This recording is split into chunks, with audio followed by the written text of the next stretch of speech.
Hey everybody, look who it is. Look who it is. Migos, look at the kids. Look at the kids, say hello. Say hello. Barack Obama? Nope, he's not doing it right now. He's so stoked to see you guys. Say hi everybody. Hi everybody. Do you see? Everybody's here to say hi to you here. Let me put you down now. Okay, I got you. I got you. There you go, honey. You guys, you got blessed with the hoogs. He does look freaked out, Holly. He loves looking in the mirror, and he loves because I mean he's fucking gorgeous. Why wouldn't he? He loves looking at the screens. He just, because Boston Terriers, their bodies are like a long potato, like a sweet potato. So when you hold him, he gets like, okay, how long are we going to be like this? And it takes him about a minute to adjust.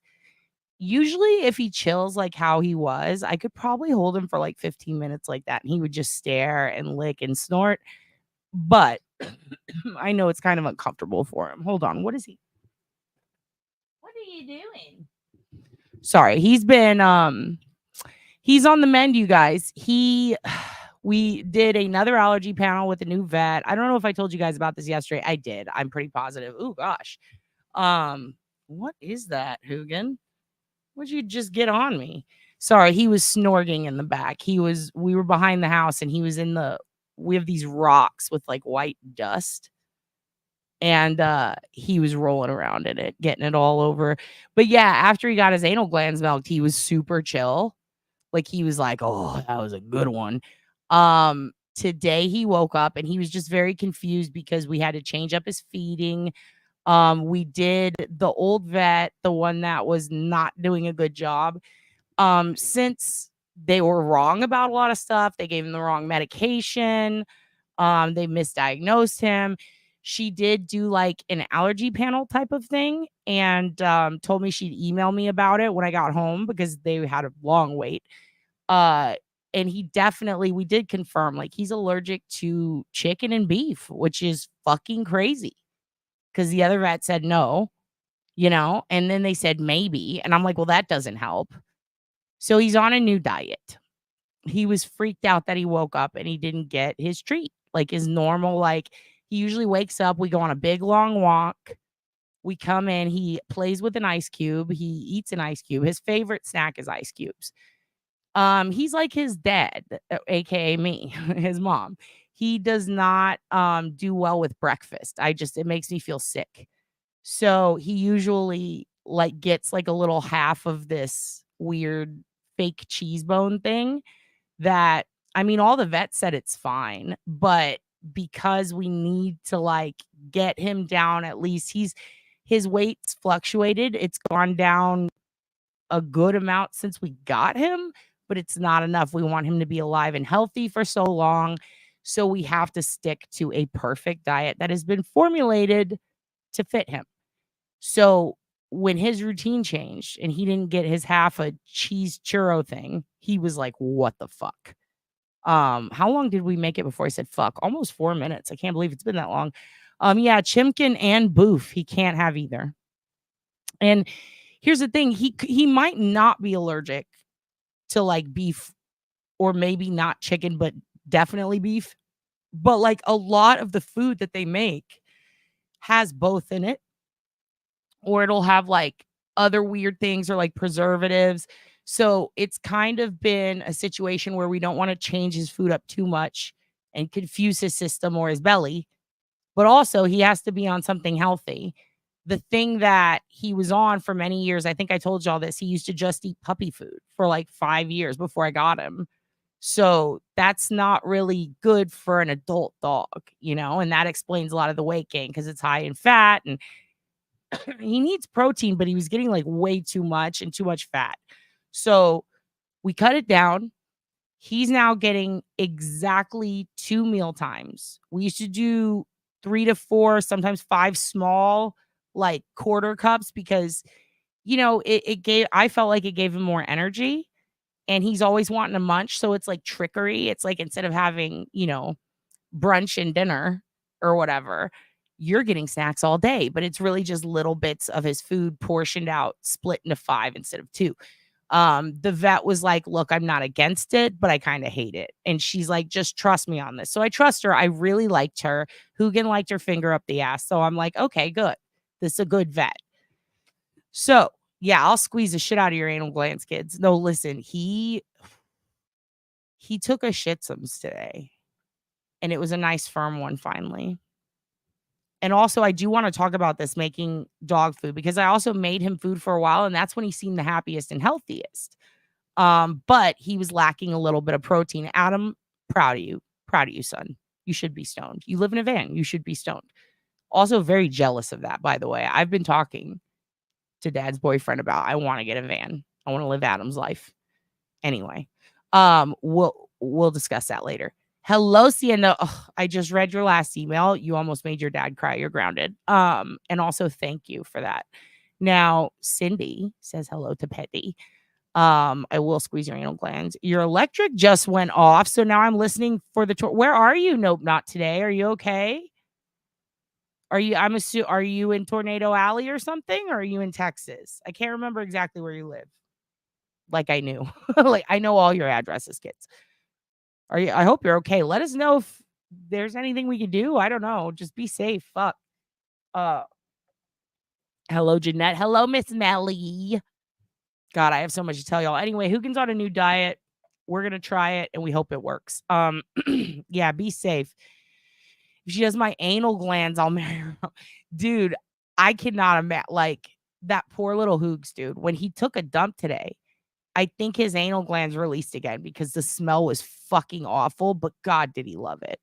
And he was doing a little butt rub this morning, and then after he shit some, it stopped. So I think this vet is onto something, and I think it's my Hoogans heart. Yes, be safe. Adam's stoned, and Dad's talking about munchies. Hoogan. Yes. Ernie, you're saying, okay, as long as all the kids are stoned before you get to Dad's house, because I can blame your mom, right? Oh, everybody. I'm so happy to see you all. I had a couple of dogs with bad allergies. One was allergic to one type of grass. The other was allergic to all grass. It's so hard. I know. And the worst part is, Miss TJ, Hoogan loves to get in the grass and like wadums around. Like it's his favorite thing. And it just fucking sucks because like he comes in and he sneezes a lot. And I'm like, I know you can't do that, but he loves to do it. So now that I kind of keep him in areas where because that grass, the one I'm talking about, it's got like, I was like, I recognize some of these plants and I looked them up and like, I've been burned by bull nettle before. Like that shit sucks. And it looks like some of it could have been bull nettle. And so I was like, maybe that's what was on his ass, but that was a long time ago and nothing happened to him. So anyways, the point is I took him out back and now he's doing it in the dirt. And I'm like, damn it, Hoogan. So yeah, tonight after this live, he's getting a bath in his new medicated shampoo, and it's supposed to help. You're in Arkansas? Fuck. That's like, are you Ozark area or are you like kind of more farmy, woodsy area? What? Or I guess it all kind of is. Are you in more flatland or are you like, where are you? Are you okay? Arkadelphia, Arkansas was the scariest place I've probably ever been. Hello, Melis. I see a nailed. Just keep us updated. And if you need to use your electric for something else, we will be here. Nope, not today. Okay? Or Orion docs on Delphi are recommended. Yes, so listen. I looked at my files. I thought I had way less. I have over 600 pages of not just court docs, but shit from 2017 to now. Every note your dad ever took, every conversation with Uncle Alex, everybody that we traced, all the Dropbox accounts that I found and that he found and that we found in our little group. I'm sure one of you is in here that was in that group. She uses a different name. I don't know what name she's under, but I'm gonna I don't know how to call her out and ask her. But if you're here, my Canadian phone girl, let me know. I guess I would say send me a Facebook, but I don't have that open. Just like email me right now if you're in the group right now listening, because She knows. You know, we were all in this group. I was loosely affiliated with it. I came in to help Alex and her. But she knows what I'm talking about. We had a lot of random files, and one of them led us to someone we thought was actually connected to Keegan and or who Richard Allen ended up being. But that guy ended up being a totally different guy, doing different, using his own stepdaughter as like a lure, if you will, to groom kids, and came from the UK to come here to the Mall of America to go after and meet children. That is not Richard Allen. It's a totally different guy, but we thought this was the Delphi guy. We thought that, imagine we didn't know Richard's name. There was like, we just knew there is a suspect. We thought that that was the guy. It ended up being someone else committing a different crime. So good, they got that guy. And your Uncle Alex is the one who called it in for me, because I don't even lie. I just have him call that shit in. I'm like, you take the glory. I'm spooked right now. Regardless, we ended up with, I mean, I don't know where, I hope she's in chat. I don't know where she ended up with it. We all kind of went our separate ways because of life. We got really, really busy, and they caught Richard Allen. So it's like, okay. But I kept looking at it, and there were a couple of things under alt accounts that I used to snoop and sneak that I had saved in some files. So last night I got it all organized. I went back over it. I'm one of those people, like, I can remember details after I debrief myself with my past notes. If I don't do that, I'm going to fuck some things up. I'm going to say some wrong words. I'm going to use the wrong names. And that's why last night and tonight is a prep, because take nothing that we say, not just me, but you guys. Anything said in this is not gold. It's not like 100. This is your dad trying to get back into this right now so that I can help you guys sort through and debunk stuff. I was satisfied with, as court documents were coming out, they were making a lot of things make sense, which is why I'm confident that they have the right guy. But I know that a lot of you, especially Nicole Mafue's, the Mafue's Uncle Wayne's, who killed Mafue, his niece, she was the one who reminded me, hey, are you going to talk about Delphi? And I was like, okay, or Delphi. And I'm like, okay, fine. You know, that I remember I told you guys I'm going to do that.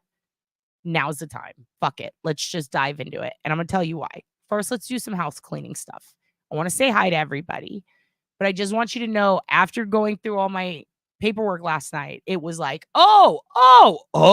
And then there was a lot of shit I saw where I was like, oh yeah, this is why I feel that way. Oh yeah, I can share this with the kids. Certainly.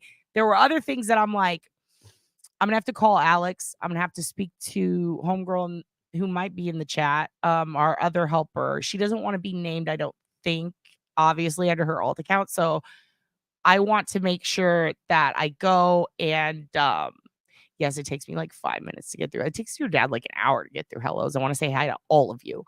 Yeah, I went through everything, and there's just so much there that I know I can show you. I have no problem with that. And I feel good about it, because it's like, here's proof of XYZ.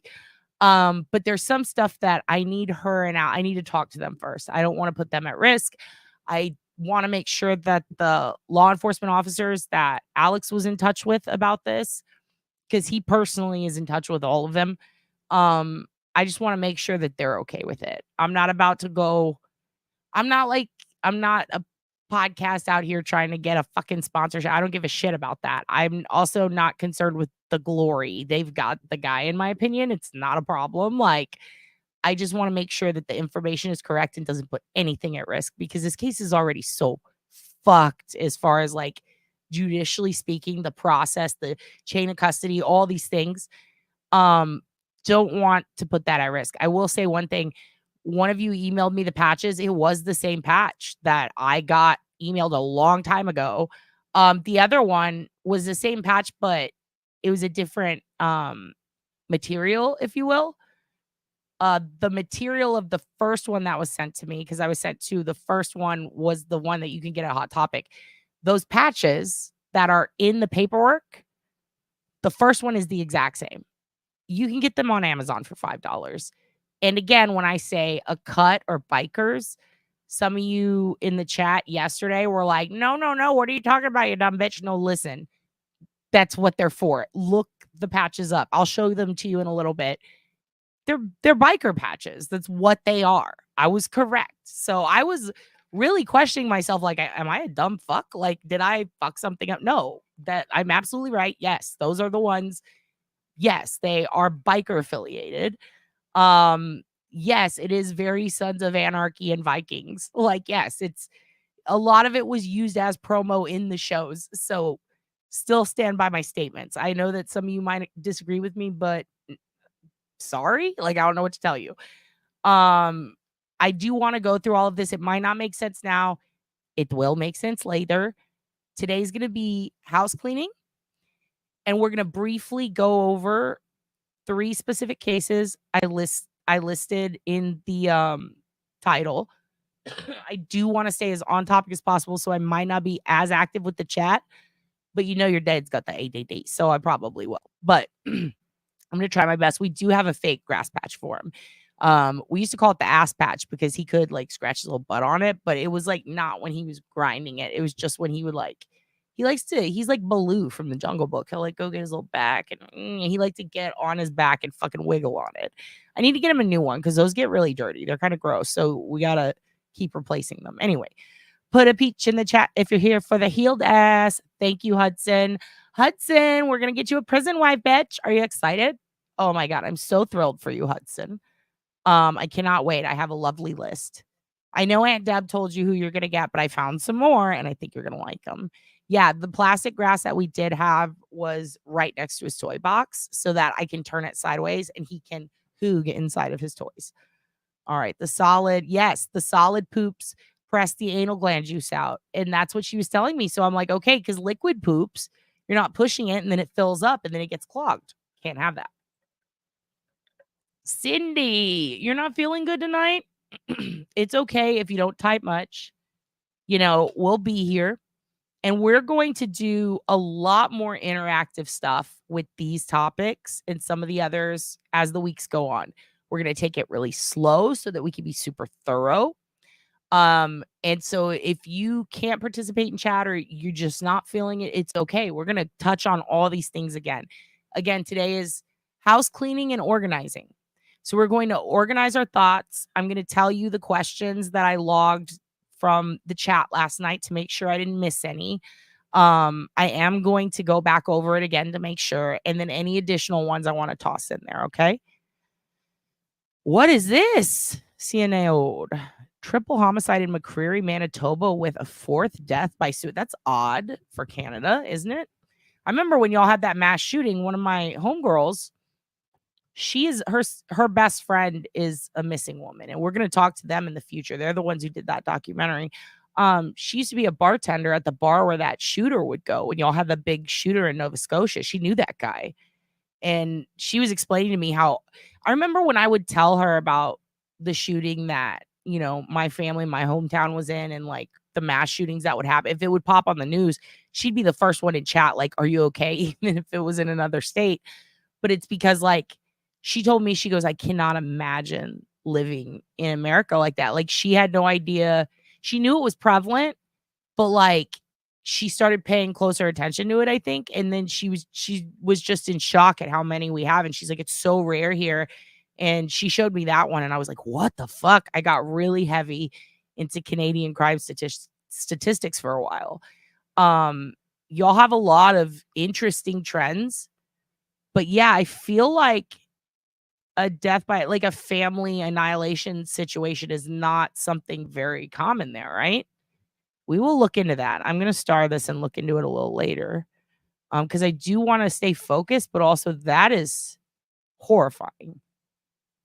It really spooks me when things start, like I feel like things will, what do I mean things? Like in places where stuff outside of the norm happens crime-wise, if it happens normally where you're from, you can kind of see starting points and it like, you know, or you fear the starting points for other places, if that makes sense. Like I know here in Texas, we were going through a lot of wildfires for a while, and they were getting worse and worse. And there were issues with the shelters with dogs needing to be adopted because the homes were burned down, the families abandoned them. And I remember when they started in California, like the day there was a huge wildfire and it took out up the Pacific Coast Highway, I believe, going towards like Cambria. And I was just like, oh my God, like this is about to be a big wildfire season for it. Like you could just tell by the way the whole situation was set up and the response issues and the lack of resources for such a big, dry, hot area that was normally very moist. I remember thinking like, fuck. And like Houston, when it flooded, you see the damage that happens. And then when you see a flood happen in Puerto Rico or Florida, that's really bad. It's like, oh, fuck. Are they about to go? Everybody's going to get the flu in a month. And there's going to be a lot of dogs at the shelter. And that's what happens. I fucking worry for Canada every time I see shit like that. I'm like, please do not become what we are. Like, please. It's like almost like parents going, we went through this so you kids don't have to. Just don't want Canada to go through that. You guys have your own problems. All right, everybody. Let's say hello to everybody. Let's go through the list and say hello. I'm clicking through them. Everybody say hello. Hey, say hello. Arkansas is like Kansas, but for pirates. Ooh. Flatland. I'm using data. It's getting hot in this house. Ooh, fuck. And it's a tornado, so you obviously don't want to open the windows so wind can fucking blow in.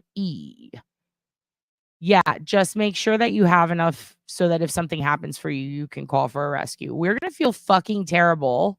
God forbid, fucking, if anything happens and your phone is out because you've been watching this, you need to preserve your resources, honey.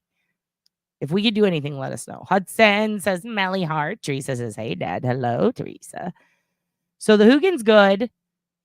Life is getting better. Do you have a storm cellar? Do you have a bathroom that's away from windows? That's a good question.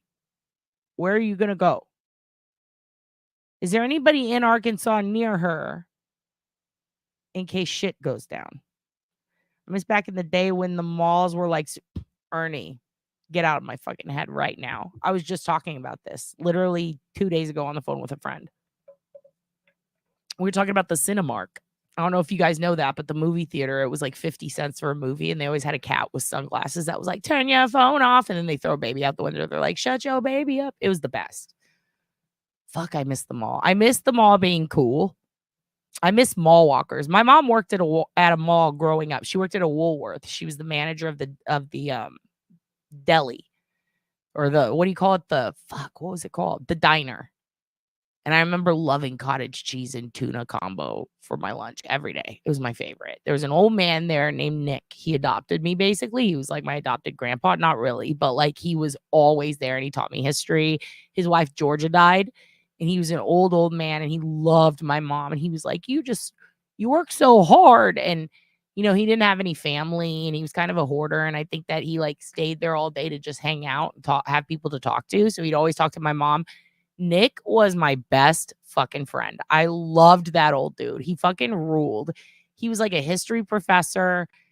All I remember is like right before he died, he gave my mom this ring and he said it was his widowed wife, like his dead wife's wedding ring. And it's a massive ruby. And he was like, I just want you to have this, take care of your kid one day if I'm gone or something like that. My mom's like, what? And like, he was just such the sweetheart old man.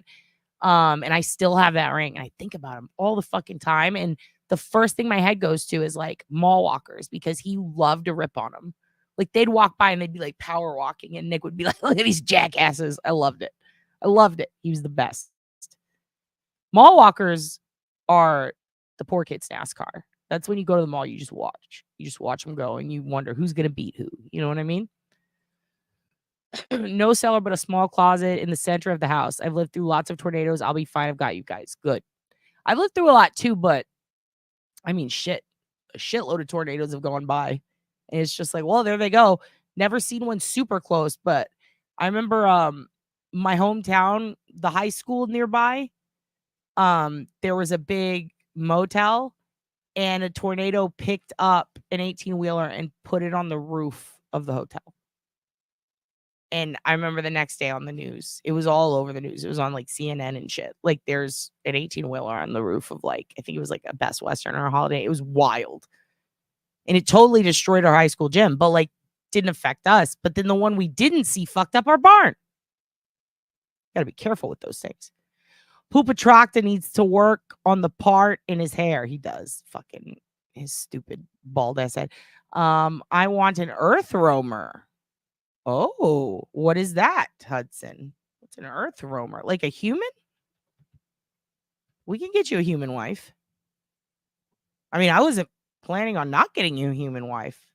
Oh, an earth roamer. Okay. Everyone, if you have to stop and Google earth roamer, I would show you, but I'm now frozen. This is fantastic. Oh, here we go. Let's see. You guys want to see what an earth roamer is? This is interesting. Hudson, what is this? I love this. This is something that, oh, what the fuck? This is something that my granny would get. She's into shit like that. Oh, what is that? That's the inside? Gorgeous. And the picture looks wide, but you just know, like my ass would go from here to here. Jesus. Oh. How do they do that? I remember when I took photography classes as part of my journalism degree, the first go around, depth of field was really big. Like perception is big, but I'm like, how are we making these look so big? You know, you get in that and it's tiny. Look at this. Like how? Fascinating. This is sick. Could any of you in the chat live with like 2 people in one of these comfortably, or do you think you'd kill each other? Because I look at these and I go, what a brilliant idea. And then I really start to think like, could the me and boyfriend that live in this without strangling each other? I don't know. This is a very, he's also 6'4", so I don't know if it would work for him. But for me, maybe I'll get an earth warmer and earth roamer. This is sick. I bet it costs like $1 million. I'm not going to get one. But damn, Hudson. Roam the earth with your baddie? Oh, shit. What? Yeah, we're not getting that. Hudson, you always pick the expensive toys. You know, me and your mom can't afford an earth roamer. It's so hard to say. Can you see him trying to tell someone to stop? No, and don't. Hey, everybody. Hello, Darlene. Darlene. I told you guys, send me your wounds. Send me your scars. Send me your rashes, your pimple. Darlene. I'm going to protect you. I need to get you a protective bubble. Can we call it Delphi from here on out? I can't even remember to call it Delphi. It's cheap. The earth roamer? Oh, just hitting that. Sherilyn, you are not a cat. Y'all are going to Calamity, by the way. Hey, thanks for a cat. You sent me $10 on Cash App. You didn't have to do that, hun. You're the best. Love you. Don't tell the other kids. Listen. Calamity. Love you to death. You figured out the membership, right? Did that work for you? I know 2 or 3 of you were having problems because of iPhone issues. Ooh, I got bit by a mosquito so bad it hurts. Thank you. Also, oh my God, your eyes are blue like Adam's. You get that from your mom. All right. Yes, I did.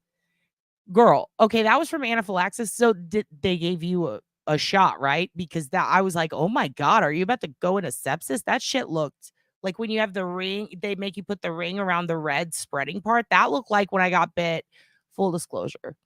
You'll hear your dad talk about when he got bit by a brown recluse, and you'll hear 2 different stories. That's because it happened twice. That's how I know 2 is an infestation. The doctor told me. The weird thing is, same spot, 1 year apart, like sitting on the porch of my old apartment, 1 year apart, different parts of the body. The red thing, when it spreads and it does it rapidly, that is that is the worst feeling. It feels hot to touch. That's an infection. That's very bad. Some of you send me your wound pictures and I get worried. And I know that you're alive and you're here today, so you made it. But I'm very concerned about Darlene. Oh my God. I hope they gave you a shot and that went down because holy fuck. Hello, everybody. Yeah, more like 20 minutes. It's going to take me half an hour. Oh, look, it's half an hour. All right. So we've said hi. Doc's hubby had a fall at work today and he's on blood thinners and, of course, hit his head. Oh, shit. So there's blood everywhere. He fucking spurts out if you're on blood thinners, right? I was on a lot of, I don't remember if it was aspirin or ibuprofen. I think it was ibuprofen. I was on a lot of over-the-counter pain meds. I think it was ibuprofen when I got stabbed. Oh, my God, made it so much worse. And also when we tattooed back in the day when your dad apprenticed, the amount of drunk people who would come in, the difference between the bleeding is insane with just like a couple of beers. If someone has a couple of beers, the blood's going to be fucking awful. It's going to fuck up your tattoo. So be careful. I hope he's okay. I'm glad you're waking him up every 2 hours. You're a doctor and you are on call at your own house. And I hope he's okay. Fuck. I'm now eating for the day, so I'm just going to listen. But oh, hello, Crystal DeSaro. Welcome. What are you eating? Tell your dad. I'm hungry. They got the guy, but so much was tucked and was fucked, right? And they don't need more problems. Okay. Oh, okay. You're talking about that. Are you talking about that guy? Are you talking about the Canadian guy? Or are you talking about the guy who tried to kidnap your son? You're going to end up on a documentary called Don't Fuck with Benson over the case. Girl, I love you to death. I'm never going to do a documentary again. God damn. That first experience I had with the one just helping, like the fact that I was like, no, you're absolutely wrong. And here's proof. And they were like, we're going to go with ours anyway. And it's like, oh my fucking God, you guys are so so ethically fucked. Like I couldn't believe it. And there was one producer on there, or a director, I guess, who cried a lot and meant it. And it was really weird because he had no control over like the direction, oddly, even though he was directing it, because of what the producers higher above him wanted. Literally in the middle of filming My Day, he gets a call. His wife's best friend went missing. And it was a pretty famous case. They found her within a week. But I remember him like panicking a lot and being like, oh, and he worked on like unsolved mysteries and shit. And I remember he called me in the middle of the night. It was like, okay, I know this is weird. I think he thought that it was unprofessional, but for me, it's like just another normal day. And he's like, what do we do? And I remember being like, wait, what? And this woman just went missing in LA. She'd been on some soap operas and stuff. He told me the whole situation. We talked about possibilities where they should look. It did end up being what he thought, what I thought, but it was so fucking sad. And to see the urgency in his face. And what's weird is he was so depressed at the direction they took the documentary. I think he quit or got fired or something. I think he wrapped up his editing and was like, I'm fucking done. I'm out of here. I think it really changed him, like seeing it from that perspective. But the other people who worked on it, aside from this one guy, Paul, they all fucking sucked. There was one camera guy I really liked, though. He was great. He looked like Big E from The New Day. Yeah, 600 pages of notes is insane. But you got to keep in mind, this was like 2017 until last year. So I want to say the middle of last year is when I was like, okay, I'm done. When they put out the bulk amount of docs, I think that was because I was looking at the dates. You can check in your Google Docs when something was last edited. So like the last time I looked at this folder I had so much to catch up on and to add and to read through, and I'm almost done with reading through it. I spent like all night pretty much and a lot of today. I haven't changed my mind on a lot of things, but there are a couple of things I have because I'm like not changed my mind on, but I'm taking a step back like, well, now I'm wondering about this, that, and the other. We're going to go through all that. So let's get to the point because I never do. And I'm trying so hard. Grinding It should be the name of the Hoogs next video. Absolutely. Oh, did you watch Don't Fuck with Cats? It's a hard one. You know what tripped me out? I think I've said this before. what tripped me out was how they managed to harangue, I guess, or get what's the word? How they managed to tie in the Basic Instinct shit, because that wasn't a thing. Like, that was not I'd never heard of that before. None of us had ever talked about that. That was not a thing. And I was in a lot of groups for that shit when it was happening, and I'm telling you, that was not a thing anyone noticed. That that part felt like the producers making shit up and tossing it in there, and his mom, frankly. I feel like that was meant to be, like, the Hollywoodized part of it, in addition to the whole stupid fucking thing with the casino. That was fucking dumb. But other than that, yeah, that was fucking a wild documentary. Hey, the good news is they caught him. And here's another thing. That guy Luca likes to say that he was banging out Carla Homolka. That was all bullshit. He just lies. He just makes shit up. I do mean business tonight, kids. I harvested so many garden veggies today. My body's gonna protest tomorrow. Damn, Hudson, you're fucking hot, dude, says Sherilyn. Ooh, Sherilyn, you want to go to jail? You want to go to prison? Be Hudson's wifey? I couldn't be more proud of you to be your sis. Just seeing your headshot. Ooh, Hudson, maybe we'll get you a wifey in here. Does she have to go to prison? Don't fuck with cats. I've seen a 20-minute TCYT on the. There's so much. Oh, yeah. There's so much more that they left out. If you dive into the old web sleuths, the old 4chan, the old data lounge, the old topics, everything older on that, you're going to see so much shit that was left out of that documentary that is very concerning. Very concerning. Yes, it is very rare there. You might send me off on a fucking wormhole because now I'm that. Yeah, that's weird. I don't know if you guys know, like, go look up the statistics in Canada for violent crime compared to the US if you haven't seen it, but particularly violent crime that has to do with like family killings, mass killings, serial killers. It's not like serial killers might actually be at this point maybe a little more common than mass shootings there, which is weird to think about, right? I mean, fuck. What are you doing, Hoogan? Oh, hi, honey. Oh, he just came and sat on my foot. That was cute. I was going to say, Hudson, that should be your dating profile pic. Ooh, Hudson. Ooh, Hudson distracting the chat with his looks. When the Canadians aren't anything but delightful, it's just another end times bingo card square to mark off. My condolences for surviving. I know, dude. When the Canadians aren't safe, what are we going to do? They are the most pleasant people. Next to New Zealanders, holy fuck. Can't get much nicer than them. I have a big garden I use in Minnesota, people, in Wisconsin. The Midwest is fucking full of sweeties.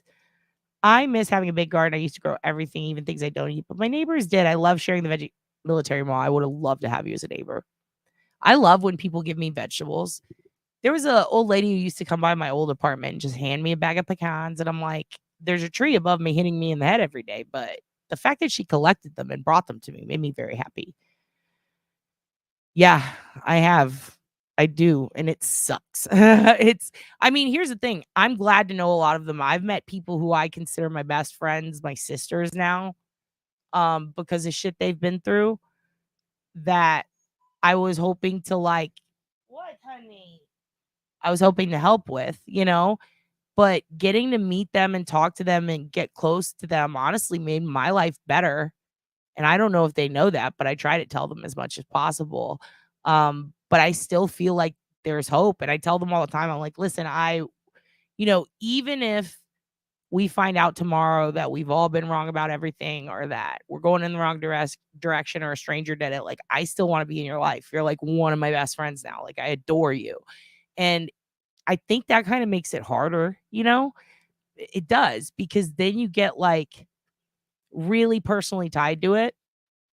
So I think, I don't know if any of you guys know people who have been through shit, or you don't know someone, but you connect with someone over it to try to help them or to work with them, or they reach out to you. Like, I think it's important kind of to develop that relationship, because it really does help you see a side of the victim that you don't see at all on.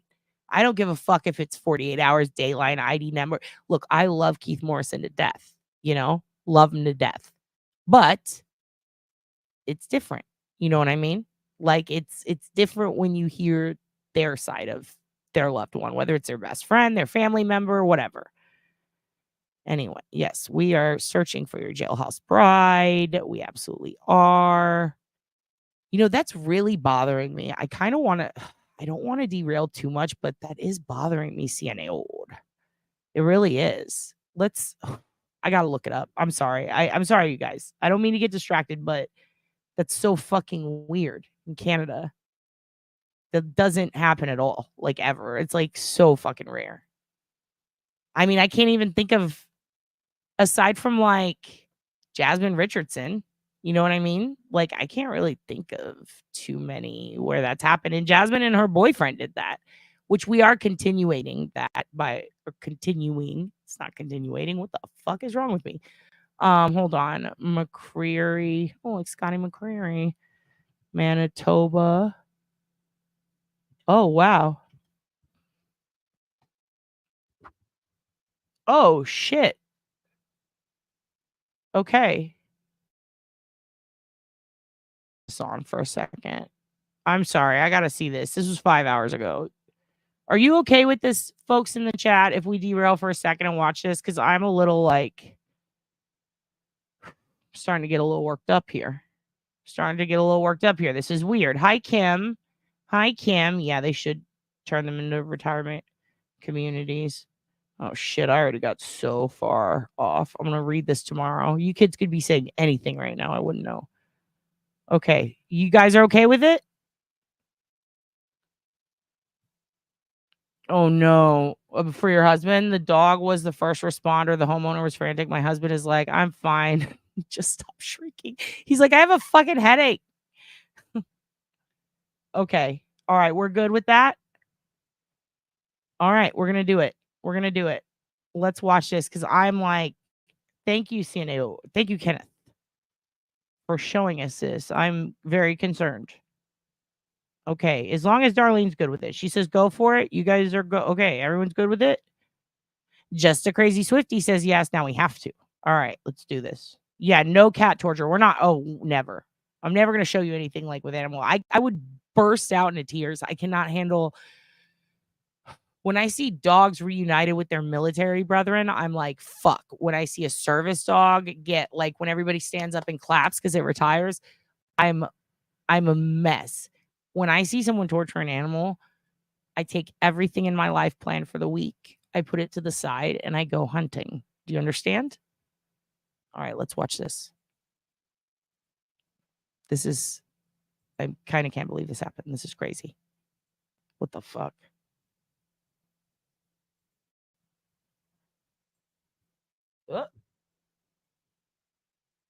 Hold on one second.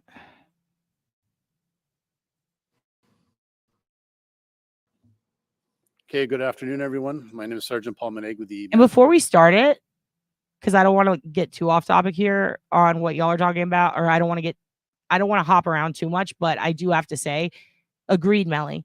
And you know what I fucking hate? And one of the reasons that I'll never work at Facebook, like I took like one brief stint doing a couple of things for it, but like in the part where people advertise or where people like make like, I let me just say this. I hate it when people post animal abuse without a warning or at all, and you're scrolling through and you're looking at fun, cute videos. And then all of a sudden it's like a dog getting shot by cops. I'm like, what the, it makes me want to vomit. I hate that. I hate it.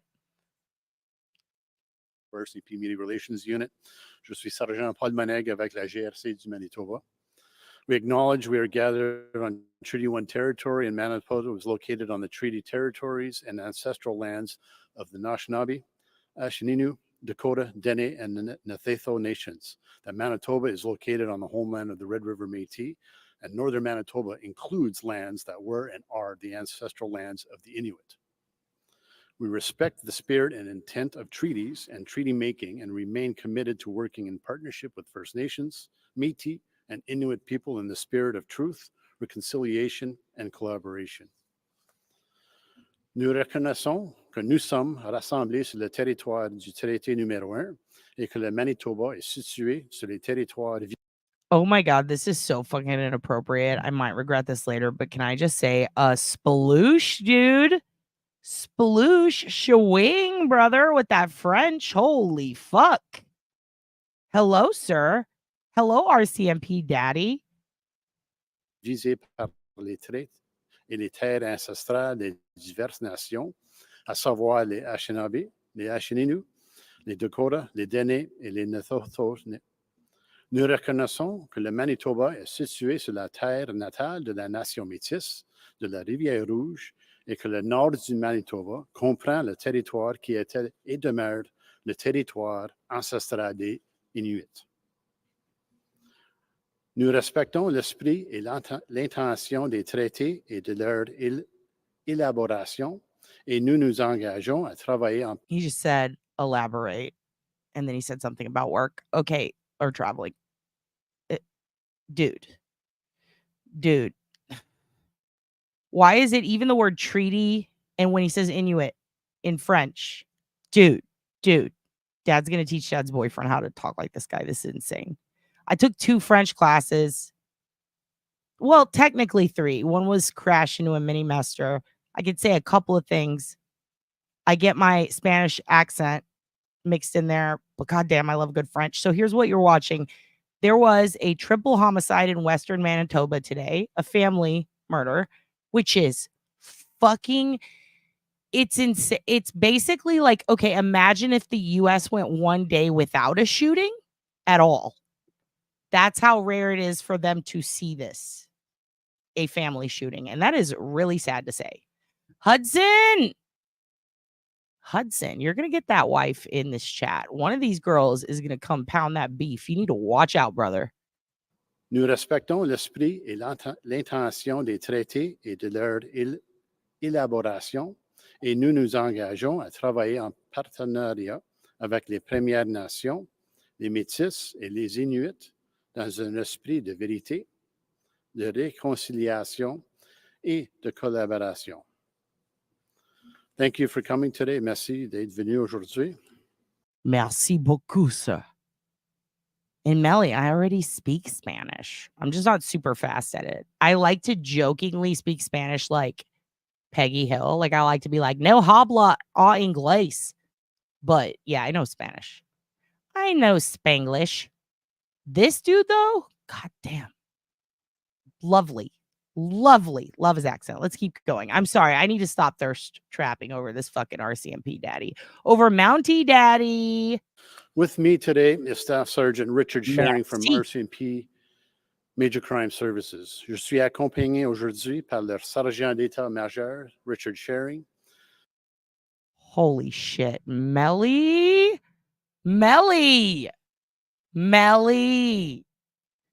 I'm sending a screenshot of this to your Aunt Deb. She's going to laugh so hard. Also, Starzy, exactly. Tex-Mex is a whole different thing, Melly. It's where it's half Spanish, half Texan. Your dad will speak it sometime soon, but it is a lot of curse words. All right, here. Du service des crimes majeurs de la GRC.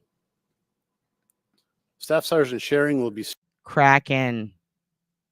I remember when you told us that. You didn't go in depth, but if you ever want to talk about it on the channel, about your experience, if anybody else has been through something like that, you know, like my family, my hometown went through a mass shooting, which is different. I think when it's like just one family, it's like a whole different level. I don't know how to explain it. It's not like a competition or anything. It's just, it's different. You know what I mean? Especially when you're the outsider and it's happening to these people you love. It's fucking wild and it's hard to know how to handle. And the amount of people who have messaged me who have had families, entire family annihilations that are directly connected to them is wild. Almost always Americans. It's just like, holy fuck. It's so fucking sad. And I'm sorry. I gotta move on to this. You do, Adam? Adam. You and Hudson are in here trying to, we'll fucking get you all prison wives. Okay, Melly's in timeout. You want to learn Spanish? Melly can teach you Spanish. If you don't want to learn Tex-Mex, because it is, I mean, even we make fun of ourselves for that shit. You're in timeout, Melly. Mountie Daddy. Yeah, I know Aunt Deb knows you, but she's gonna still laugh at that shit. She's still gonna laugh at that shit. Vegan beef pounding for the win. She would be fucking proud of you. By the way, did you guys see your Aunt Deb tonight? She hit every fucking character and then some. We got to see Court Reporter live. How excited was that? How excited. I cannot talk today. What the fuck? How exciting was that? Dad hasn't smoked at all. So this is your dad unsmoked. Saying not even bad words. See, I can't even say bad. I meant the wrong words. It's so hard. Your dad's mind goes a million miles a minute. I need to calm down. Speaking on the multiple homicides which occurred earlier today in McCreary, Manitoba. The Sergeant d'État-Major Yo, I'm gonna start booking you kids on to ask you questions if y'all want to come on. Because I know a lot I need to talk to Sarah, behavioral analysis bay. I know I wanted to talk to which one of you? I think you changed your name. Is it you, Walkabout? One of you who has a cat farm? One of you has a bunny farm? And I know that, and I don't want to say her name unless she's cool with it, but she has a bunny farm for PTSD people. And it shut down during COVID. And so she raises these bunnies at her house. And I want her and Adam to hook up. And I don't mean like in a sexual way. You're my children.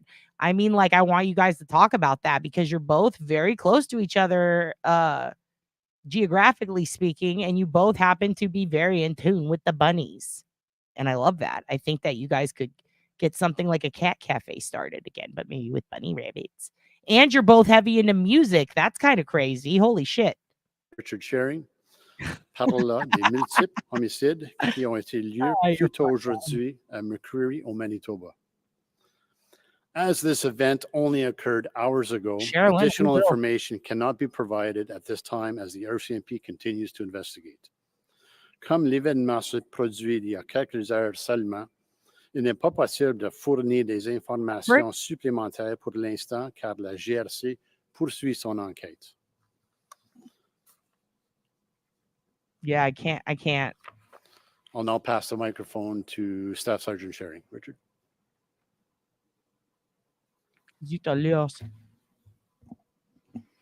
Thank you, everybody, for being with us today. Firstly, on behalf of the RCMP, I want to express my condolences to the family and friends who have lost loved ones today. What I'm going to be detailing will be very difficult for the small community of McCreary and for all Manitobans. This event occurred only hours ago, and the major crime investigators are very much just beginning their investigation. As such, I only have preliminary information to share with you. While we only have... Are you guys bunny people? This is interesting. We've got a lot of bunny people. We got bunny people in the chat. We got Boston moms. Is it because we got furries in here? Is that what's going on? You want 2 pet otters? I want 1 million pet otters, and I want a cloaca. No, I'm just kidding. What's it called? A quokka? You guys, we're thirst trapping too hard. Let's keep going. This is very sad though. Like, I'm like, it's weird though. They're not giving a lot of details. Is that like the big difference between Canadian crises and American? Is that here they're like, these are how many fingers were shot off. This is the direction and the bullet went. This is the guy's social security. And up there, you guys are like, something bad happened. We'll talk about it later. Here's a hot guy speaking French. Have limited information. We know the impacts this will have on the community and felt it's important to detail the events that we know to date.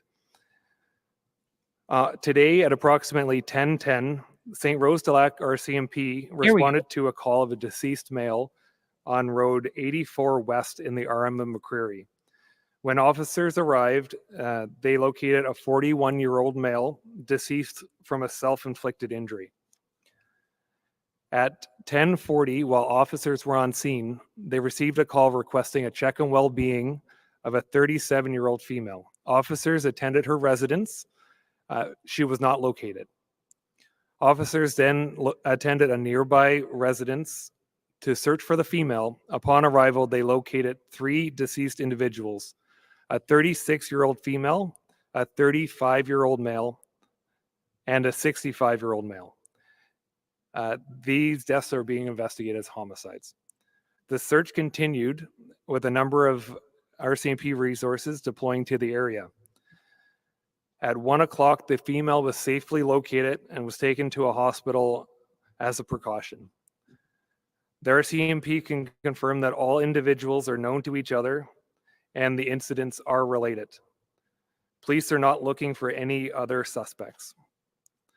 The RCMP, along with the St. Rose RCMP, Major Crime Services, and the Forensic Identification Services continue to investigate. This is another absolute tragedy here today in Manitoba, and our thoughts are with all those affected. We know there are a lot of questions, but as this is still very early in the investigation, this is all the information I can provide. Thank you.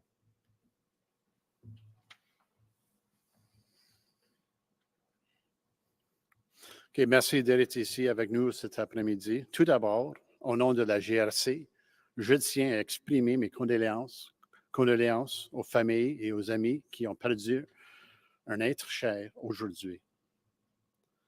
Ce que je vais détailler, c'est très difficile pour la petite communauté de McCreary et pour tous les Manitobains. Ces événements s'est achevé il y a quelques heures seulement et nos enquêteurs des services des crimes majeurs ne font que commencer leur enquête.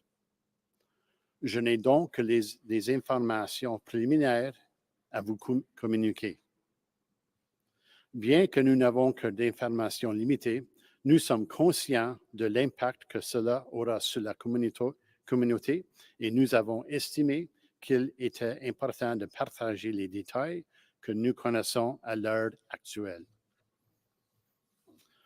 Le 16 août 2024, vers 10h10, la GRC de Saint-Rose-du-Lac a répondu à un appel concernant un homme décédé sur la route 84 Ouest, dans la municipalité. Me leave un pop of beef. You know what I just said? Me leave un pop of beef. That's what I'm saying to you, Melly. Municipalité rurale de McCreary. À leur arrivée, les agents ont trouvé un homme de 41 ans décédé d'une blessure. What the frick? Are you eating grapefruit right before bed? Because that can cause wild dreams too. I don't want to get blamed for some shit that the grapefruit did. What the frick? But also, how about this? What if before we end these, I say something, I give you a short, like 2-minute positive story? Or we'll do like we'll do a happy final thought or a palate cleanser before bed. Will that help? Auto-infligé. Maybe we'll just play him giving us horrifying news, but in French, so it sounds nice. À 10h40, alors que les policiers se sont sur les lieux. Also, I started this. I'm sorry. I got to stop. Storm is over. Now I need electricity. I'm burning up. I only have one tree down, so I'll watch until I have to keep enough energy to call for help. Okay. Don't burn up too bad. If it's already done, go outside and get, or you know what I mean? So you could get some wind or maybe open a window now. Fuck. Arkansas gets real wicked hot too. Fuck. Let us know how you're doing. Un appel est reçu pour vérifier le bien-être d'une femme de 37 ans. Les policiers se sont rendus à son domicile, mais elle n'a pas été retrouvée. Hudson? Les officiers se sont ensuite rendus à une résidence voisine pour le rechercher. Melly. Thank you for the $2, Melly. I'm glad you understood that. Vegan beef. I'm sorry. You want the vegan beef. Chercher la femme. À leur arrivée, ils ont trouvé 3 personnes décédées. Une femme de 66 ans, un homme de 65 ans et un homme de 35 ans. Il s'agit de 3 homicides. Fuck. Get out of my head, you dill hole. I think of that all the time. That's a good question for chat. Do you guys ever look at people in uniform just doing their normal job and then you're just like, I could never even wear that 10 minutes. I would get so like, here's how I would change my uniform. You know what I mean?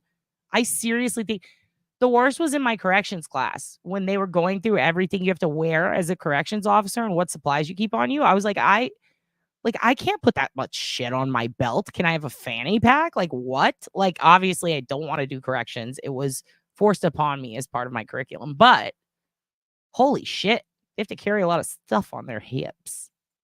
Look, CNA, you guys are all giggling. You said what I know you said what you said, Hudson. God damn it, Hudson. Recherches se poursuivent et un certain nombre de ressources de la GRC sont déployées dans la région. Jesus Christ. À 13 heures, la femme a été localisée. Okay, we can't. Okay, he's going to speak French and it's really hot for the rest of the time. We need to give this the time it deserves, but I did want to know what's going on. I'm going to look into this more later. We're going to come back to this. I still can't believe this. This is really surprising. Are there any other Canadians in the chat besides CNA Old who are like astounded by this? Because I kind of am. Like, this is wild. Et amené à l'hôpital pour précaution. La GRC peut confirmer que toutes les personnes se connaissent et que les incidents sont liés. La police ne recherche pas d'autres suspects. Les services des crimes majeurs de la GRC de Sainte-Rose-du-Lac et les services de l'identité judiciaire poursuivent l'enquête. I think he does. C'est une journée absolument tragique ici au Manitoba et nos pensées vont à toutes les personnes touchées. Nous savons qu'il y a beaucoup de questions, mais comme l'enquête n'est que au début, j'ai fourni autant d'informations confirmées que possible. Nous vous remercions. Button the top button? I'll now allow, if you have a question for Staff Sergeant Richard Sharing, please. Oh my God, Adam, you ruined it. You ruined it. You fucking ruined it. Adam. Okay, they're gonna bring back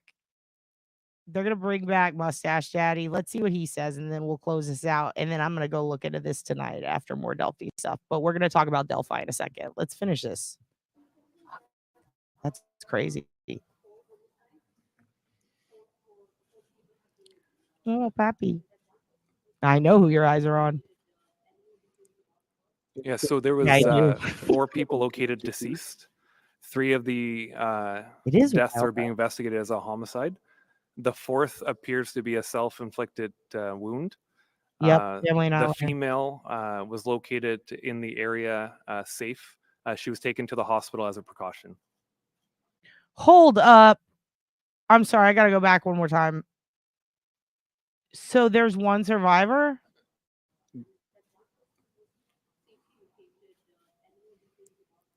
Yeah, so there was 4 people located deceased. 3 of the deaths are being investigated as a homicide. The 4th appears to be a self-inflicted wound. The female was located in the area safe. She was taken to the hospital as a precaution. No, we're not looking for anybody in relation to this at this time. Oh, yeah, Darlene, you were an EMT, though. You didn't carry a lot of shit, huh? Okay, good. You're not a psycho, Hudson. So everything is still obviously in its infancy. I have investigators out there now looking into all of those things, and we'll be able to provide more information as they become clear. Who is Foodie Beauty? Uh-oh. Oh, I'm starring this. I feel another derailment for later. Yeah, me too, Sarah.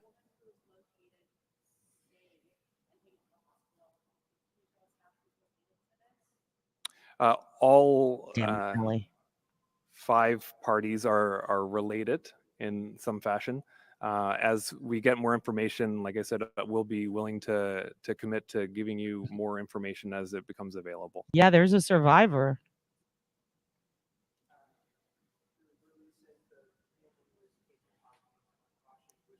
He does. I don't have an answer to that question. Like I said, I gotta go back one more time. I'm so sorry. 5 parties still obviously in its infancy. I have investigators out there now looking into all of those things, and we'll be able to provide more information as they become clear. Yeah, thank God they weren't. This is crazy.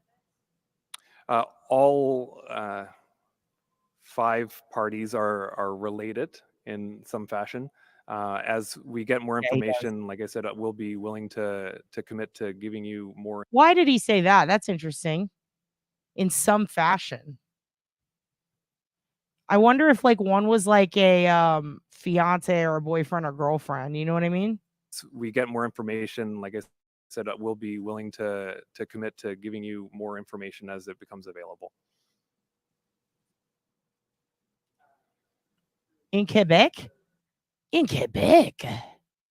You know what's weird? A lot of comics who went to Just for Laughs, like my old roommate went and did Just for Laughs, and he had the best time, but pretty much every comic I've talked to who went there told me that it's a very interesting, odd environment, but that it was more of like the festival specific, you know, but that everyone was like super polite to them.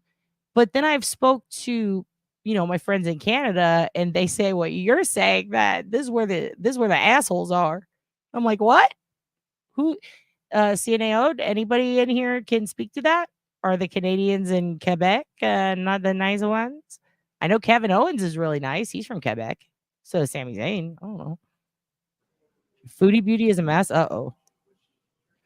Melly. I don't have an answer to that question. Melly's about like I to said, commit crime. she was found safe and she was taken to the hospital as a precaution. Okay, so she was found safe, taken to the hospital. So there was 5, 4 are dead. She's safe. She was found safe and she was taken to the hospital as a precaution. Okay. Oh. Like I said, everything is in its infancy. I think from the release, we have 3 deceased people, a 4th with what appears to be a self-inflicted wound. As this progresses throughout the next couple of days, we'll provide you with more details as they become available. Hello, okay. Shadow. Thank you. Okay. That'll be it for today, and we'll hopefully. Damn, dude. Now I'm looking at. Now I see Prince Andrew. Thanks a lot, Adam. Fuck. The Quebec French are kind of arseholes. Okay. There's a creator called Selena Spooky Boo. Her sleepwalking vids are hilarious. I think I know who you're talking about, and they are. And also, your dog is very cute. Wow. So, yeah, apparently, family annihilation in Canada. One person survived. She was found out in an area safe, I believe, like in the woods or something. They took her to the hospital as a precaution. The other 4 gone. They said that they're all related in one way or another, which leads me to think that there could be, like, you know what I mean, an ex or a future someone in there, you know? Hello, Shadow. Dillhole, you get a scrunchy. This is amazingly strange. I don't know why. I think it's just because I really don't think, aside from like Jasmine Richardson, like select cases where it's like kids doing this to their parents, like this is such a Houston thing to happen in Canada. It's very strange. Very strange. Thank you, Kenneth, for bringing this to our attention. We'll be watching this one, I think. Whose husband's peens all over Twitter? Are you guys talking about the foodie part? Oh, fuck. Now I'm going to have to. I started, so we'll go back to that at the end if we have time. Had a guy's arm on ice in my lap en route to the hospital. Oh, just the arm, Calamity J. Jesus. Owner of arm was in ambulance in front of my car. Lieutenant was driving. Lesson, don't try to outrun cops and stick your arm out at a yield sign pole. Oh my God, dude. I don't know why that bothers me. Oh, arm's coming off. Yeah, don't do that, you guys. Jesus, yeah, it sounds like a family tragedy. That is crazy. Dancing with night cams. I'm already scared. Temu unboxing. Oh, her identity's gone. That shit got stole. Also, I'm so sorry. It's only 1:49. I want to know what happened. In a hastily called press conference. You guys, are we about to get into a whole lane of Canadian news? Thank your brother Kenneth, because what? They gave the wrong, but I gotta see. Conference today. CEO Lynette Siragusa said it is legal, I believe, in Vancouver, right? I mean, if it's not, I'm in shock, because when I went there, it looked legal. Share Health learned about the error last week. That's No, after an because they internal said that it was a suicide from the shooter. So whoever did it killed themselves. And one person either didn't enter the house or they escaped. I don't know. Seems like one person was found safe. No age given of the survivor. I'm curious who she is to the family. Yeah. I mean, God, I just hope it's not a kid. I know it doesn't make a difference. It shouldn't happen to anybody, but I just hope it's not a kid. I mean, I if it was a kid, I hope there were no kids killed, but if I just hope that this kid doesn't have to live without their family. I hope that it's like an adult. request prompted a check within the morgue at its health sciences Probably center. This is a tragic and extremely painful error, and we are so sorry for the Really hurt crazy. and the harm that it has caused. Since then, 2 other near misses have. I gotta go back. In a hastily called press conference today, CEO Lynette Siragusa said Share Health learned about the error last week. That's after an internal request prompted a check within the morgue at its health sciences center. This is a tragic and extremely painful error, and we are so sorry for the hurt and the harm that it has caused. Okay, this is sad and all, but she just said sorry. Hurt and the harm, Let me do it again. and we are so sorry for the Clip that. Someone clip that. and we are so sorry for the hurt and So the sorry. harm that it has caused. Since then, 2 other near misses have been found. Bodies signed out of Share Health facilities, which had to be sent back by funeral homes in recent weeks. I am also calling Wait, for an 3? external review. Shared Health is now in the process 3 of seeking bodies. an external partner to review these processes that are in place. The Michigamak Cree Nation says the family of Keith Wilson was notified earlier this week that they buried the wrong body. His remains had been sent for an autopsy last month after they were found by a river near Norway House. The family buried the wrong remains in that community in a sealed casket. Oh my God. Okay. I have so much to say about what you said, Patronus, because I know what you're talking about, but also what the fuck? So 3 bodies handed out to the wrong people. One of them was buried before they caught it. Chief David Monia says the situation has reopened wounds that will take time to heal. Bridget, love Once you it. start I'm healing, gonna check my when email. you do the tonight. burial and stuff like that, we do the wakes. No, it's just like we did the wake and You're here now. for the wrong body. We are grieving and mourning the wrong body. Share Oh my God. Put in the chat right now how you would feel if you found out you were mourning the wrong body. I have literally never thought of that. I do not know how I feel. I need to think about that. But if you have an answer, what do you think? What if you found out, because it's a sealed casket, right? So that means, more than likely it was not a good situation visually. So they mourn this body, they bury it, and then they find out that was the wrong person in there. Do you have a second funeral to make up for it? Do you sue? Is this an honest mistake you'd be okay with? What do you think? Yeah. If their trial is really bad. Yes, that's such a good point.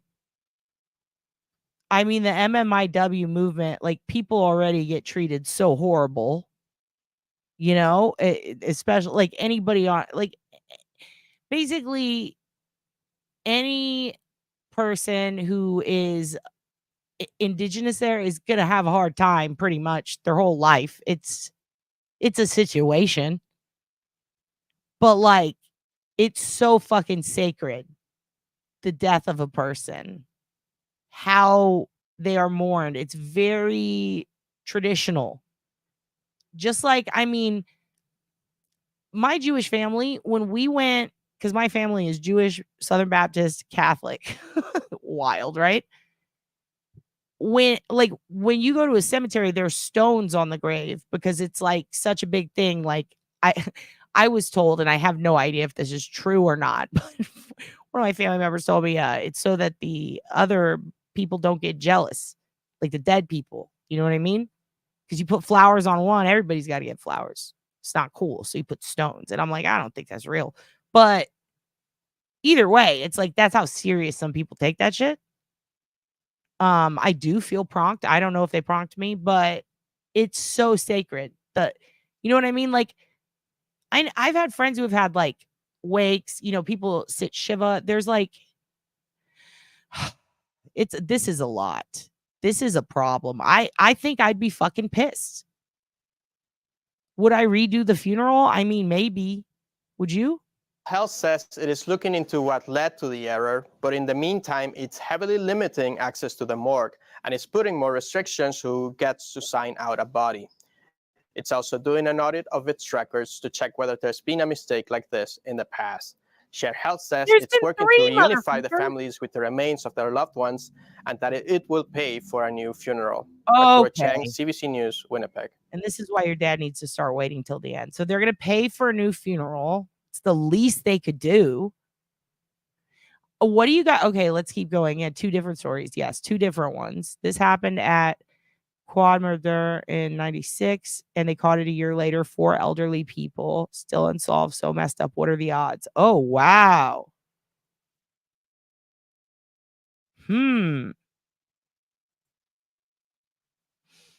Yeah, I don't know what the odds are. I'm starring this. I'm going to look into the odds, though, for you.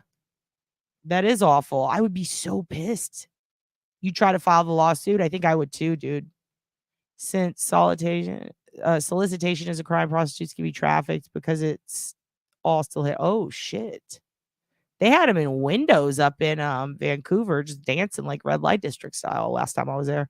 I lose my mind, not in a good way. Yeah, I wouldn't either. Patronus Glow. Hello, Patronus. Yeah, definitely Sue, right? So let me ask you a question, Patronus. Was it you? One of you guys put, let me see where I started. I started when you had maybe, okay, so one of y'all brought up Foodie. Oh, maybe I didn't start. Okay, were you the one talking about Eugenia Cooney? I have a lot to say about that. Yes, I do. Yes, I watched that. I know what's going on there. That is, I've thought a million times about her and what can be done. And I just don't, I have so many thoughts on that. Fuck. I can't, if I had fear, I would be this very thing, buried the wrong part. Yeah, I'd be pissed if I got buried wrong. Luckily, I can't feel once that happens, you know, but damn. Yeah, well, here's the thing about ashes. So I have a friend who worked at one of the places where they do that, and they told me that, you know, you're not really getting all your loved ones' ashes at some of them, depending on the place. Because a lot of them, like, you know, ash remains from the previous people, even if you clean it out.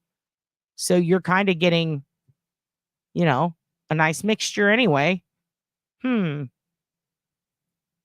Kraken says, I think funeral, I've said that a bunch. I'm over funerals. I can't do them. They make me so miserable, no matter who it is. I have a very hard time attending. And I've had people tell me that, you know, that's disrespectful, but I think it's disrespectful to ruin a funeral because you can't keep your shit together.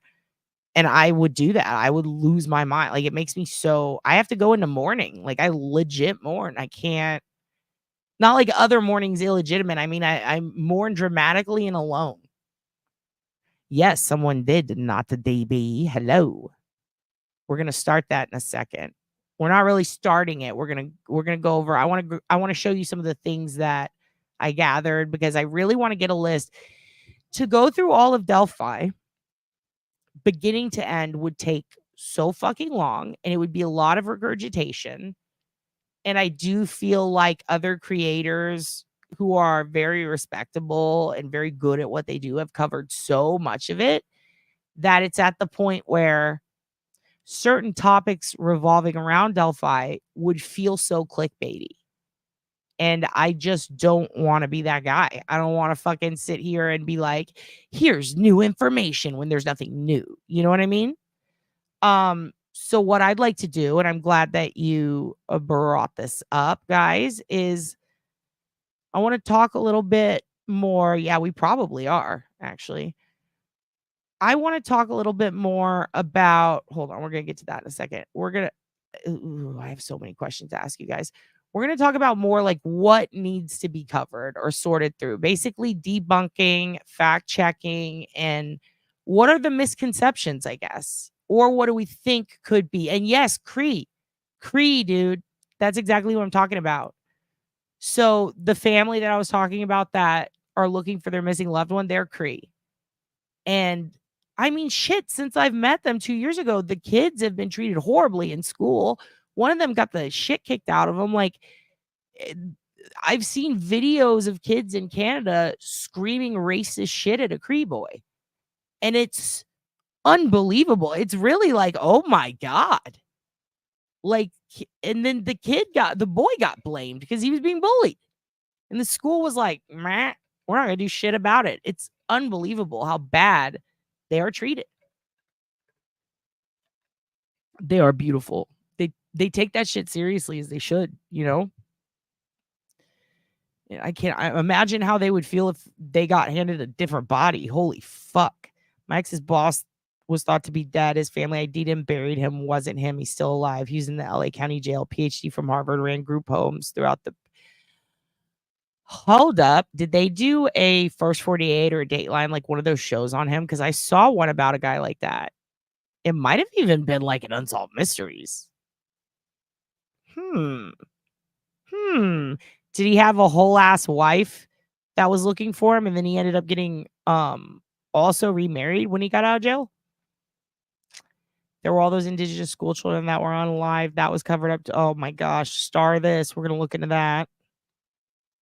Yeah, fucking poor Cree people. The little Cree boy that went missing too, that was a big thing. They treated that family like shit. Greetings, all. I'm new here. Hello, criminal network. You're a whole ass network. Well, this is just the channel. Welcome. You're in a cult. Any of you guys who are new here, you're now in a cult. I'm your dad. These are your sisters and brothers. You should have read the fine print. That's on you. But don't worry, it's a fun cult. Look up now how Mississippi prisons mass oh God. Yes, I've seen that. And there's a whole thing in Louisiana involving shit like that. It's dude. And also, we're going to talk about Mississippi factories sometime around the time of the ICE deportation roundups. There is some shit there. Oh my God, I would be livid. There's some shit there that's infuriating. We need to talk about. I'd be pissed off, principal, and for the loved ones, who cares? But I'm not really attached to the body. What? Yeah, same. I think you put into words how I feel. Yes. It's like, okay, I can't look at them again. I don't. Yeah, I would be so pissed, dude. I think the other thing that's strange is not strange, but I've thought about this a lot, but I still don't know how I feel is when they want to exhume a body to prove like what happened to them. And the family, I've seen them say like, I don't want this. I don't want to go through this again. Please don't exhume them. But then Tim Miller from EchoSearch did a very good interview about the Highway of Tears here down near Houston. And I remember him and a couple of other family members of the girls were talking about one of them who was going to get exhumed. I just remember Tim Miller was there for some reason, but I remember they were talking about this, and this woman desperately wanted exhumation for her kid's case. And this other woman was like, fuck no, please don't. You know what I mean?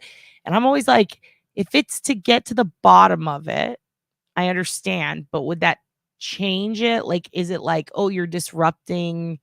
I guess it depends on like your religion, your culture, how you feel about it personally. It depends on a lot of things. I don't know. What do you guys think? Criminal Network says hello and thanks for the warm welcome. Hey, you're welcome. You're in a cult. We love you. I lived in Hoopa, also upstate Iroquois.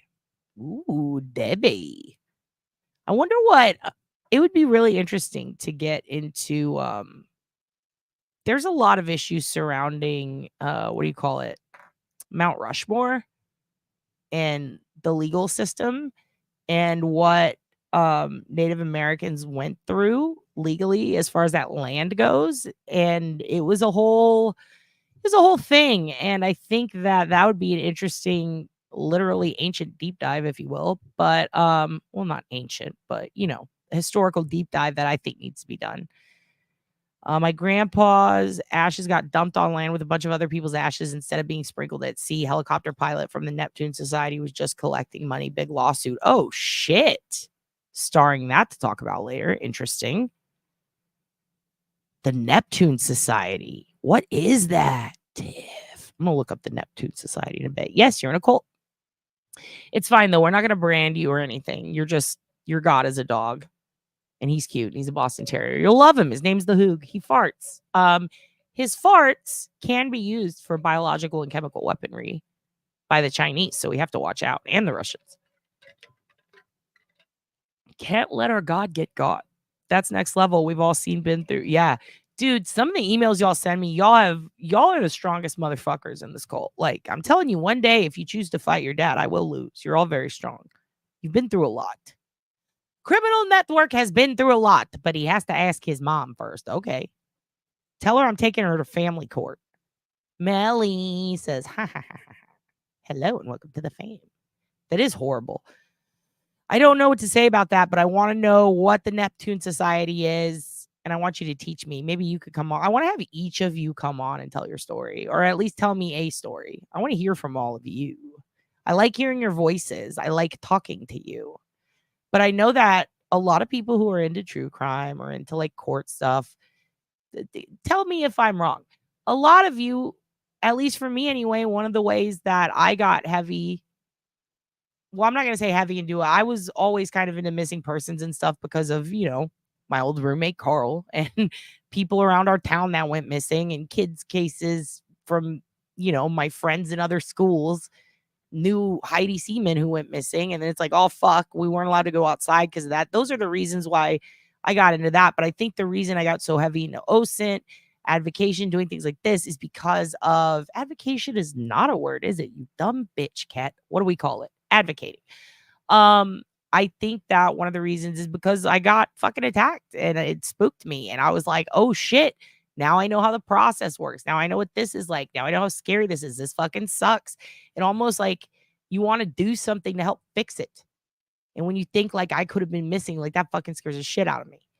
And if you have any skill in anything and you can help in anything that you can relate to you, I think people tend to, I don't know. I don't want to say make it about them because that sounds selfish, but really like, if you can relate to something that someone else is going through or that you see on TV as far as a crime goes, or, some people will go, I can't imagine if that was my loved one, my sister, my brother. And then you start thinking of your sister and brother. And then before you know it, you are balls deep in a case.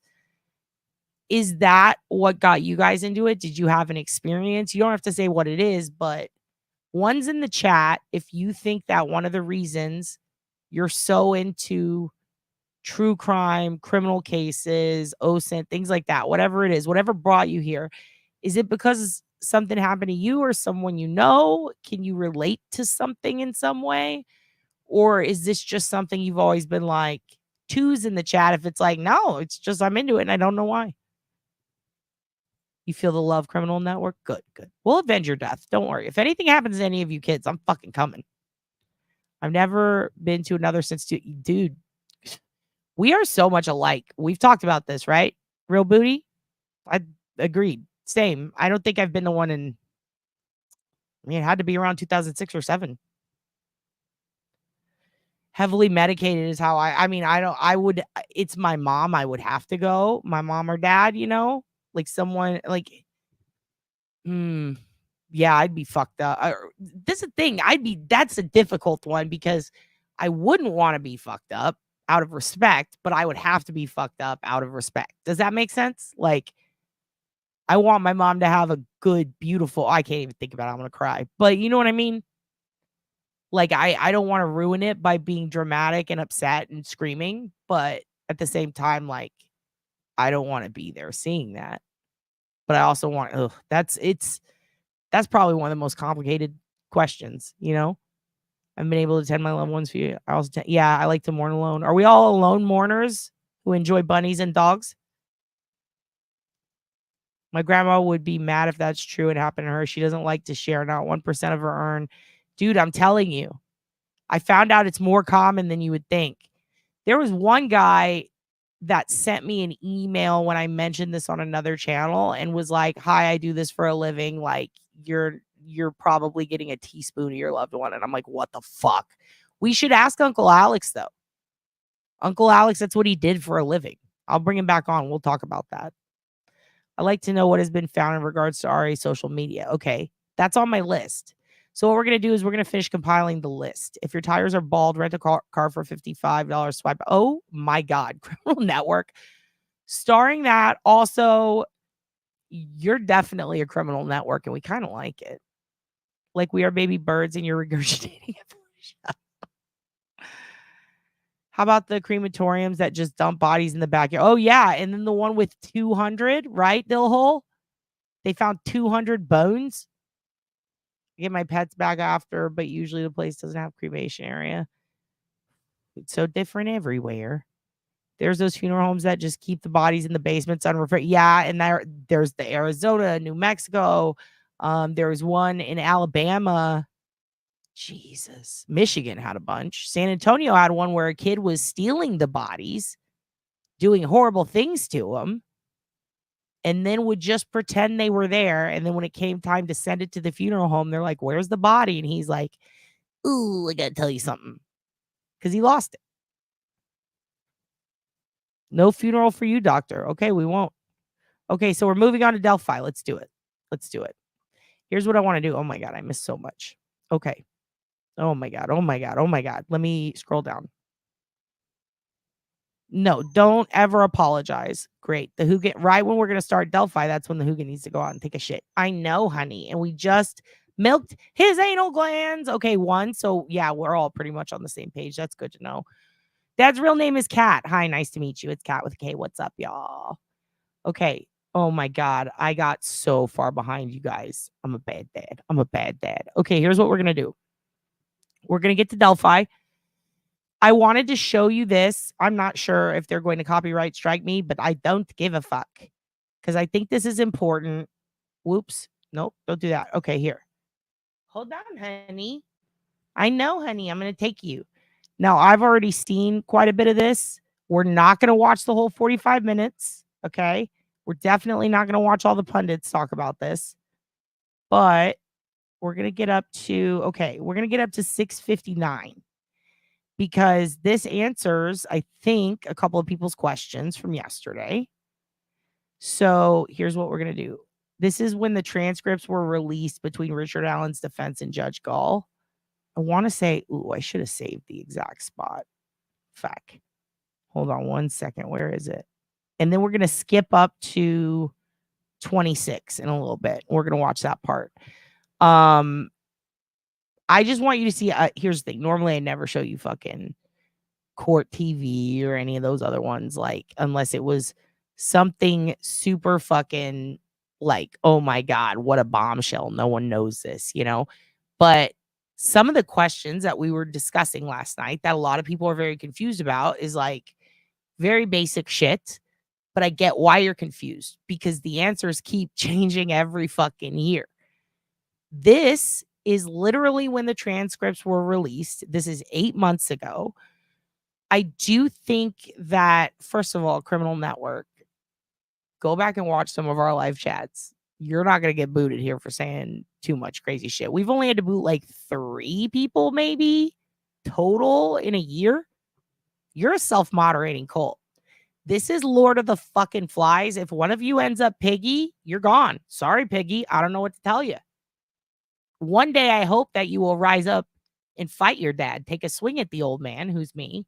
Defeat me and take the cult yourself. I will cry from being proud that day because you will have earned it. We're all about like self-moderating. If you get booted, it's because all the other kids hate you and they Lord of the Flies you. And I'm sorry, but you should have fucking done better. That's really the only way.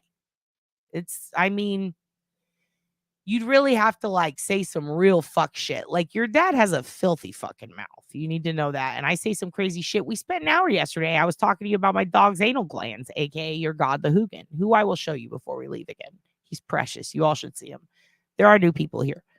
Yeah, anyway, the point is you're fucking fine. Don't be respectful. Be as disrespectful as possible. It's fine. It's fine. I'd prefer it. Just say how you feel. I'd rather you kids be honest and say filthy words than lie to me with some fucking bullshit that wastes our time. You feel me? Tell us your stories. Also, if you have any cysts or manifest. Oh, is it the Hoogan? Hi, honey. All right. If you have cysts or manifestos, send those to me, especially if you have rethoughts or remake thoughts on Frasier. Any manifestos regarding Frasier, any thoughts on Niles, where is Maris? I'm into it. Some of you do genuinely send me that sometimes, and I really enjoy it. Okay, here we go. We're just going to watch like the first 5 or 6 minutes. If it flags me, just wait around. That'll be right back. But I'm doing this because they show you the paperwork. You know what I mean? We're going to talk a little bit about it. We're going to talk about the sanctity of the words from the prosecution. I do. Yes, of course you can see Hoogan. He's your God. Close your eyes. He's right there. He's inside of you. Anyway, ooh, that sounded weird. My dog's inside of you. Don't ever think about that again. I'm going to show you this. We're going to talk about how to get court records, which we didn't get to last night. But the reason this is important, I understand a lot of you are skeptical. I'm super skeptical about everything. But a lot of you pointed to the Karen Reed case. How can we trust the prosecution after Karen Reed? Oh, yeah, they were supposed to get in trouble. But listen, that's in the process of them getting their asses handed to them. Okay. Yes, the prosecution did lie in the Karen Reed case. Guess what happened? The witness, they're getting fired. Okay. Like fucking proctors out. People are being investigated. We're seeing the punishment. If anything, that should be a case example to these motherfuckers in Delphi. Don't fuck this up. If you manage to look more worthless than the fucking Commonwealth, I mean, you're trying at that point to fuck your life up. You're trying to be bad at your job. You really have to go out of your way to be worse than them.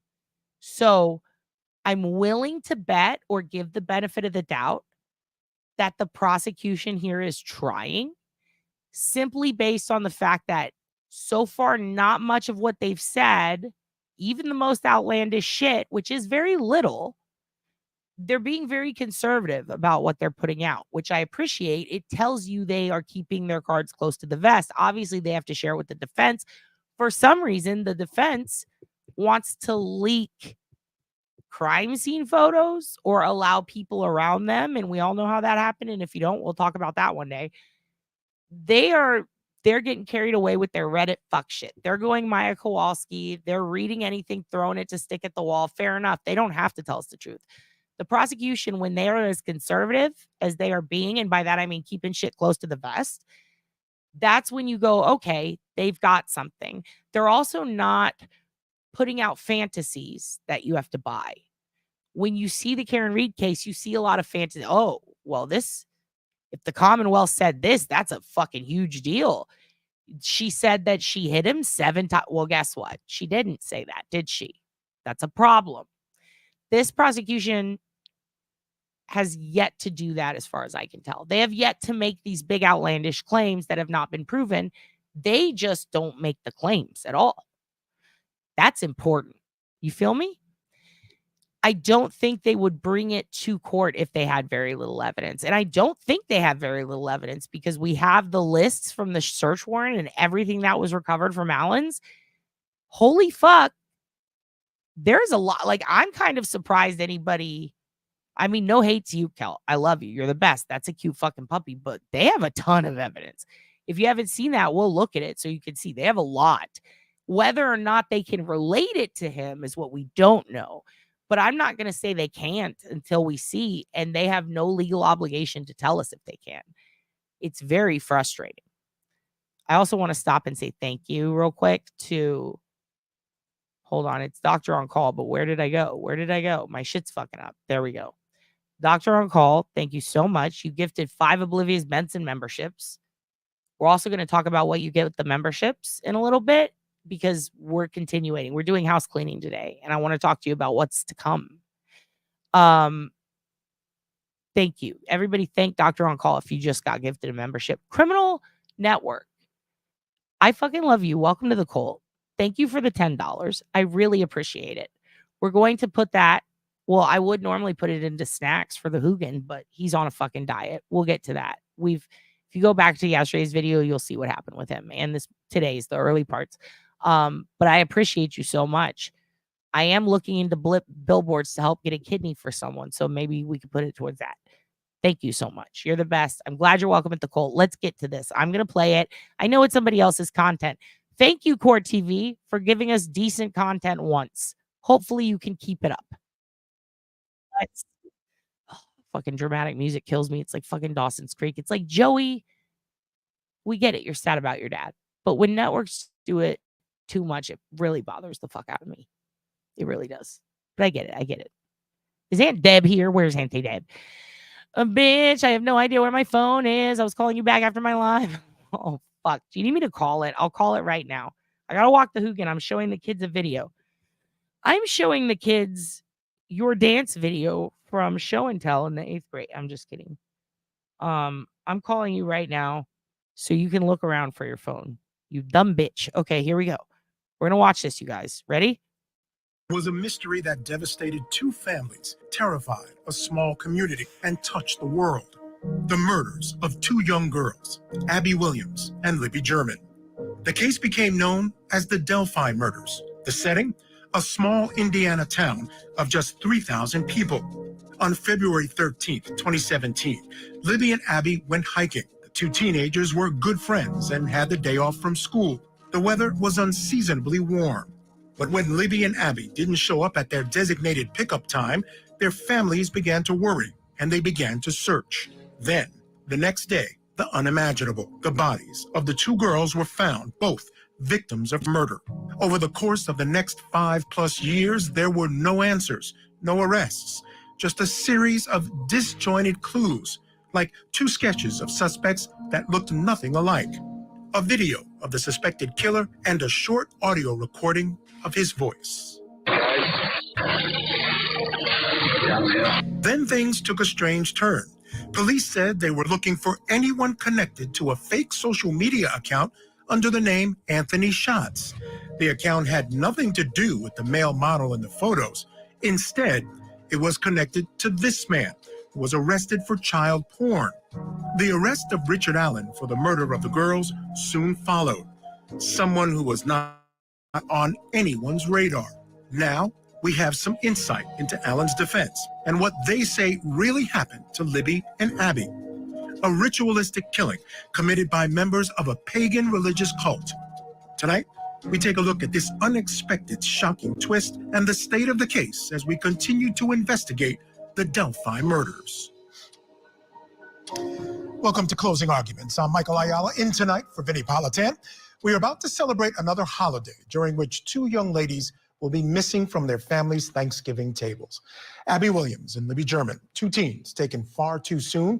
13-year-old Abby and 14-year-old Libby were best friends, just out for a day of fun on a day off from school on February 13, 2017.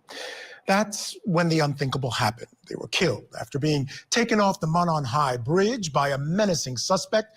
Libby had the presence of mind to record the suspect on her phone. That chilling video of the suspect ordering the girls down the hill to where their bodies will be found the next day has become a central piece of evidence in the case. Now, according to defense motions, the crime scene was filled with ritualistic symbols. The victims' bodies were allegedly posed and sticks were placed around the victims in a disturbing pattern. Now, images of the crime scene have been leaked, and that led to Richard Allen's defense attorneys withdrawing from the case. Now, along with those crime scene photos, leaks, there are other allegations of prison guards wearing Odinist patches on their prison uniforms. In court documents, Allen's previous defense claims Abby and Libby were killed as part of an Odinist ritual. And in a stunning turn of events last month, during a closed-door meeting inside Judge Fran Gull's chambers, Allen's previous attorneys, Andrew Baldwin and Brad Rosie, were accused by the court of gross negligence. During that closed-door meeting, Rosie says he was forced to withdraw from the case or face public shaming. Just after that closed-door meeting, Judge Gull made this announcement in open court. We've had an unexpected turn of events, ladies and gentlemen. Earlier this afternoon, The defense attorneys have withdrawn their representation of Mr. Allen. Mr. Baldwin made an oral motion to withdraw. I granted that oral motion to withdraw, and Mr. Rosie will be submitting a written motion to withdraw, I'm assuming within the next couple of days. They have confirmed with the court that Mr. Allen's Melly, you're not part of Court TV. You're what makes Court TV a little better. Okay. I just get pissed off at 2 select people on Court TV. And then the dramatic music pisses me off no matter who does it. So Judge Gull, who I kept calling Judge because I'm fucking dumb. Yes. Oh, you're coming down off your microdose. Yay. Perfect timing. You do not want to be microdosing on this. Melly does rule. I want to talk about something. Hold on. I want to keep going. I did say Feast of Valley 5 months ago and got debunked. It's on the 27-page motion. Okay, yes. Let me see. And it was a satire more than it was Odinism still connect. Okay, so you understand the whole Odinism thing. So here's the thing. Oh, and thank you so much, Rachel University. You're the best. With the Odinism stuff, Criminal Network, curious. I'm curious to anybody who's been following this case hardcore and is in touch with that. Here's what I want to know. With the Odinism angle, if you do not believe in the Odin angle, someone has to be in denial, in my opinion, being so much is out there. Okay, so we disagree on that, but that's okay.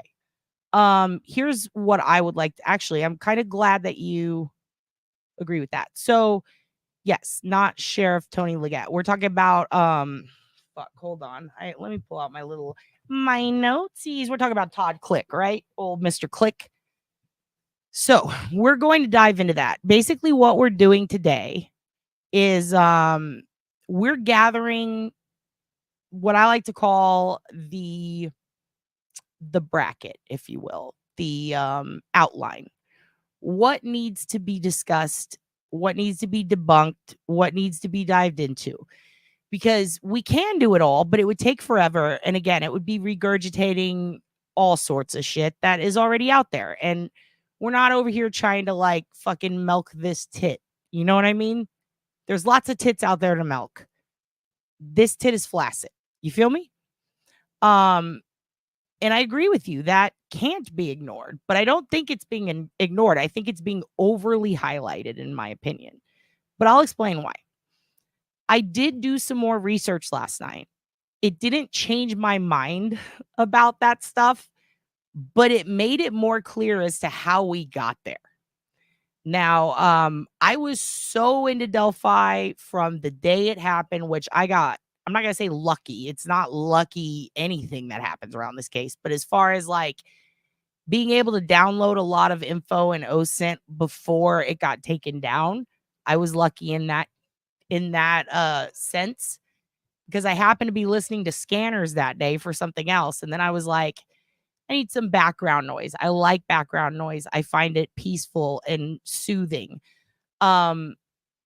I will have it bounce. I had a program that would have it bounce to the most popular ones based on ratio. So if you have a town of 100 people and 6 people are listening to the scanner, but then you have a city of 1 million and 26 are listening to the scanner, it's actually going to bump me over to the place with 100 with 6 people in it. You feel me? Because the ratio, the percentage is much higher. It carries more weight. In that town, that's a lot of people, 6, right? So it popped me over to Delphi, and I was like, what is this play? What is this situation? You know? Then before you know it, all the new shit starts coming out. And I'm looking it up now because I'm like, this is weird. There's girls missing. I kept it on and I recorded for like a full 72 hours. All right. So I have all the scanner stuff. I am going to put it out. I'm pretty sure somebody else has put it out, but they put it out in chunks, if you will. I'm going to just put it all out because I know that they took it down off Broadcastify. I know that Web Sleuth has it in little pieces. I'd like to just have it all in one big long fucking thing so that anybody who wants to hear it can hear it. Now, What if all you need, this is a good point. What if all you needed to know what Odinists were just another word for Aryan prison gang? Would all this weird shit make more sense? Absolutely it would. Here's the thing though. Odinism, much like almost every fucking religion, every fucking thing that, people constantly say pagan as if it means something it doesn't. People think that Satanists actually worship the devil when in reality you are your own god. It's considered a very selfish religion, but people who are really into it are like, yeah, you're supposed to care about yourself. It's all about perspective with religions, I think. Whether it's something that is literally a religion or a spiritual practice, or whether it's something like, I mean, shit, there's fucking tarot, there's Wicca, there's, some people want to do sage, some people like crystals. It's all fucking different, but a lot of people will just call that witch shit, right? I've seen people look at young ladies listening to Olivia Rodrigo and they go, look at these goth kids. And it's like, what the fuck?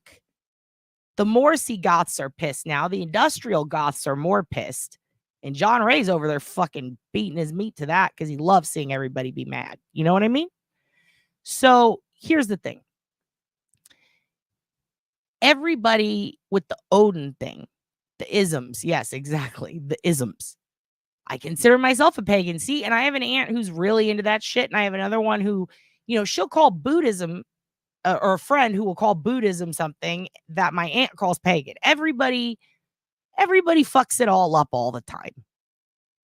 Yeah, and look at that. Star Z, good point. Church of Satan and Satanic Temple, 2 different religions. I didn't even fucking know that. I've looked into it. Remember, I told y'all I got really into Jane Mansfield and that Anton shit. So with I'm glad you're listening, and I was reading your stuff and I have a lot to say on it. And I think that you're right. Like, I think half of what you're saying is right. And I think half of it, I think that you either will be right or you'll be wrong, but you'll be okay with it. And I think the same about me. I'll either be right and be fine with it, or I'll be wrong and be okay with it. But like, I think the complexity of the situation involving isms, involving Odinist shit, is what's really causing a lot of divide that is so down the middle. Like, literally people are going, I know what Odinism is. It's this, and it's absolutely not to this other person. But if you look at why they think that, it's like, oh, okay, now this makes sense. You know what I mean? And yes, Todd Click has all the recordings in it. Yes. And that's the thing. Todd was working with 2 other people and he's retired, right? Or he was retired when all of this happened. And I can't even get into that right now. That's deep. But we are going to do an episode where we focus, just one full episode I have planned.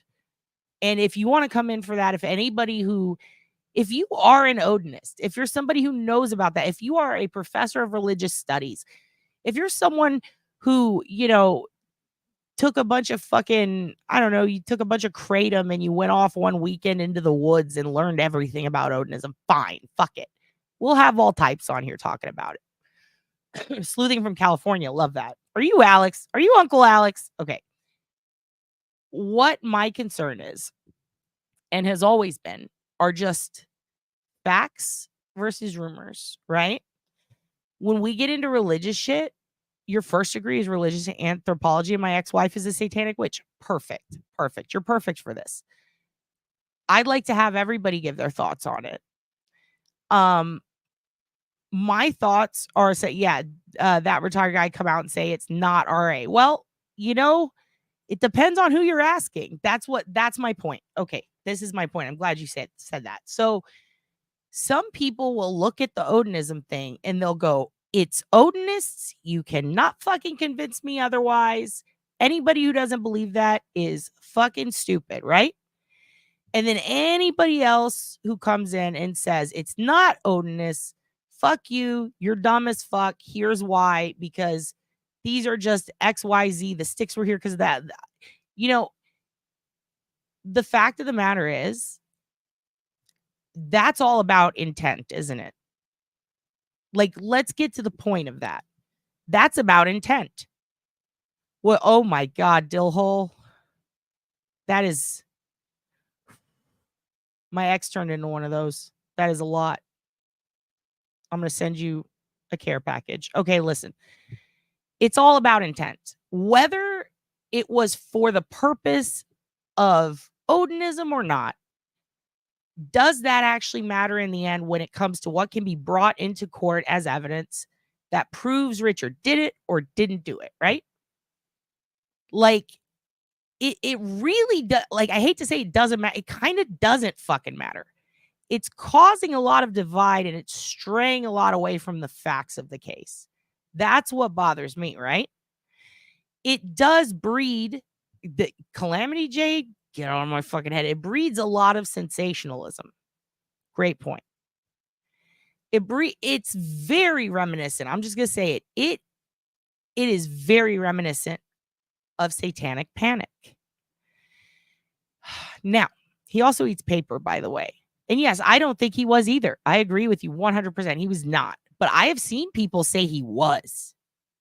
And I've also seen people say that it is it's all a biker gang. And I've seen people say that it's all a lie. And I've seen people say, you clearly don't know Indiana because there's a lot of meth head Odinists around here, right?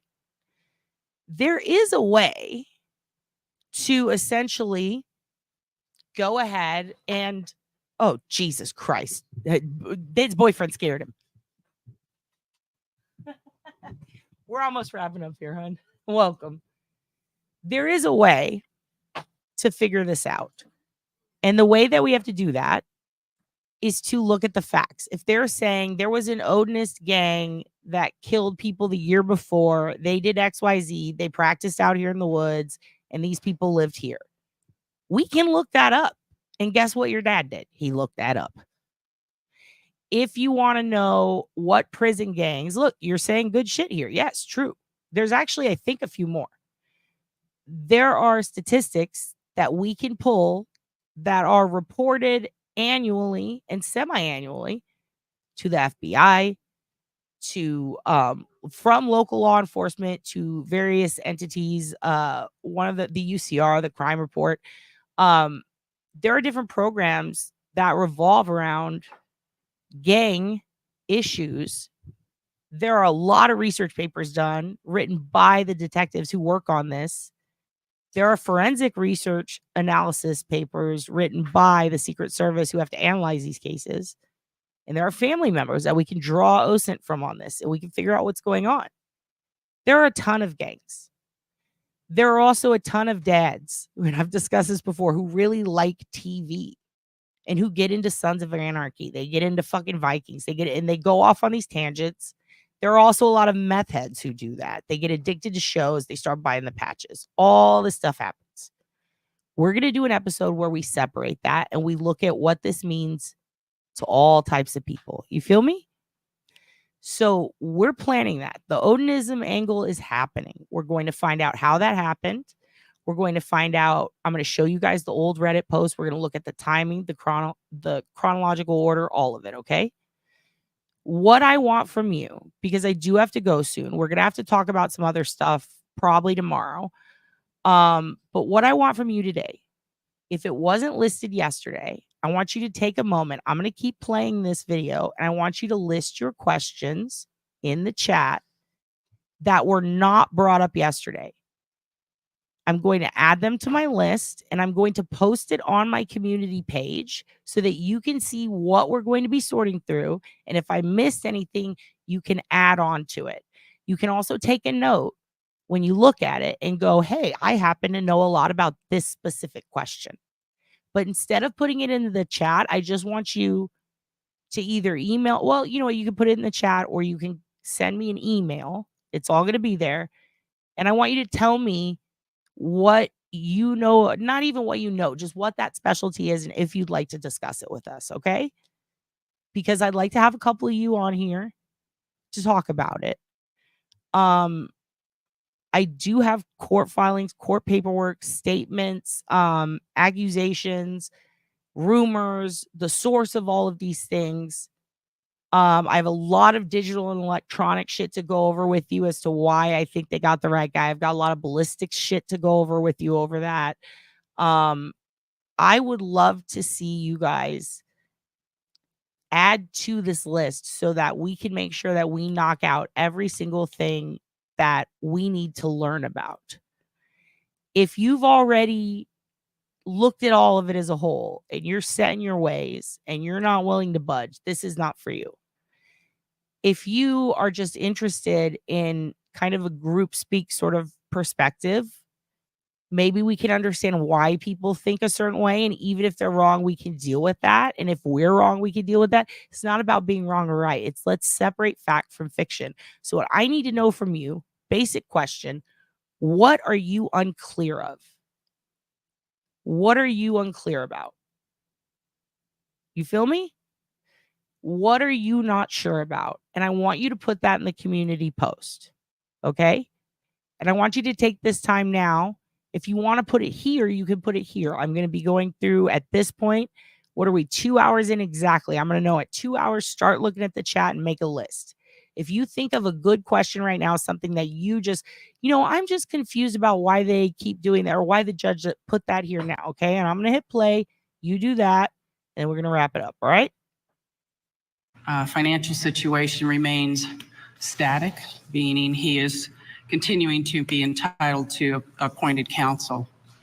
I will reach out to public defenders to make that appointment. As Mr. Allen is now without counsel, I've ordered him transported back to the Department of Correction. I have asked the attorneys to provide all of the discovery previously provided back to the state of Indiana. I know I entered a protective order on the discovery, and honestly, I don't remember when that was. I think it was in April of this year, perhaps, maybe sooner. But the attorneys have been ordered to provide all of that discovery back to the state. And if you would maintain that until such time as it can be turned over to successor counsel, I would appreciate that, Mr. McClellan.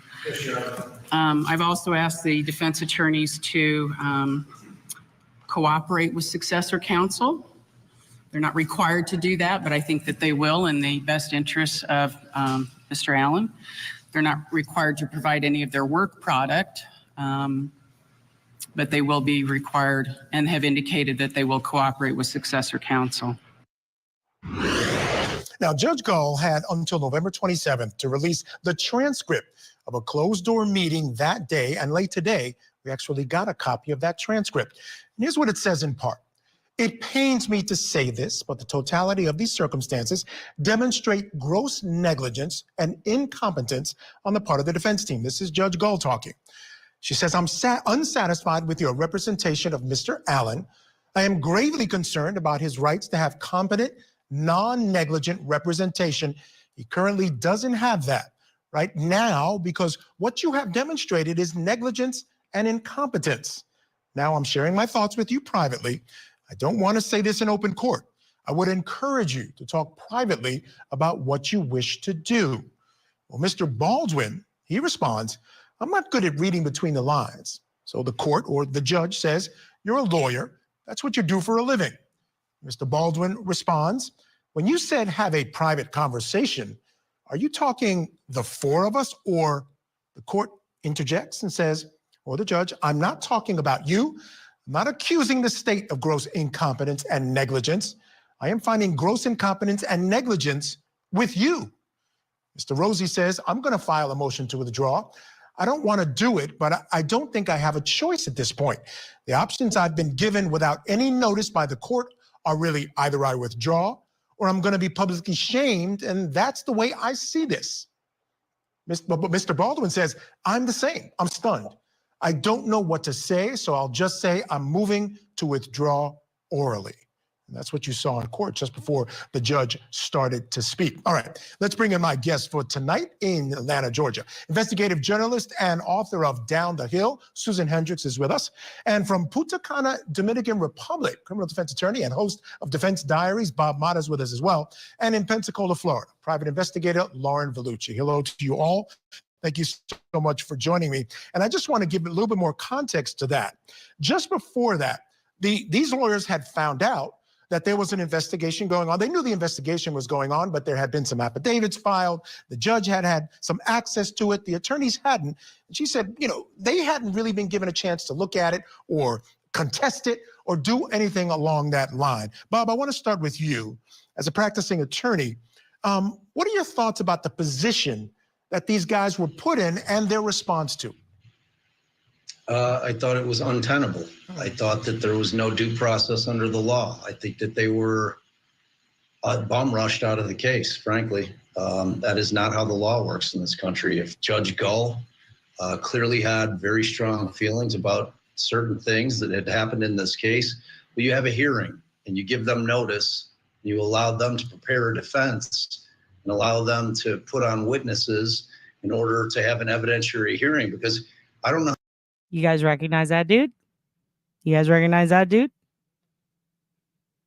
Guys, you need to finish watching the, Defense Diaries. Yes. We love them. Part of the squad.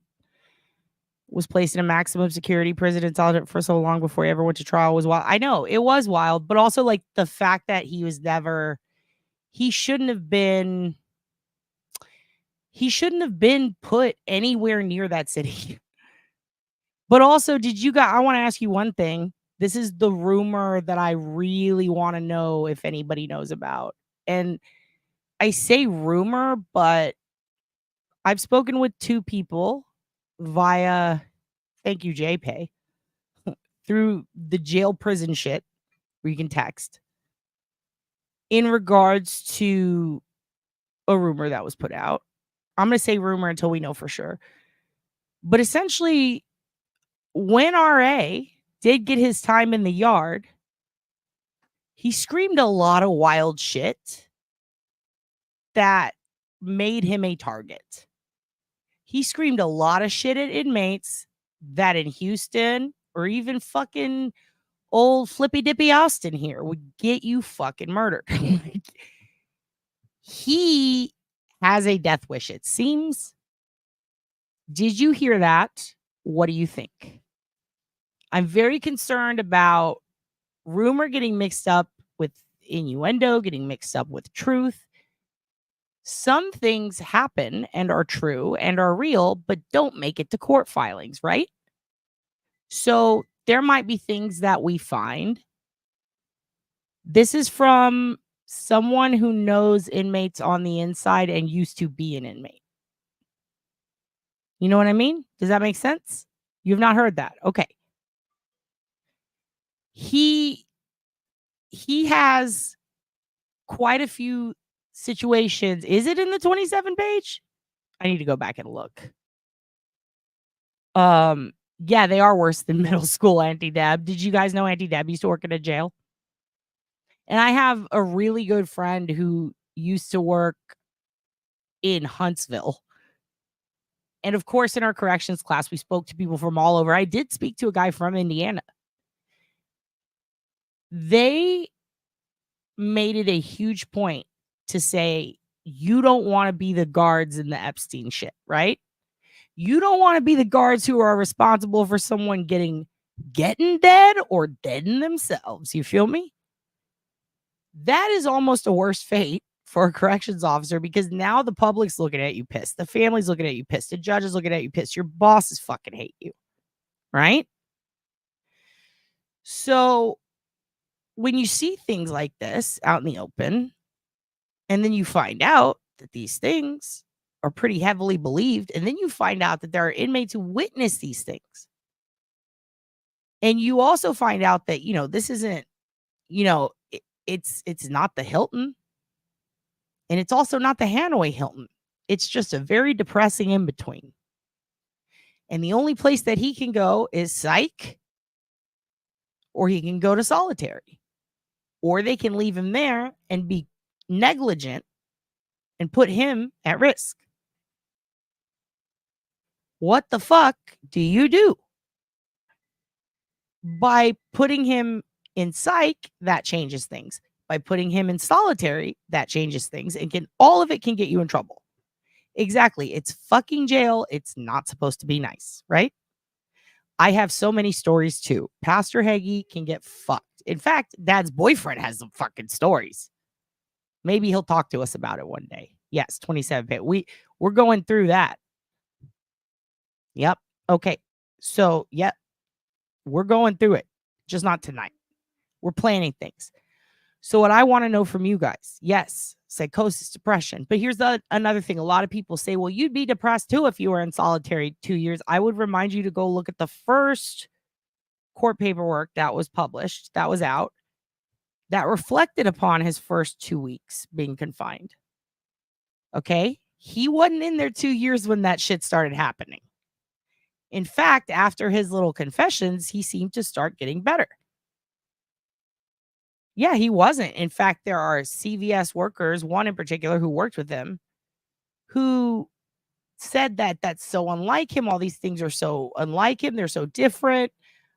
This is not the Richard I know. But then the second you ask them about his walk and about down the hill, they go, that sounds exactly like him. That's how he walked. You feel me? So everything is very contradictory. And I think it's very important to consider chronology, and like timing is important. There are a lot of people who are appalled at the way he was treated, and then they reflect on a story or a situation as if it happened now, but it happened the week of. So it's not like he'd been tortured. Yeah, it probably did smell like shit. So did Jim Morrison's when he didn't want to go into Vietnam. You guys I think we touched on that yesterday. Jim Morrison shit himself. He refused to eat. He covered himself in dirt. He oversweat from taking too much LSD. He did everything he dirty man for over a month because he didn't want to get fucking drafted. You know, he looked way fucking worse than Richard. This is a very classic thing. The amount of people who do the exact same shit, including eating paper. Someone eating paper has actually happened a few times before. It's pretty crazy. It's pretty crazy. Simultaneously, Judge Gull is a fucking terrible judge, in my opinion. If you were to ask me, did this man get a fair trial thus far? I would tell you, fuck no, they're fucking up so bad. But also, if you ask me, did he do it? Yes. Did he have help? I don't know. What do you think? Let's keep going. How a judge makes any findings just from getting information from the state. It's not how it works in this country, Michael. It's just, so Baldwin, he really was pretty calm when that was going down. And I've obviously read the transcript in total. Rosie was furious. And I mean, he laid it out. There's a lot of language in there when he goes pretty hard at her, exactly what I'm saying with respect to the lack of due process in this matter. Because at the end of the day, as much as we all want justice for the girls, this stage of the justice finding is about Rick Allen. And his Sixth Amendment right has just been torched. I'm sorry, but it has. And no one's changing my mind about it. Yeah, that's exactly what Rosie and Baldwin argue. The Sixth Amendment implications for Richard Allen are really just mind-boggling. Susan Hendricks, I want to go to you because this raises a lot of questions. There's been a couple of different things that raises questions. Some of the actions of the judge. I want to get your thoughts on this. I'm sure you read the transcript. I'm sure you're aware of what's been going on. I want to get your thoughts because if you would talk to the attorneys, they would say something else is going on here. Maybe some sort of conspiracy, something's going on. And unfortunately, these actions lead to that type of thinking. She would say it's all about the integrity of this trial, the integrity of the potential jurors, not poisoning those folks and some of the actions that the defense attorneys. Certainly, I wouldn't call them indefensible, but there were some issues. Your thoughts? Yeah, while reading it, Michael, there were issues that I had in reading it in terms of it appeared that Judge Ball kept bringing up different phone conversations that they had off the record. So I think that this hearing, in hindsight, should have gone on as planned that day, obviously, as we look back and see the attorneys and they're saying, so these are only options. And then Frangel mentions a phone conversation. So I think that was the mistake. Was it too casual? before this, prior to this? And was she forthright in terms of bringing up every conversation they had? So I think in hindsight, there were mistakes made in terms of what was on the record. And now that we see this transcript, but also reading through it, there were certain things that, Rosie brought up about the OJ case. He brought up Court TV and saying, I really haven't watched maybe back in the OJ case. And that got me thinking too, of course, the way the defense, the genius of that defense, everything was done inside of the courtroom, not prior to. I think this was the mistake in terms of the Franks hearing and everything else, and in violation, in my opinion, to the gag order. It was tried in the court of public opinion. You look on Reddit, YouTube, it's everywhere. Speculation, and it's because of what was allowed out there. Yeah. And you know what's interesting? I read that as well. And Lauren Vellucci, one of the points that Rosie made was that prior to this, there had been a number of leaks in this case by the state, by law enforcement. And so they, on some level, were trying to level the playing field. In essence, a gag order was put in place as a result of that, and then there were continued problems. But I still see issues with due process as far as they're concerned. They cite in there, in the motion by the civil attorneys representing Richard. Also, I want to point out something I did see in chat yesterday. I've seen a couple of people discuss it. I don't remember who said it. I'm not scolding anyone, but I did see someone say that they used Audacity to check the tone and pitch, which I did recommend for certain cases. Here's the issue. It's not going to work on this. Unless you have prior cleaned audio, and unless you literally have to adjust things in a way that is very difficult to explain. We will go through it. But basically the tone, the pitch, it's different because there's layers on that one. You've got wind at hand, the fact that it's already been edited, and the fact that I'm pretty sure the video that was leaked, it was you, Fluffy. So the video that was leaked was a cell phone video of footage on a TV. If it had been the original footage, brilliant. You would have been absolutely right. But because they used a cell phone, which I believe was possibly a flip phone, which is wild, because they used that to basically take a video of the video on the TV, that actually does change tone and pitch qualities. I know it's wild, but it is. It's just so manipulated, especially with the edits, that it's not really reliable for that. But I will argue that it is within a quarter of a step, or basically it's shifted up like a fifth. It's very, very close. It's very close. If we had the original unedited, it would be perfect. But the fact that it was so over enhanced and so saturated and so like edited, it's just not reliable, unfortunately. However, I want to commend you because you're brilliant. Like, yes, that is exactly what you should have done. Oh, no, I'm talking about the bridge video. You feel me? Like him going down the hill. Like anything you compare it to is not going to be accurate just because the down the hill video is so heavily edited. But I know which video you're talking about. Are you talking about, there's a couple, there's the one where they're in the yard with the fireworks. But nonetheless, brilliant thinking.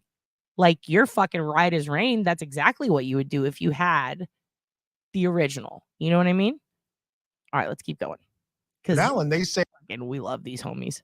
no court in Indiana has ever allowed a judge just to decide subjectively that she wanted to get rid. They did say it was boosted, but also what I'm saying is the video itself was a phone capturing a TV screen. So they're watching on what I'm going to assume, I'm assuming it was a forensic tech playing it through a TV, and they filmed it with a cell phone. And that changes everything. You can see a slight pitch change, but a big tonal change on those. Of some attorneys from a case, so that's what she did. There is a process for this, no? Oh, absolutely. There surprised us. And, given those new documents that were released by the defense stating basically unfair acts and politics, this doesn't look good. It's not a cute look for the judge, in all honesty. And she also did other things that, to me, I have issue with with due process, like Bob was talking about, with the fact that he is in the Westville Correctional Facility, and he has been. And to me, that is unconstitutional at this point, because he is still an accused murderer. He has not been found as guilty as a jury of his peers. So I have an issue with a few things that she has done, but I do think this is going to be an issue. And it doesn't look well for all the allegations that the defense was making in this long, drawn out motion. So it doesn't look good. Yeah, it doesn't, Lauren. I just want to double back on something you mentioned about him being in the Westville Correctional Facility. Tell people why that's an issue, because that's essentially a prison, not where normal folks who are awaiting trial would normally be. Correct. So when you're awaiting trial, you are in jail. You are not in a prison setting. And he went directly there, I think, a month after he was charged with these murders. And he went there for safekeeping, is what the sheriff said. And it's a much harsher environment. He's there with child molesters, other murderers, and that's just not how the process works. It just isn't. So, I think we all want to get to the bottom of this, but the most important thing is that we put the right man behind bars for the rest of his life for this murder. And I have a lot of concerns. Yeah, I have to agree. I mean, when you look at the way things are shaking out, Bob, you got to look at this and wonder. You got to say something's rotten in Delphi. I mean, there are too many things happening here that can really lead one to ask the question, is there something else going on behind the scenes? Yeah, I mean, I fight tooth and nail with myself not to slip into conspiracy theories. But when it's just one thing after another with respect to the timing, it's like every time something would happen in terms of a big move by the defense, within a couple of days, a major event like a leak happens, like 2 days after. Boom. A boom. Check that. Petty, there's more in the audio that they spliced in order to be aired to the public. They probably, the original was much longer. Well, not much. It's a couple seconds longer. We do know, based on statements from law enforcement, that a gun was present at the scene, and they could tell from the video. Whether or not that's admitted into the trial, I don't know. That's one of those things. I would have to argue against Ron Logan, but we'll get into why. Has a lot to do with his alibi. Remember Curtis Fouts? That's another crazy thing. Judge Fouts was Ron Logan's judge. Judge Fouts is the guy who choked prostitutes. He worked at Purdue University. He was actually off that day. He was accused at one point by Jalen and a couple other people. All right. So there's that. Simultaneously, Judge Fouts was handling Ron Logan's DUI, and he was pretty pissed off at Ron Logan. And a lot of people thought it was because Fouts knew who did it, and he was pissed that Ron Logan was going to out them. And they were trying to use him for a scapegoat. And then remember that Garrett Kurtz is he takes care of the horses that are abused by all the family. Because yes, there is horse abuse in all of this. And we're not going to get into that. We're not going to show the poor horses. But Garrett Kurtz, Ashley Garth, they were accused at one point. And then because they hung out with another guy named Keegan who happened to own 2 pit bulls, some psychopath nutbag bitch on the internet started destroying that kid's life, and to this day still absolutely believes it's Garrett. She also blamed Ron Logan. A lot of other people who are creators who made a lot of money off of these insane fucking theories, in my opinion, they decided to put this shit out there and go, how can this be? When in reality, it can absolutely be, and it's been. You know what I mean? So the thing about Ron Logan is that Ron was fucking wasted. He was not supposed to drive. He loved to drunk drive.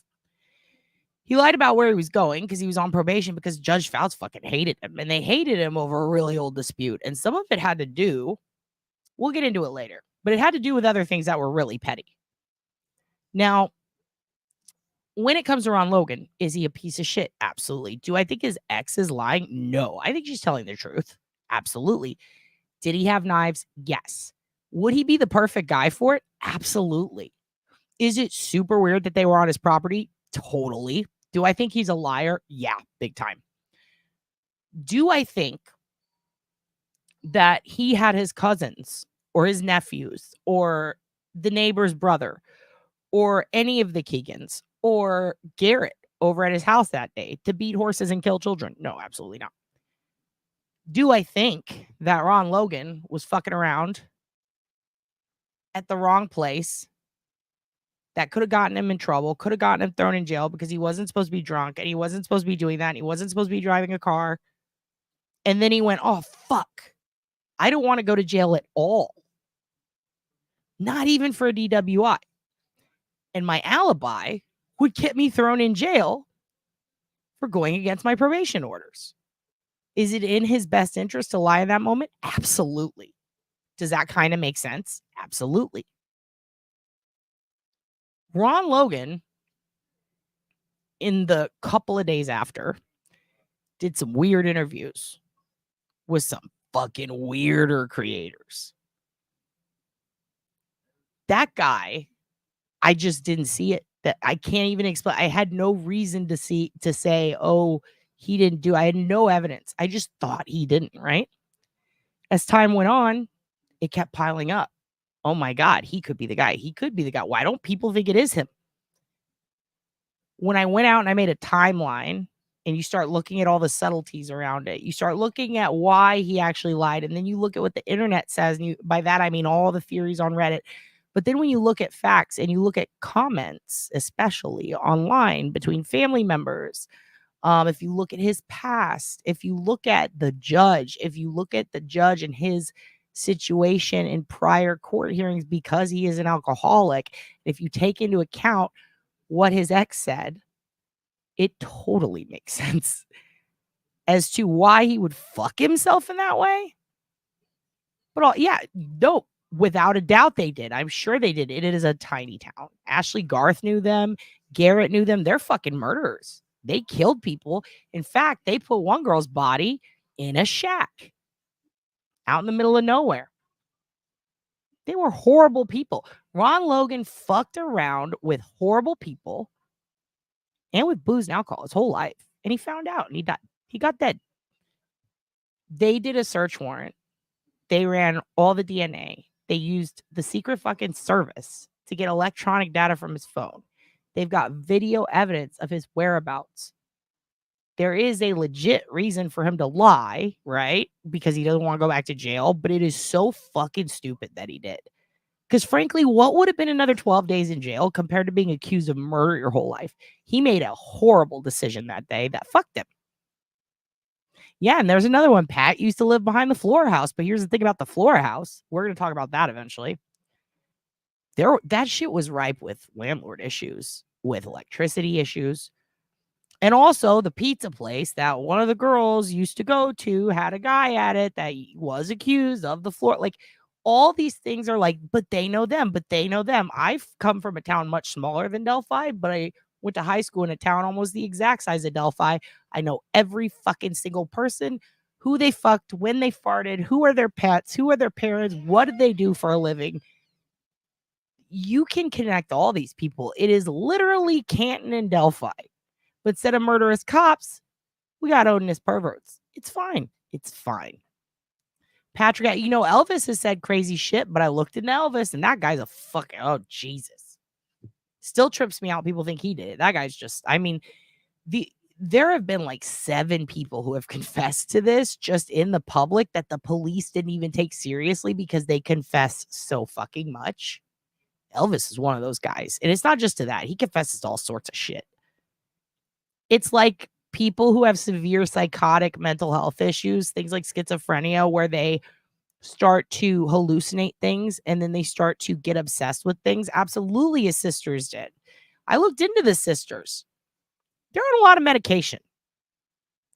They seem sweet. But right now, they're denying he had anything to do with it and saying, please leave my brother alone. I bet they'd pass a polygraph case today saying he didn't do it. I don't trust polygraphs personally for many reasons. Also because, you know, I've lied in them in past when we were training. So like, yeah, when we were doing our school shit, like the way you ask a question is very important. There's just so fucking much in this that can be connected to anybody. You can Kevin Bacon your way to a murder suspect in this case. Pick anyone in the town. I'll get you there.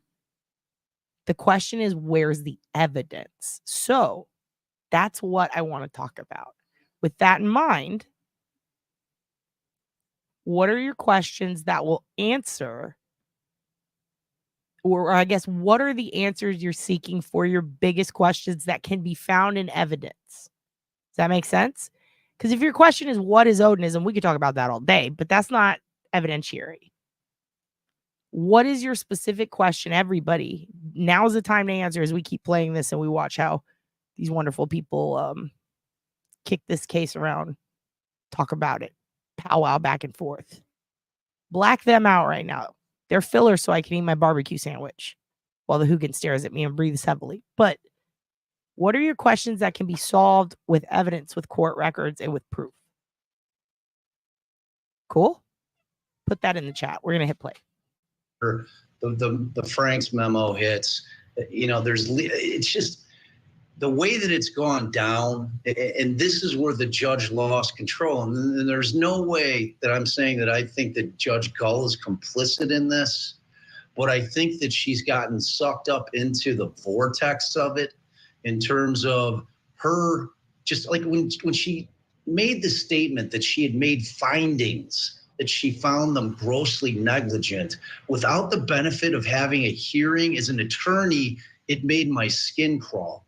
It really did. How are you making findings of anything without having an evidentiary hearing, without giving the defense an opportunity to come in and put on a case? And that was exactly their response, Bob. That's why they were so upset, especially Rosie.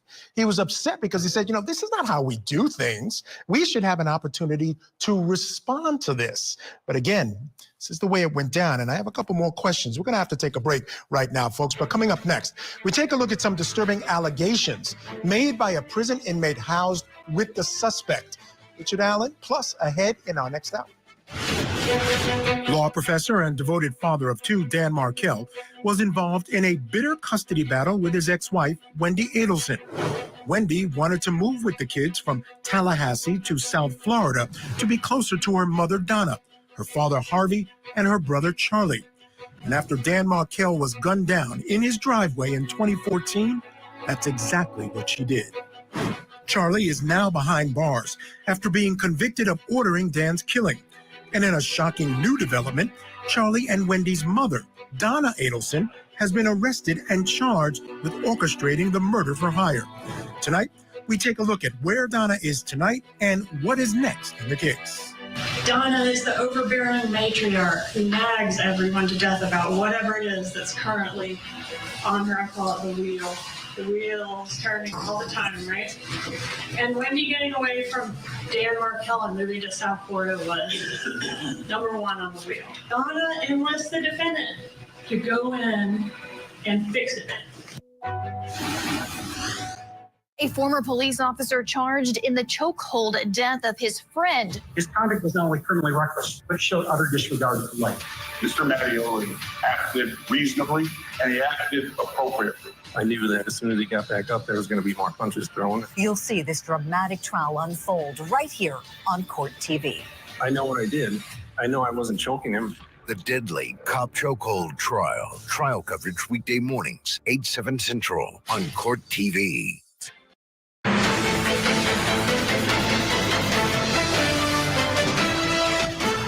We're here in Delphi, Indiana, a town of about 3,000 people. It is the town seat of Carroll County. We're going to take you on the trail, on the Monon High Bridge Trail that Libby and Abby took in 2017 and how they made it to the bridge. That's not this bridge. This is Freedom Bridge, also mentioned in court documents. So where they started that day, that's a little bit up the road. Across from Mears Farms is what's called... This is a pretty good, walkthrough. That's one of the reasons I wanted to show you guys this. Honestly, I'm kind of impressed. Melly, tell your overlords at Court TV The cult is impressed. So Criminal Network says you feel RA is a patsy. Well, that could be a Karen Reed situation, right? We do see a lot of fucking up coming from the crime scene initially that day. But here's my question. How? Like, how and why? You know what I mean?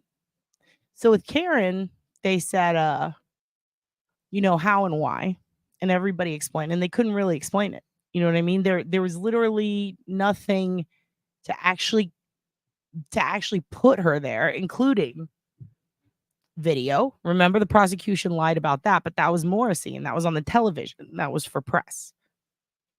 So then the filing came out where they said, hey, we've got video. Everybody went, oh, nice, prove it. Then there was the whole alibi. Like, she wasn't even fucking there. And even the prosecution said that. They said it happened at 12:45. She drove X amount of feet in 25 seconds. Well, she was at her house. Her heels were clicking the ground. Everything could be disproven, right? Or there was like an alibi for every single move they claim she makes. It could be disproven. So with Richard, one of the things that I noticed was the first thing stated in the first document that we saw that answers YouTube users' question, why Richard Allen, had to do with electronic forensics, had to do with digital evidence, specifically cell phones.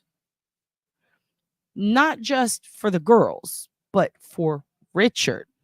You feel me? Notice all, and also, did you guys count those knives? Hello, but the phones. What was his excuse? Do you guys remember? His excuse was he was looking at stocks. Well, that doesn't sound like an insane, crazy person. He was looking at stocks.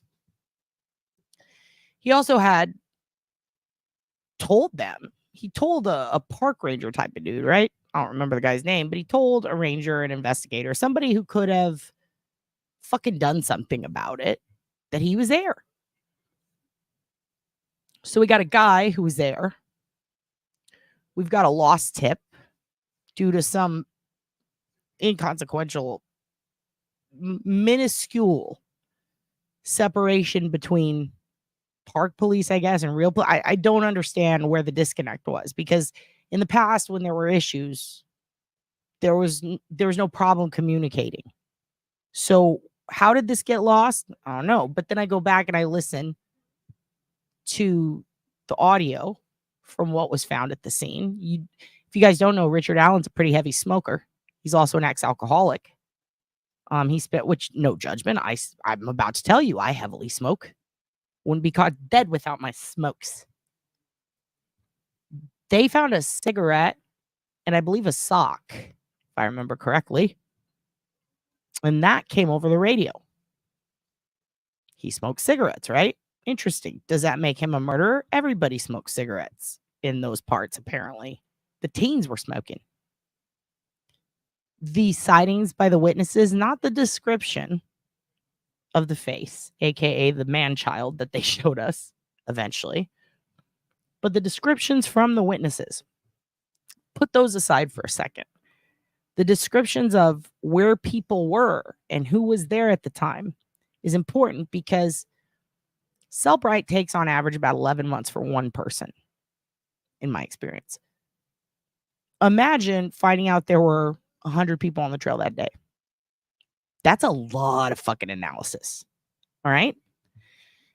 That means that they're going to need a big squad. Now, regardless of whether Carter and them had called in the FBI or not, they would have had to have a private company do that, or Secret Service, or the Stadies. And they don't fuck around. And you can actually look up the lab and their history and their, fuck around, find out ratio, if you will. And you'll find out that the lab is actually pretty fucking good. Pretty fucking good. You're also going to find out that they can trace those cell phones, everything they did. Literally, like I was talking about, they'll tell you when you farted if you got a Fitbit on. They know what stocks he looked at.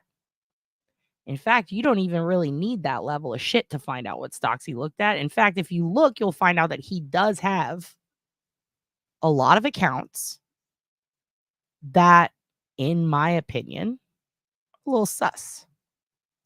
He does have a digital trail. We'll get to that. I'm curious what you know. His wife, his family, his daughter, they have ties to the community, but he is shockingly separated from it. Almost like he's walking in the shadows.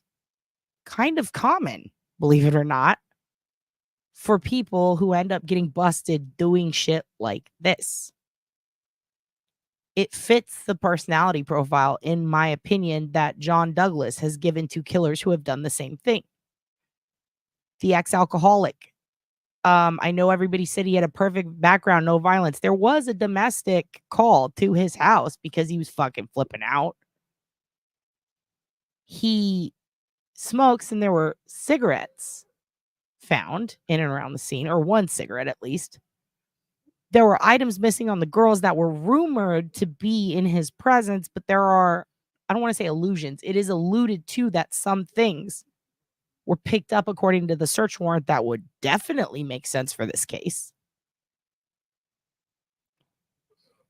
Keegan Klein, his grandma had a car that was maroonish purple. It was a PT Cruiser. It was a piece of shit. You should never buy that car. Just my opinion. Fucking terrible. Fucking terrible car. Okay? So, he's got that within an arm's reach. He's been hanging out at Grandma and Peepaw's.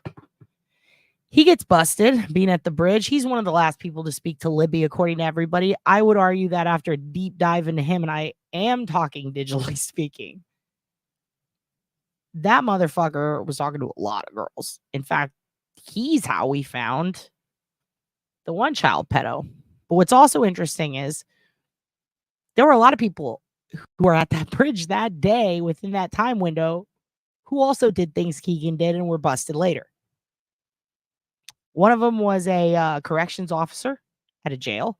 Another one was a middle school principal from a town nearby. Two of them were friends with the cousins of one of the girls.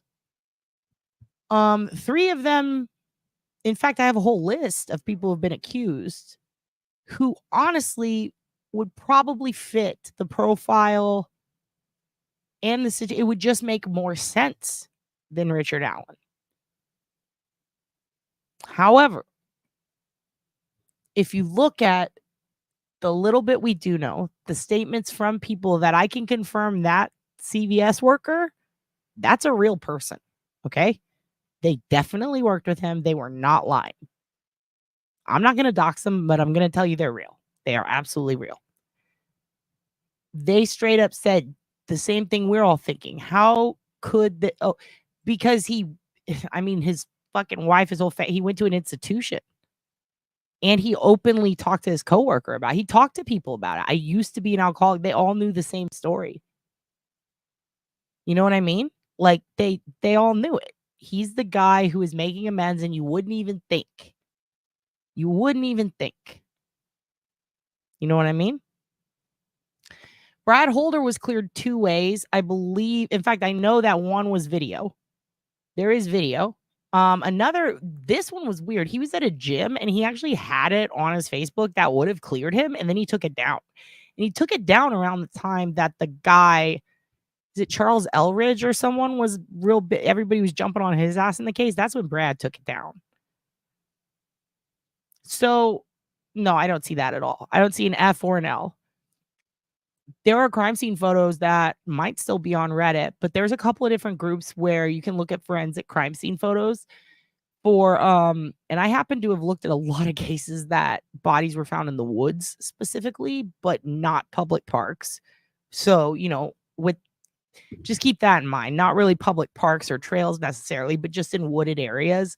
It's very common to see up into the side motions of blood at crime scenes that are simply someone trying to wipe their hands off, but it's also common around deer hunting areas and deer hunting blinds.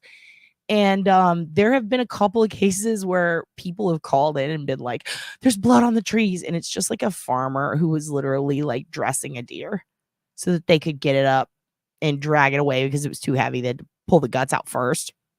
And the way that they get their hands clean is they wipe downward and then to the side with the back of their hand to get all the blood off. I can see him doing that. I can see it being their blood, but being able to preserve his evidence or his touch or his sweat, any of his DNA through that on tree bark, very difficult. But we know that they can do it because they did it in the Katie Jeunesse case. However, just like this fucking group of fuckstick cops, apologize to that one sweet guy that I think is doing a good job, but the one thing they have in common is Atlanta police and Hudson can attest to this. They would rather fucking grandstand and be the heroes instead of ask for help from the FBI, which is what happened early on. And Suffolk did it. They would rather take the glory, so they're not going to ask for that help. That help was kind of forced upon them when the forensic crime scene techs were like, no, we're taking this tree, and they ripped it out of the fucking ground. The thing that they have in common is Katie Jeunesse was also unsolved, is still unsolved. But now that they've solved Delphi, or I keep saying solved and convicted. What I mean is they've chosen to convict or to try and convict. They're trying to solve it, if you will. They finally have a guy now.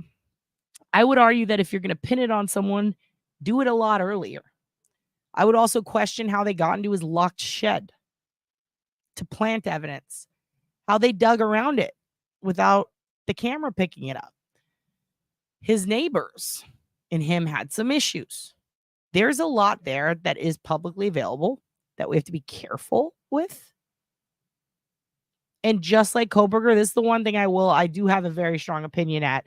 Nobody fucking looks at fish. I'm sorry, Criminal Network. Nobody gives a fuck about the fish unless you're on vacation and it's a massive koi. But if we're talking Indiana fish, no total offense to Indiana. Fuck you. You have bad fish. We have bad fish in Texas. No one has good fish unless you're in fucking Hawaii. Really, Boston might. Unless you're at a fucking botanical garden, no one's looking at fish from that high ass, dusty ass, creaky ass bridge. Okay? If people are fishing in there, they need help. The fact that Pastor Micah baptized people in that water is disgusting. It's so fucked up. I'm sorry. I love you to death, Criminal Network. I don't hate you. I'm not mad at you, but I absolutely rebuke thee for that statement. Nobody fucking wants to look at the fish.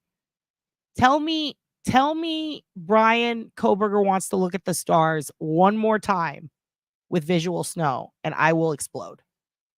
Nobody wants to look at the stars. Nobody wants to look at the fish in both those cases. It's just how I feel. That's the one thing I will be firm on. Okay? Simultaneously.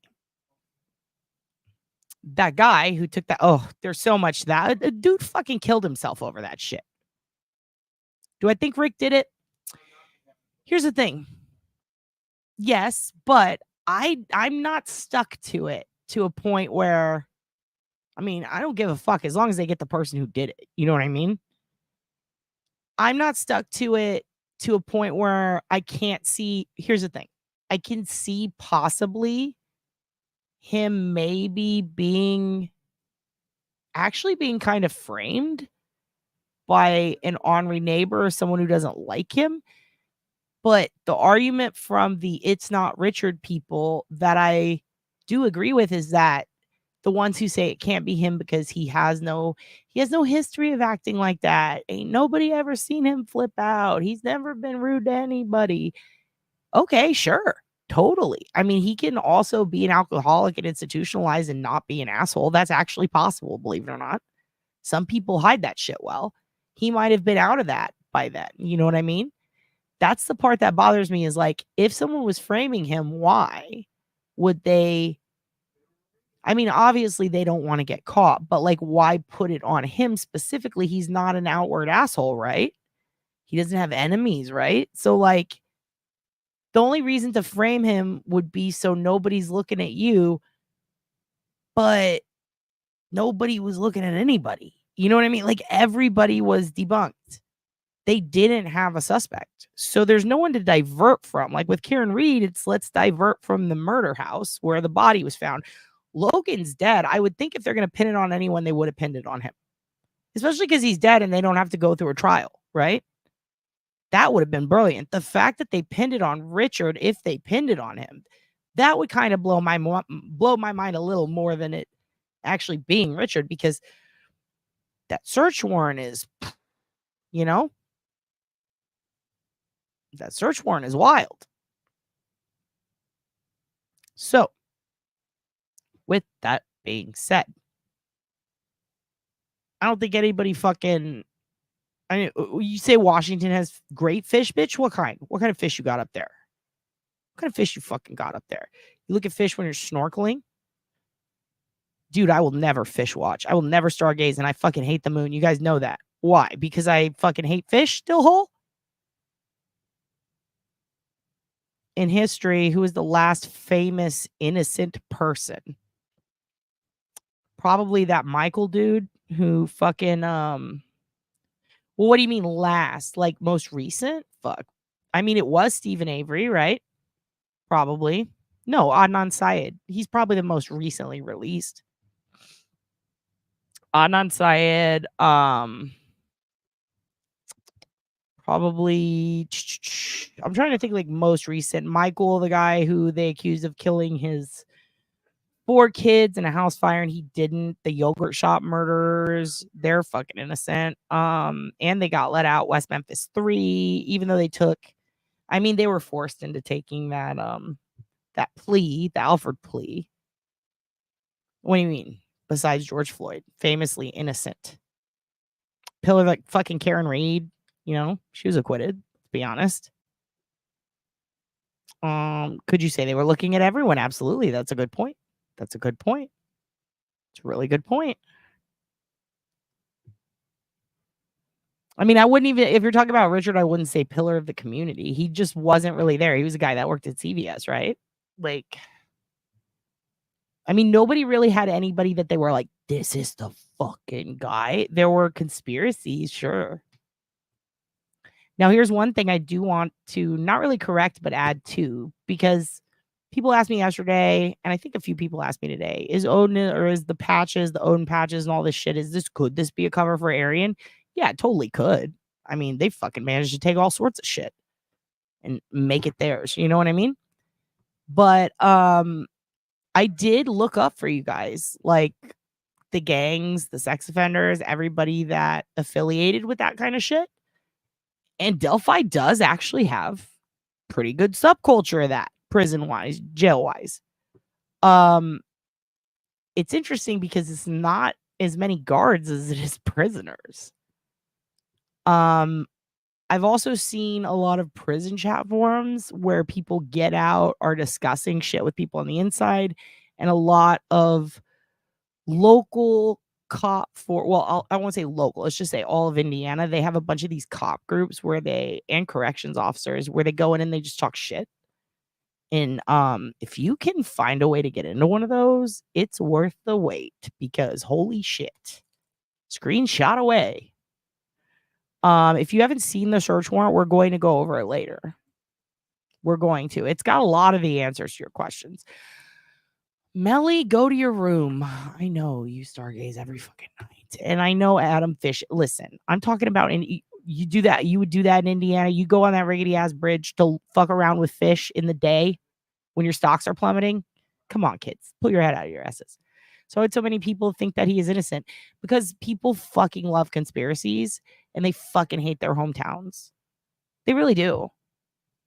And look at how many people banded around Karen Reed before they even knew the facts. I mean, I'll admit I was against her because I was like, I don't know. This makes no sense. Once I heard the facts, I was like, oh, fuck. But I spoke to a lot of people who just didn't like cops. I just don't like cops. Fair enough. I had a bad experience with those cops is the most common thing. Most common. I think that people think he's innocent also because of the way he's being treated, which is wrong. He's being treated horribly. He's not getting a good defense, and this judge is fucking corrupt and stupid. She's dumb as fuck. She's horrible at her job. So instead of registering that as he can still, like, basically the prosecution can be correct, but they're all assholes. It's like, it's a tough situation. It's like, do you want to side with the Karen throwing the fit in the Victoria's Secret over a coupon? You know? Like, even if she's right and the coupon is valid, she's being a fucking bitch. So you kind of want to be like, no, you know what? No. That's how I feel about this. And I think a lot of other people are like, they're burnt out with the investigation taking so long. They're pissed off that they fucked it up so early. And it's believable, right? Isn't it so believable? Because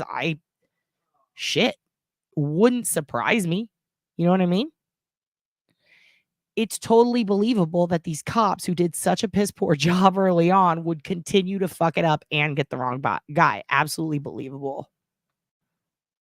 So, yeah. No, they're not. I must argue. No, they are not. Joel Rifkin, dude. Richard Ramirez, dude. Like, these are not pillars of the community. Serial killers are not. I'm very careful with always, unless it's about fucking fish and stars and the moon. But in all seriousness, no, there's a shitload that are piss poor individuals. Horrible, horrible people. Samuel Little, oh my God, he was a horrible person, not a pillar of the community at all. Definitely not Richard Ramirez. Definitely not.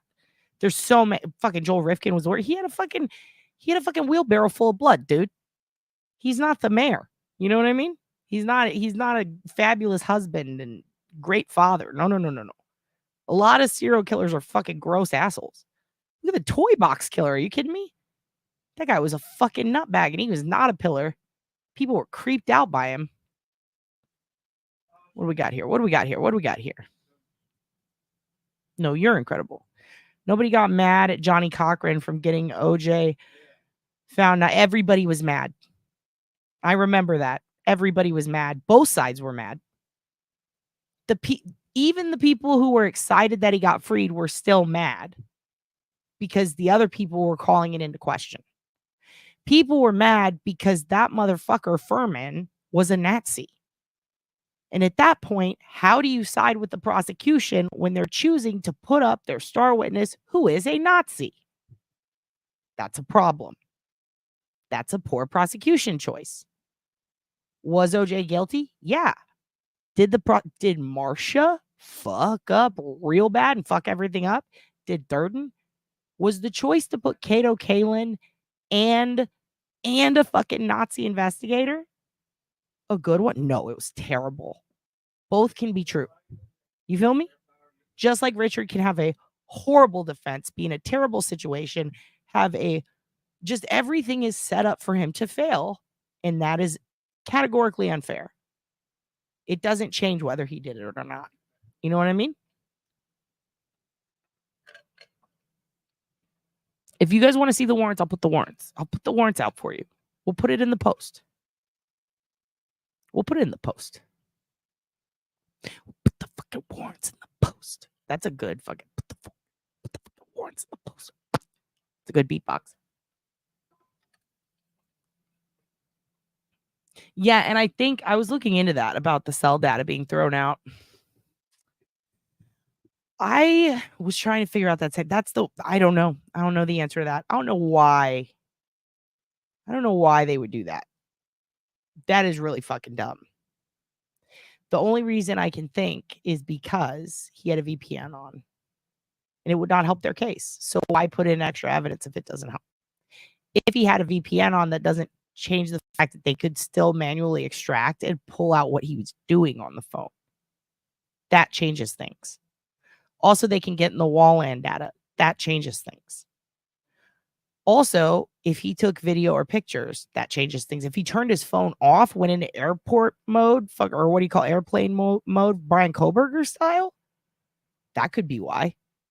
Because his phone shutting off and not being there would definitely be beneficial to the defense. Them saying he left already, but then you have to consider that there is audio on the scanner of them announcing that there's a guy there. There is an old tip buried where this guy talks about, oops, I fucked up. Or there's you know what I mean? There's record, if you will, of oops, I fucked up and forgot to tell y'all there was this guy and he was there. No, I didn't write a report about it. Well, what's his statement? Well, his statement was that he was there at this time. His hearsay could not discredit the airplane mode. So that would be very beneficial to the defense. That could be why. And it's a very Koberger thing to do. Hometown hatred, fucking, that shit cuts through everything. Yeah, exactly. Give me my Vicky secret. Shot his toe to avoid being tried. Jesus Christ, Greg Allman is wild. Did you see the video with Howard Stern? Where the one Allman brother's talking about the other Allman brother? Fuck, that was a great interview. I do know what you mean, Dillhole. You're all my favorite. There's many fish in the sea, and Melly's going to go watch them because she's a fish washer. You're a fish watcher.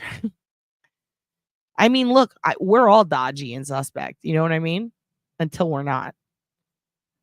It's a saying like the husband did it. Yep. Chick that got killed down in Florida. Oh, Wade Wilson? His chick? Or I guess the girl he killed. I've only found one that wasn't worth keeping. Most get thrown back. I've confirmed that the white supremacists have commandeered Odinism because Odinism is seen as legit. Okay. Well, no, I'm not doubting that they've commandeered it. Like they've definitely got a piece of that pie. You feel me?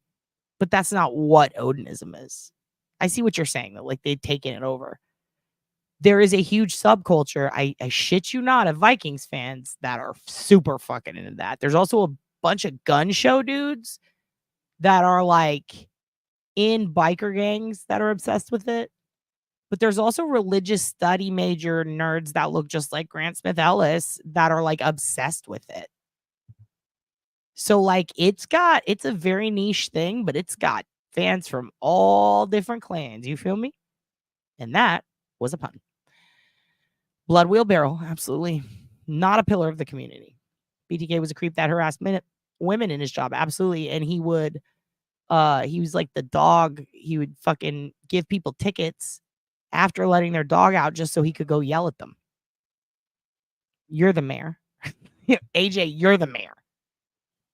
Dillhole wants to know Margaret. You know what I mean? He only made more money. Who? Oh, OJ? Yeah. No, I'm mad at OJ too, dude. But he's dead now. Fucking, I was pissed that the juice was loose to begin with. And then he went and he robbed those dudes. He fucking robbed back his own Heisman and shit. That shit was wild too. Oh my God. And the lead, are they in this group? Wasn't the lead prosecutor's daughter or the lawyer's daughter in this group? Which one of your dads prosecuted against OJ in the second trial? I thought that was one of you in my chat. You might not be here right now. Do bees count as fish? Don't even start with the bees. Yes, they count as fish. They have little flippy wings, right? Lots of people were pissed at OJ's defense team. Yeah, people were pissed at, like, literally everyone in that. Fucking everyone was pissed. I remember being super pissed afterwards because I heard an interview with somebody who was a neighbor in Brentwood, and they were a black family, and they were going to resell their house, and every other house on the market went up because of OJ, right? And when they went to sell it, they were pissed off because when they got the market rate data and the walkthrough and the appraisal, it was super fucking low. And they asked why, and they went to this this real estate consultant that they knew that was a friend, but the person wasn't licensed to, you know what I mean, go around doing that specifically. They weren't licensed to what do you call it? Fuck. What's the word I'm looking for? I just said it. I'm blanking out.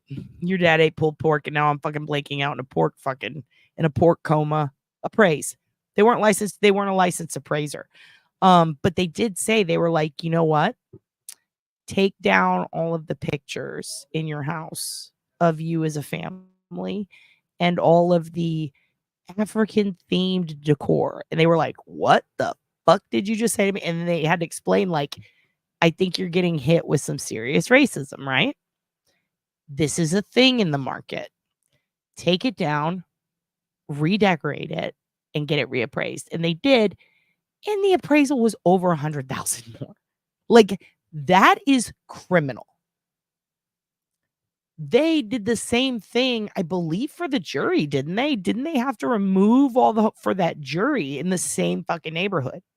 But I remember hearing that and getting pissed off because one of the reasons this couple didn't win in court is because they were the land, or not the landlord, the appraiser was able to prove that basically he's like, the reason that people fucking don't like this neighborhood and that it was appraised so low is because OJ lived down the road. They were able to prove that. That set the real estate industry back a couple of years in tackling that subject, which is a huge subject, especially in Texas, where real estate laws from the fucking real estate laws that are over 100 years old that say Black people aren't allowed to live on this property still exist, and those deeds need to be redrawn constantly. And there are racist neighbors who pull that shit out to try to get Black people not to move in. I remember that pissing me off super bad. I remember that was like the first time I became interested in the real estate market because I was like, oh, word, this is fucking criminal. Fuck, OJ fucked up a lot of shit for a lot of people. Yeah, he fucking did it. Especially when your jury is largely Black women. Yep. I was going to say, I think more people were mad. Oh, people were mad at Marsha. Women were mad at Marsha for her hair. I don't know if you remember that. They made t-shirts ridiculing her, pissed off over her hair. She had a big fan club. It was like Columbia House. You could write in like to this fake like Marsha who would give you legal advice in newspapers. And they fucking hosed her. Your fucking hair looks bad, bitch. You remember that? Marsha Clark's hair? Dad's boyfriend's here. You remember when Marsha Clark's hair was a big deal? We were kids, but when everybody hated that she got it cut, they were like, bitch, you look busted. God, it was bad. Dylan, do you think OJ did it? He did something. Hell, man, I don't know. Don't ask me. He fucking did something. That's what Dylan said. What? Shut up. Get out of here. You're canceled. Dad's boyfriend's canceled. Hey, take down the white women. That's what he just said. Flaming farts are a real thing. Do not try. Dude, they're real. And speaking of Dad's boyfriend, Dylan's always trying to fuck. You were a big fart lighter on fire, weren't you? He'll pull his butt cheeks apart. He does not fuck around. He does not fuck around. Yeah, fuck the fish, Melly says. I'm keeping that up. Someone screenshot that. Someone screenshot that. What about them high-pitched farts that sound like it needs a question? Babe, did you hear that? What about one of them high-pitched farts that sounds like it has a question mark at the end? Remember you did that one? You did that one you got on your soundboard? Bring it over here. Where it's like, huh? Huh? What'd you say? Yeah, no, his ass does that all. My boyfriend films. Huh? He's more than just farts, he says. No, he's not. He's just a fucking bag of gas. Adam Drives Helen, thank you for gifting a membership. I wonder who got it. You can thank your brother Adam. You're so stoned, says Pat Sanford. It's Potato Cat. Perfect. Perfect. Perfect. Pat, I miss you when you're not here. Walk among the two. Oh my God. All the kids are going to fuck. I'm going to get, CPS is going to call. You guys float like a rabbit and swim like a bee. Shut up, criminal network. You belong here. Is this my dad? Are you my dad in disguise? Because that's shit my dad would say. Honey, it's bullshit. Why you think them dolphins fly at night? I never shit you. You're my favorite turd. Party in Melly's room soon. You guys turn that shit down. Dad's got to wake up in the morning. I watched Mr. Black last night doing a child. Oh, Jesus. We're going to go down. I biffed it. You guys, you're so funny. Everyone is pissed that we got the Kardashians from OJ's defense team. That's another thing. That's a great point. You fucking hate the Kardashians? Blame OJ because Khloe's his daughter. That's such a funny conspiracy. It's true. Oh, Dad's boyfriend believes. Let me ask y'all kids a question. Serious question. If you had to choose between a conspiracy to believe in. Also, Queef Jerky is my street name. Queef Latina. That's what they call me. Pat has a great story. One time, I'm reading these to boyfriend. One time I farted in my sleep while my husband was getting ready for work, and he said it was a loud, long one, and he was the most upset that I smiled after. You're just like Dad's boyfriend. He will smile in his sleep at a really good fart. He also does this really cute thing where he does like the Undertaker and he crosses his arms over his chest when he sleeps. Oh, fuck. Hey, listen, we all ate our own shit when we're babies. Ain't nothing against it. All right, let's keep playing this. Mears entrance, according to court documents, and it would have been the main entrance in 2017. This fence wouldn't have been here. This is where Kelsey said that she dropped off Libby and Abby on February 13th that year. She would have waved goodbye, said that she loved them, and then watched them walk past those trees. And once Libby and Abby cleared the trees, they had a choice to make. Right here in the center of the trail, they could choose to go right and go towards town, or they could choose to go left towards the bridge. They went left. This is also where three girls say that they ran into a man generally matching the suspect description. He was heading towards the bridge. They were heading the opposite direction towards town. You know, walking along the trail, you realize that there are a lot of places that someone could hide. Yes, it was a different season. This happened in February of 2017. So there wouldn't have been leaves on the trees, but there are a lot of trees, and it would have been very dense.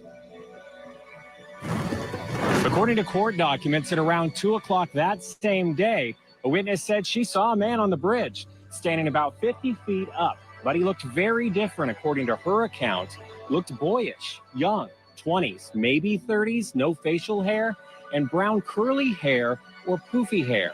And that's what led to the second sketch. So we're at about the halfway point of the Monon High Bridge here behind me in Delphi, Indiana. You can see I'm standing on a part that is rebuilt, looks completely different than the area that leads over to private property. About this area right here, that's where that Snapchat photo was taken, where Libby takes a picture of her friend Abby. The two girls, they were heading down the bridge south over to private property, and that's where the abduction happened. All right, that was Court TV crime and justice correspondent Matt Johnson giving us a first. This is a great question. I asked him, and he said, ew. I also asked him if he wanted to go by Slam Pocket. I don't think he's into it. Fuck Pocket? He's considering. He's considering. Look at the crime scene where Abby Williams and Libby German's bodies were discovered on February 14th, 2017. Now, here's what we know about that crime Holy scene. shit. Are you trying to get me canceled? Calm down with the politics, criminal network. Let's ask Dad's boyfriend's fuck pocket mom. Is it soda or is it pop? He says so. Yeah, that's what I was gonna say. He says soda, but I think it's Coke. No, it's just Coke. In Texas, you just call it Coke. And then people go, what flavor Coke? And you say Dr. Pepper. Right? What are you, a corn hauler? What are you, criminal network? Some kind of corn hauler? Why are you saying pop? What are you, from the Midwest? What are you, some kind of Yankee? We got a Yankee up in chat. No, in all seriousness, what other is, so there is soda, pop, and we say Coke, there's cola. What? Ethanol energy. That's booze. Oh, corn. Oh, yeah, that is corn. Stop it, or you're going to get a fucking science minute with Melly, which we have to talk about. Oh, my God, I'm pissed, too. I'm pissed off at Kate Gosselin existing. I agree. It's fucking soda, Criminal Network says. We almost thought soda, but we say Coke. Yeah, he doesn't really say soda. It took us a second because you gave us two choices, so we felt like we had to pick one, but we both agree it's Coke. You say, I'd like a Coke, and they go, what kind? You go, Sprite.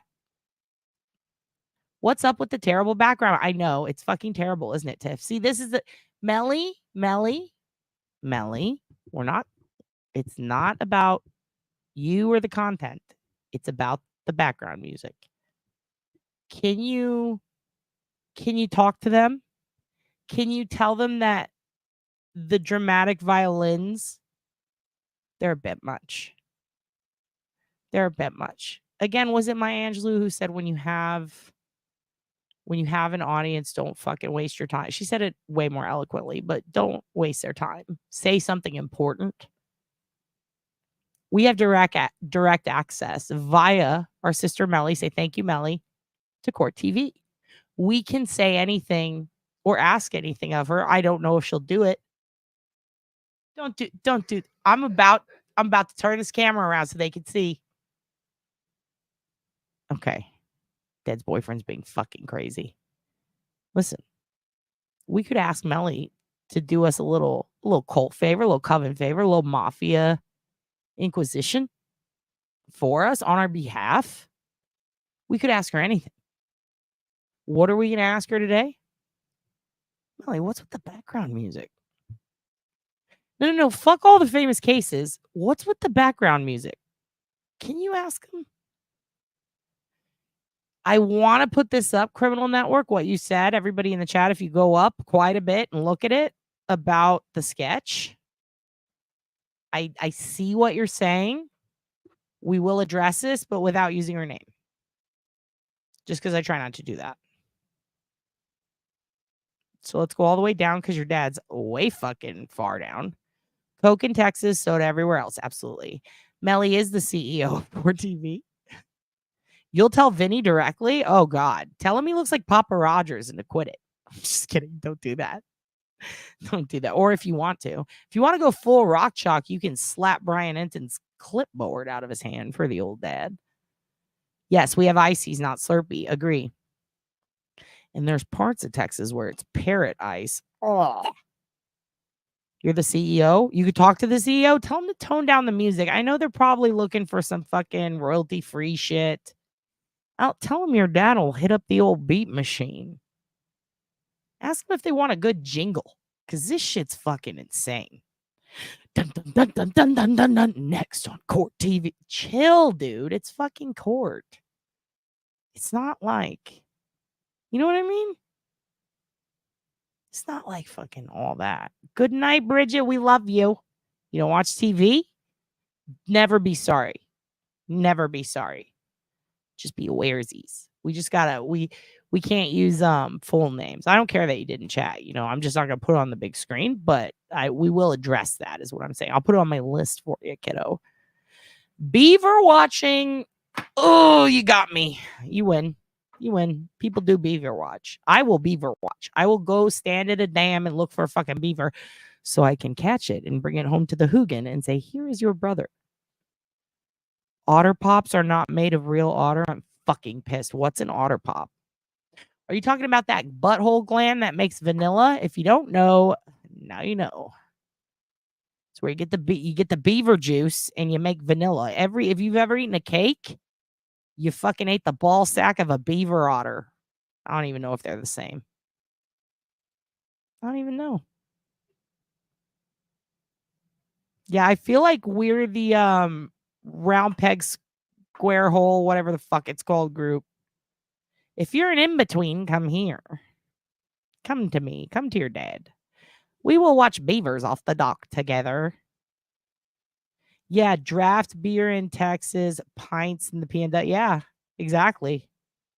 Another big thing here is Das Boot at a bunch of bars. You want Das Boot? You want Das Boot? Or they'll just go, you want 20 ounce? They just tell you the ounces. They don't even call it nothing. Raspas are so fucking good. You can get them on every block in every city, everywhere in Texas. It's crazy. We got them craft beers. Our fucking beers have an Etsy. That's how crafty those fuckers are. We got an Etsy for our beers. Melly, you're on the floor? Ew, get off the floor, bitch. We need to get you a husband. We need to get you, and we need to get Hudson a prison wife. We have to. How am I going to get grandkids? How am I going to get? Yes, anal gland secretion. AJ. So basically, you're telling me we can make cake out of Hoogan's cake juice. Oh, I'm so sorry. I'm so fucking sorry. Did you hear that? Did you gag too? Did you hear him? He just snorted so loud. He went. I've seen many camel toes, but none on a camel. Fuck yeah. I've seen mammal toes. I've seen dudes with 3 toes down there, and it's like, what's going on here? Thought the beaver was raspberry. You know what? I'm going to hit play, and I'm going to do this. We got to do this OSINT right now. Listen, all of these cases involving the serious tragedies and deaths of these innocent victims are very important. However, this is an OSINT channel. And if you want to know if you're eating beaver butt, that's where your dad steps in. We'll stop everything right now and find out. I'll tell you that fucking much right now. We're not going to let that fly. Not here. Not here, not ever. Is it raspberry? Is it vanilla? Stay tuned. Here we go. Allen's defense that was outlined in court documents. Libby was found flat on her back, her left arm stretched above her head, touching the base of a tree, and her right arm was placed along the side. I just want to pause here to say, see how it says based on defense memorandum, right? Right? When we see defense motion, defense memorandum, defense this, that, the other, we have to go, oh, so this is the, it wasn't him people whose job it is to prove it wasn't him. This is a representation of what they get, their profile of the crime scene, right? Just like you might see the same information, right? Worded a little differently with a different interpretation coming from the prosecution.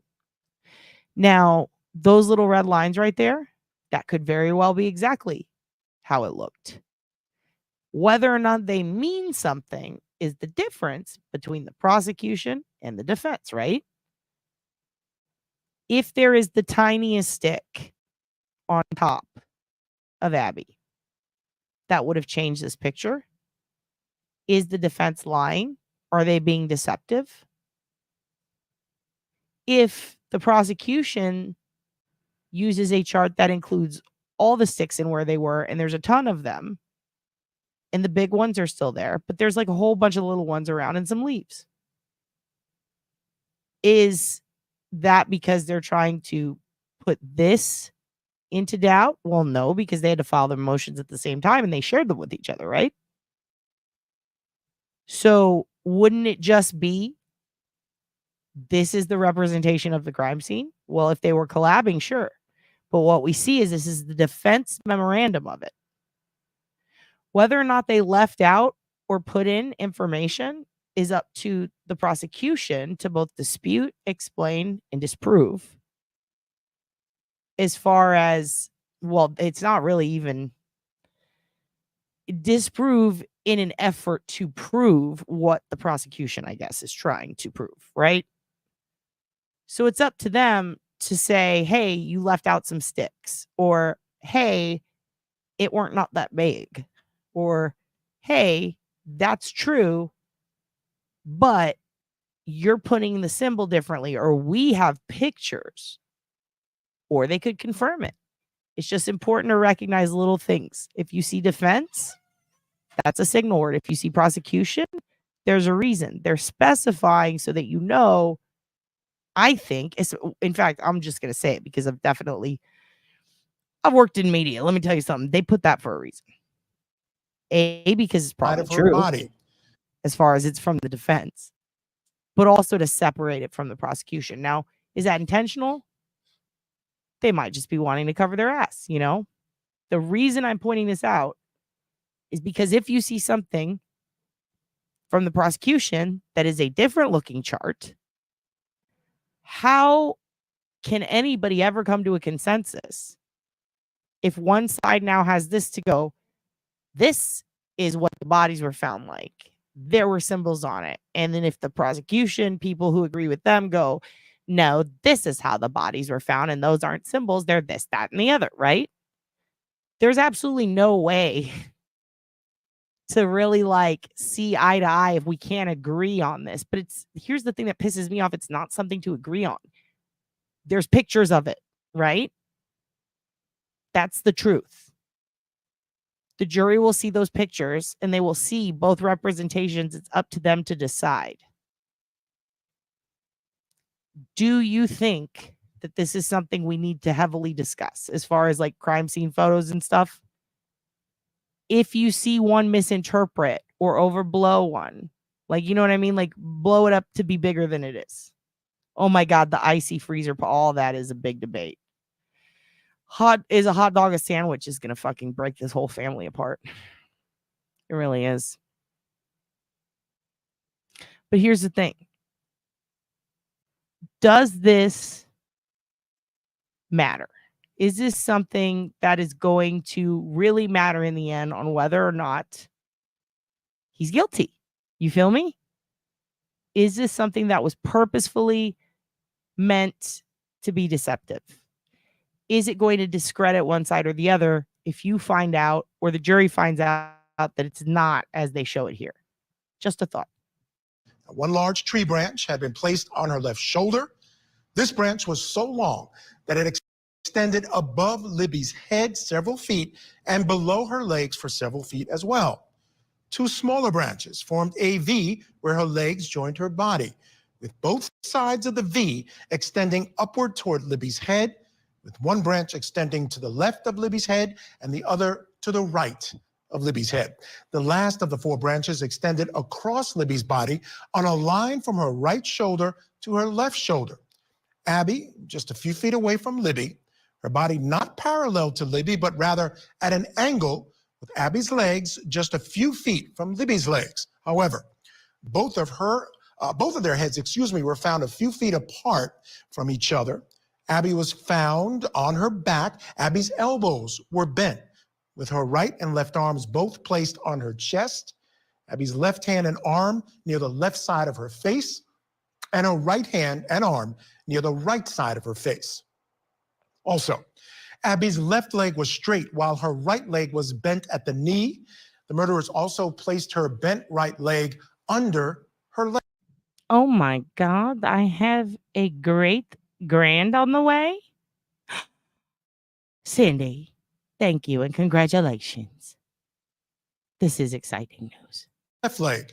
Like Libby, those involved in the murder had placed tree branches on a very specific pattern on top of Abby. The pattern looks very similar to an asterisk, consisting of 3 tree branches all joined in the middle.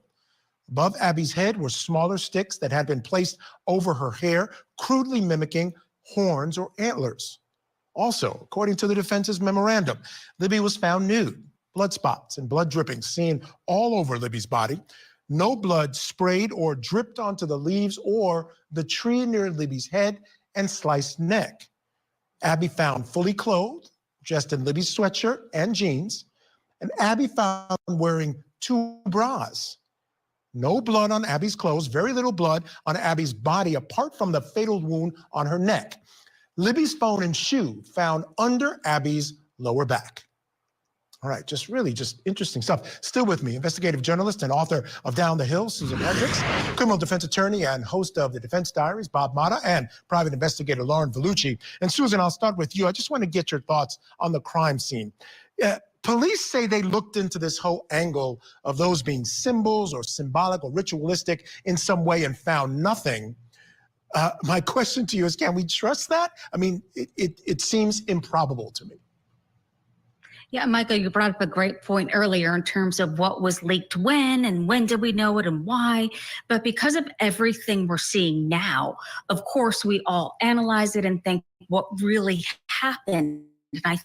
And I believe that maybe that's part of Judge Gull's issue in the most recent document, saying none of this should have been out there for everyone to see. I mean, I covered it from the start. We have to take care of something. What's going on here? Kids? Are we being respectful? Because Dad will put on something that's going to upset everyone, Do you kids want to watch African Dance Kinetics? Do you All right. All right. We're not going to do that. We're not going to do that, okay? We're not going to do that. But I'm just asking, do I need to put on the people of Northport?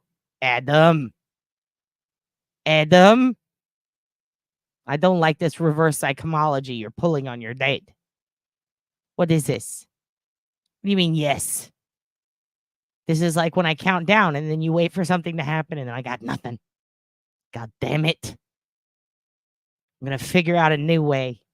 We're going to find a new cat. Oh, your dad's going on a hunt tonight. We're going to find. You tell Vinny he looks like Papa Rogers. Listen, Anthem. Why do you like the dancing now? You're confusing your dad. This is upsetting.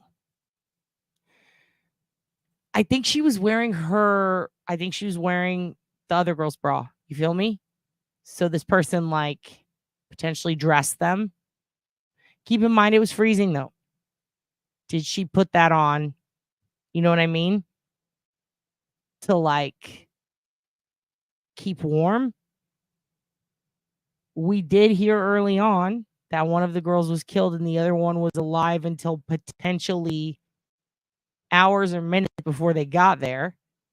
Is that true? Is that not? If so, was she trying to warm up, unable to move, and almost near fatally injured, and then she succumbed? These are tough questions. We need to know, basically, what do we want to know? Fluffy, I see what you're saying. I don't want to pop it up there. Our Discord it's all about getting to the truth. That's up to you kids, okay? Carry on. Okay, it's carrying on. But why do you like African dance? Now I'm upset. Why are you bonding with the people of Northport? Have you been doing dance kinetics on your own, Adam? Have you been doing dance kinetics? If you found yourself to be one with the people of Northport, we're going to have to call a family meeting. I don't know how I feel about that. That's up to you, Fluffy Bunny. They started it. YouTube user. Have you been getting into dance kinetics? Why didn't you tell me about your brother Adam sneaking out to do dance with Northport people? Yes, she was, right? So I'm very curious about that. Was this done post-mortem? Was this something that was done to keep warm? What do you think? So we're going to go back. We're going to play. Look, Criminal Network gets it. They sincerely apologized. Let's give them one more chance. I'm not sure exactly what happened. If it was a comment about moose knuckles, your dad has said worse. But if it was something else, I know that you guys want to fuck them up and go piggy on them. But listen, we all get one chance. Unless you're secretly sneaking out to do dance kinetics. Melly. Grounded. We're going to keep. Yes, if it's unbiased, you can put it in there, Fluffy. But make sure you put a little warning so people don't get fucking, you know? All right, I'm going to keep playing. I'm going to hit play. I have to take the Hoogan on a walkie, or he's going to spray his anal gland shit everywhere. Still looking up information on the beaver butter for you. But I'm going to put this on. Give your dad a little time. I'll be right back. If you have to poop, pee, or go punch the wall and cry, do it now. And the secrecy, I mean, it was so palpable. They wouldn't tell us anything, and it was frustrating to say the least. But I think maybe I'm speculating here that the two attorneys that Richard Allen had who are in this document thought all of this is too secret. There's so much secrets going on here that this is what should be allowed. And that 136-page document, I believe, disguised as the reason for Frank's hearing, so to speak, gave almost too much information. What Bob touched on earlier in terms of the conspiracy theorists, he's right. They're out there because they go after me. Anything I say, they'll play. They're really, I mean, it's cruel and it's mean. And what Bob was saying is he doesn't, get into that in terms of what he's saying, but they're out there. Bob will speak to that, and they go after me. And I don't think that we should have all of this information is my point here. Yeah, it's a question. And I think the one thing that rang through the transcript of the meeting between the attorneys and the judge was she was angry with them. I think that's the one thing that sort of rang true.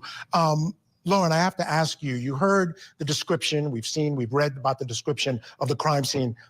It doesn't feel like something that was done by one person. Just in your experience, what does that crime scene tell you? Yeah, just the fact alone that there was no blood on Libby. This is a heinous crime scene. And for someone to have done that, and we know how we have JSM, Joseph Scott Morgan, on the program all the time, how easily blood is transferred. Just the fact that that alone was kept on her and that there was no blood on Libby, I have a very hard time thinking that one person was able to do that. Not to mention the other things that he did as well, with all the sticks and the placing and all of that. Now, could it have been done? Sure. Was it possible? Sure. Probable? No, I don't think so. I think it was more than one. And again, that goes to the defense's theory, which sounds to me a lot like it could be possible. Yeah, I agree. And of course, Richard Allen's defense claims that he is innocent. He's not one of the men if there were more than one person to commit this crime. They blame the murders on an Odinistic, ritualistic killing or cult type situation. In a defense memorandum, they state members of a pagan Norse religion called Odinism, hijacked by white nationalists, ritualistically sacrificed Abigail Williams and Liberty German. The evidence shows that during his pretrial incarceration at Westville Correctional Facility, Richard Allen has been monitored, intimidated, and mentally ambushed by correctional officers who are also members of the Odinite cult. Now, these Westville Corrections officers boldly wore patches on their Department of Corrections uniforms that proclaim, "In Odin we trust," along with another patch displaying symbols of Odinism. That's those interlocking triangles. Now, this is what those patches worn by the guards on their uniforms looked like. Now, Allen is being housed in the Westville Correctional Facility. And I do want to say, normally a defendant is housed in a county jail while awaiting trial, but Allen has been in a prison cell.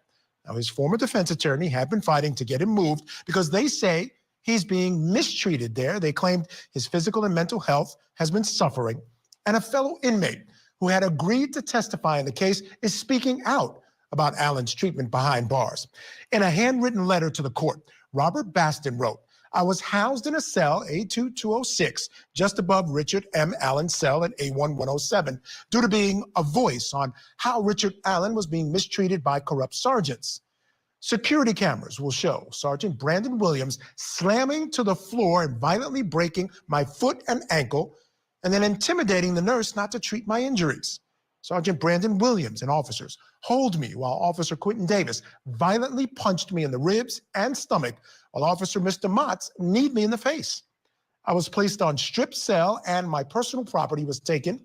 When I eventually received my property back, my legal documents were either destroyed, lost, or taken due to incriminating recorded dates and times. Some of those recorded dates and times concern how Richard M. Allen was being abused and mistreated by staff and officers. Again, I have witnessed Richard M. Allen being abused and mistreated. I, Robert Batson, asked this court to report this corruption to the proper authorities to investigate." All right, let me go to you, Bob Mata, because I know you have experience dealing with folks in jail, and this guy seemed to be especially prolific. He had other letters claiming that there was contraband coming in against one of the officers, actually a few of the officers, and a number of systemic issues he brought up. What do you make of his claims that there was abuse of Richard Allen and that he's being abused because he spoke out? If I'm his attorney, I'm talking about Richard Allen's attorney, I'm exceptionally concerned. You know, it's easy to decide to find somebody to not be credible because they're a convicted felon. And I know that Batson, as you stated, has written several letters, has complained often about the situation in Westville in particular. But if I'm Alan's attorney, I'm mortified on behalf of my client. You know, I mean, and that bears itself out in the fact that they've tried to get him out of there not once, but twice. And I've been, frankly, in the exact same situation in the case in Omaha, Nebraska, where, you know, 23 hours a day, Michael, going on 6 months in segregation with no human contact is brutal in and of itself. When you start adding in other things that are going on, which they just happen in prison, and people may not want to like believe it, but you know, and that's the problem with having a pretrial detainee, somebody who has not been convicted of anything and who is presumed to be innocent in this country, and that's the law of the land. It's not an opinion. You know, they don't make that distinction in prison. The guards don't, and the inmates don't. He is being viewed as a child killer, and he's being treated as such by both of those parties, and I have zero doubt about it. Yeah. Susan Hendricks, I want to bring you in quickly before we have to go to break. I think Bob hit it right on the head. The sense I'm getting from that community is that they're treating him, and I want to say the legal community out there, as if he's already convicted of this crime. Do you sense that as well? Mm-hmm. Yeah, Bob was right. I have the same opinion. I don't think he should be there. I've heard it from the other side saying, well, he has more privileges there. There's mental health experts, but come on, he doesn't deserve to be there. Look at where we are. And a jury hasn't even been picked. And this is how much discussion is going on around this. What we want, what the families want, what Bob has spoke of, all of your guests has, is a fair trial, the right to a fair trial. Richard Allen deserves that. The families deserve that. Now we have to decide, or it has to be decided. How do we get there? Yeah, and a fair trial in a timely manner. That's one of the issues that's been raised by the attorneys that were let go. And okay, so let's talk about what we've seen. Question. Technicalities. Technicalities, do they determine guilt or innocence? I am of the mind, I'll just tell you straight up, my opinion is they don't. If a client of any lawyer gets off on a technicality, that does not, in my opinion, prove innocence. Nor do I think it actually does, ever, you know, because the question still isn't answered. Who did this crime, right? So, what is a technicality? It can be anything from paperwork. It can be a big fucking one, like, oh, I don't know, Miranda rights. If certain information was led into trial about, OJ was a good example, that our little shit starter, our new little shit starter in the group, I got so many new little shit starters now, you're all shit starters, was pointing out, right? Brady violations, great. Nicole, you're here, bitch. Oh, shit. We might break away and talk about Mafue tonight. Maybe we'll wait for tomorrow so we can dedicate more time.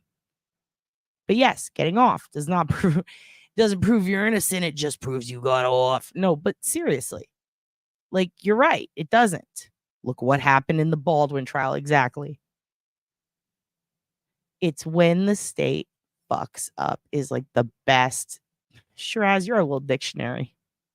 Yeah, you're only, oh wait, because you took migraine. I know you've been struggling with headaches, girl. I hope they get better. I really do. Give your sister Nicole any suggestions for headaches. Yes, for sure, Mary Flynn says. Hello, Mary Flynn. Nice to see you. Is Calamity okay? What happened in Calamity? Is Calamity good? I love it here. That is awesome. Y'all are awesome. This is the first channel is going off real research time, paperwork. Most other channels are just, thank you. I appreciate that. We're fucking glad that you're here. And you know what? Here's the thing, you guys, even if you want to, Calamity, we can speculate. That's fine. But, and also you don't chat too much. You kids don't chat enough. You don't cuss enough either. But I agree with you. Like, it is important to do the research. I also think, I'm going to add on there, I also think a lot of people don't take the time to plan the research, right? A lot of people will present information on a hard topic, and to them, I salute, especially when they thoroughly go through it. It's why I like Grizzly so much. She goes through it, you know, but they don't speculate. I think she does. She does a little bit, you know, and that's good. It's healthy to question things that you see as, a lot of us see like really big tragedies and even really small ones, but where red flags could have been spotted and weren't. And we question that. And that's important to do. You should question, because you shouldn't just always go with everything all the way through without questioning. Questioning is how you get to debunking, fact checking. That's the most important part, right? In my opinion. But it's equally, if not more important, to also have facts, the evidence. Now, what you draw from the evidence, the analysis, the analytics, if you will, be it digital, be it like a behavioral profile, be it based on history, however you want to do it. It's all a big process and it takes time. But I think a big mistake that leads to sensationalization of shit like this and other cases is the refusal to go back is one of them. Like, actually go all the way back and double check your work. That's probably the last of the three big problems. Another one is getting married to the idea, not the subject, but getting married to the idea of what you think happened, to the point where you'll fucking fight people over it. You know what I mean? You'll lose family and friends over this shit. People do that with politics. People do that with, words. People get offended by all kinds of things. Fuck you, I hate you, you're out of my life. Like, people are so disposable to each other nowadays. It's odd to me. I don't get it. However, there is an integrity to expecting more of each other. Simultaneously, 99% of us, there might be some people connected to this, but 99% of us, we don't know who any of these fucking people are. We never met Abby and Libby. That's not our daughters. That's not our cousins. We don't know them. We don't know. Most of us never even heard of fucking Delphi. So it's really horrible to see people get upset at people who live there, who it does affect, for having their opinion. You feel me? So I've seen a lot of that in sensationalized cases. The people who it does affect, who are experiencing it, they get pushed to the wayside. Hey, let me tell you what I think. I'm a fucking dude from Kansas who's never been there in my fucking life. And you know who did it? This guy. None of us knew Richard Allen. I would bet money that not a single one of us in this chat has ever met Richard or even knew his name. It's fascinating that people are willing to go to hell and back, fucking with each other, fighting with each other, getting mad at each other over a case where we don't fucking know anybody. You know what I mean? I also agree. This is such a good point, Calamity. Insinuating or taking a possibility and changing the names and events worse than based on a true story. Exactly. Insinuating or taking a possibility. Saying it's possible when it's absolutely not possible is crazy to me. And so many people do that. They do it with another case that I hope to one day cover, but it takes a lot out of me. The Sebastian case. Because that little boy, if he is missing, he's still missing. And that really bothers me. I think that's what bothers people about Karen Reed too, right? Because what about who killed fucking John, dude? People are so dead ass that Colin did it. And even she said he didn't do it. I mean, it's crazy. But people have already said that. They've got egg on their face. And instead of washing the egg off and saying, I'm sorry, I'll do better next time, they react negatively. They get pissed. They start fight. Well, fine. Or even worse, they start trying to prove ulterior theory or motive or whatever it is that's already been disproven. They go into denial. You feel me? It's horrible. Who the fuck has a tumor? Who has a tumor? Oh no. Your brain is very big for your skull. Where's Who's Slick Knock? That's a horrible, unfortunate name. But yes, I agree with you. It's just saying something's possible when it's not, or maybe it could be when it really couldn't. You know? But but storms and oh, Nicole, oh no. Toma, honey. Also turns out brain tumor. Are you getting treatment? Nicole, honey, if you ever need us to share GoFundMe or anything that you got going on for your treatment, if you need us to write to fucking pharmaceutical companies, if you need to go sneak over to your sister Melly's and do some I don't know what you kids do, but if you need anything, let us know, honey. For real. 4th grade is a long fucking time. Also, I saw you say the Botox, right? Is that helping? Because I've heard that from a lot of people that it really does help. That's another reason why I don't make Botox jokes, because we never know. You know, some people, they put on a brave face, but if you've ever had a migraine, that shit's like I used to get in the closet and turn off all the lights. Like I couldn't. It was literally a rock back and forth thing. You know. Hope you're okay. Hey, listen, we're going to talk about Uncle Wayne when you feel better. Let me know. I'll bring you on if you want. Fluffy Bunny. This is great. This is a great avenue. This is how you should take things. And Nicole, we're talking about Delphi. You wanted to talk about that. You know? You'll go wherever the evidence takes me is a great mentality to have. It really is, especially when someone's life is on the line. I mean, fuck. You know what case, this case pisses me off a lot, but what case really gets me is West Memphis 3. We've talked about this a bunch. When I met the guy one of the kids who was in it,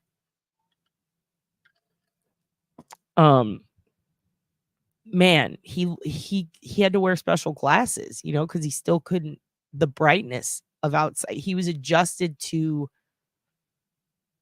the prison lights, the life, you know. It was like Plato's allegory of the cave when he came out. He was used to seeing the flicks through the light on the fucking cave. He hadn't been out in the sun. When that takes on physical effects, like that's harsh. And they did that to those kids and they had nothing to fucking do with it. And to know that Alfred plea and the unwillingness of the county to go after who did it, the fact that those 3 little boys' murders will never be solved likely because of this shit, because of poor police work and even worse forensics, is so fucked up and disturbing. It is a big problem. It eats at me, man. I wish there was something that could be done. And what pisses me off the most is there is. And that's one of the things that pisses me off about most court cases is like, I don't know, the whole hearsay, all these things. Like, I get it. You know, you don't have proof that this was said, but let's consider these. Like, why can't the jury hear about someone's history? Well, that would be prejudice. But how? They fucking did it. It's their life. They did that shit. It bothers me when they leave out the facts that they do have, when there's very few facts and they still leave them out because of things like technicalities. If we really want to know who fucking did it, show us all the evidence. I don't care how harsh it is. I don't care if it ruins this guy's fucking marriage. Maybe he shouldn't fucking be involved. You know what I mean? It's really fascinating. It's really fascinating how many cases these jurors come out and they go, well, if I'd have known that, I'd have convicted them. And the thing that they wish they would have known is a fact. God. Yeah, that's the thing about Sebastian. Shady shit. But there's also like so much speculation. I fucking hate conspiracy theories. I fucking hate them. And when I see too many, just like Delphi, that's one of I was going to skip this case because I was like, there's just too much. Don't want to bog down. But there's just so much conspiracy that it's like, how can we not, dude? And also, I was I can't believe I heard it the night it was had. That blew my mind. I'd never heard of Delphi. It was wild. The Sebastian case I caught on later. I think the point that really pissed me off with that one was a couple of creators, you know, and the way they were talking about it and just the links people are willing to go and the presumptions that are made. That one in Savannah Soto, like, it's a lot. It's a lot seeing people treat people horrible in real life and ruin other people's lives over a case that has nothing to do with them when they could be actually helping it. Because believe it or not, there are ways. that you can help from at home. And we talk about that. And that's one of the things that pissed me off. I called into a creator because he was talking about, like, he was pissed off that, I guess, people in Sebastian's case had told him to fuck off. The people organizing the search party or something. And he was kind of being a nuisance. He was really just kind of loitering. I never knew what loitering really truly meant until I watched that video. I was like, oh, this is loitering. It's being fucking annoying in a place where you're not supposed to be. Right? And they're like, yo, dude, you know, you can't just show up and search. Like, you have to register with the search party. We have to know who you are. And there's a reason. And it's because in a lot of cases of high profile missing children, people who join the search can often end up being the prime suspect. Because of that, they want your fucking information. So when you go all sovereign, Slytherin, or whatever the fuck, and you start giving them a hard time, talking shit, cursing at them, they don't want to fuck with you, and they're going to be rude to you, and they have every right to, because you're in their fucking town. So instead of dealing with that, this creator decided, okay, well, I'm going to dox these motherfuckers and say they're fake, and they're not helping, and they're bad, and they're against it, and this is who did it. And then another creator did the exact same thing, and then they joined up, and then they fucking butted heads, and then it was a whole thing, and then 5 other creators showed up in town, and then they started accusing the family of stalking them, and then actual family members who were doing shady shit fucking took off because they were sick of that. But now we don't know if it's because they were sick of that or if it's because they were being elusive and trying to hide their... It's so fucking much is affected by people who have nothing to fucking do with it. Cough, cough, JLR Sandy Hook. That's all I have to say. There are too many of those, and it is a problem. So yeah, I think it's important to talk about this.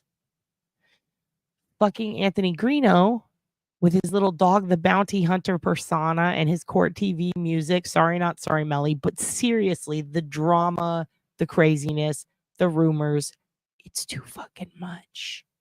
It's destructive.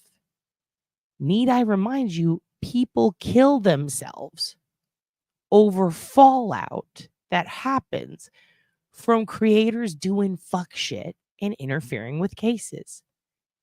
It's the fucking butterfly effect. This shit happens every day, all the time. Elijah View is still missing. I'm going to star this. We're going to put him on the list. You know what I mean? Jean Benet. What can I say about that? I don't know much beyond what others know. But I have a friend who knows Burke. Went to school with him. I've done a lot of research into him. The way they treated that little boy was insane. The way they treated him as a grown man was insane. That has a lot of weird shit in it. I mean, it didn't help that the dad banged out Natalie Holloway's mom. That was fucking weird. But does it change anything? Does the fact that John Ramsey had a son that we didn't hear of for a long time, and then all of a sudden he pops in and so he was there, like, he showed up? Okay. Does it help that the original investigator had fucking crazy eyes and she was a bit wackadoo and her book was full of a lot of fucking bullshit that could be proven to be bullshit, and that her statements changed a lot over the years? Does that matter? Does pervert Santa, does old photographer, do any of these people matter?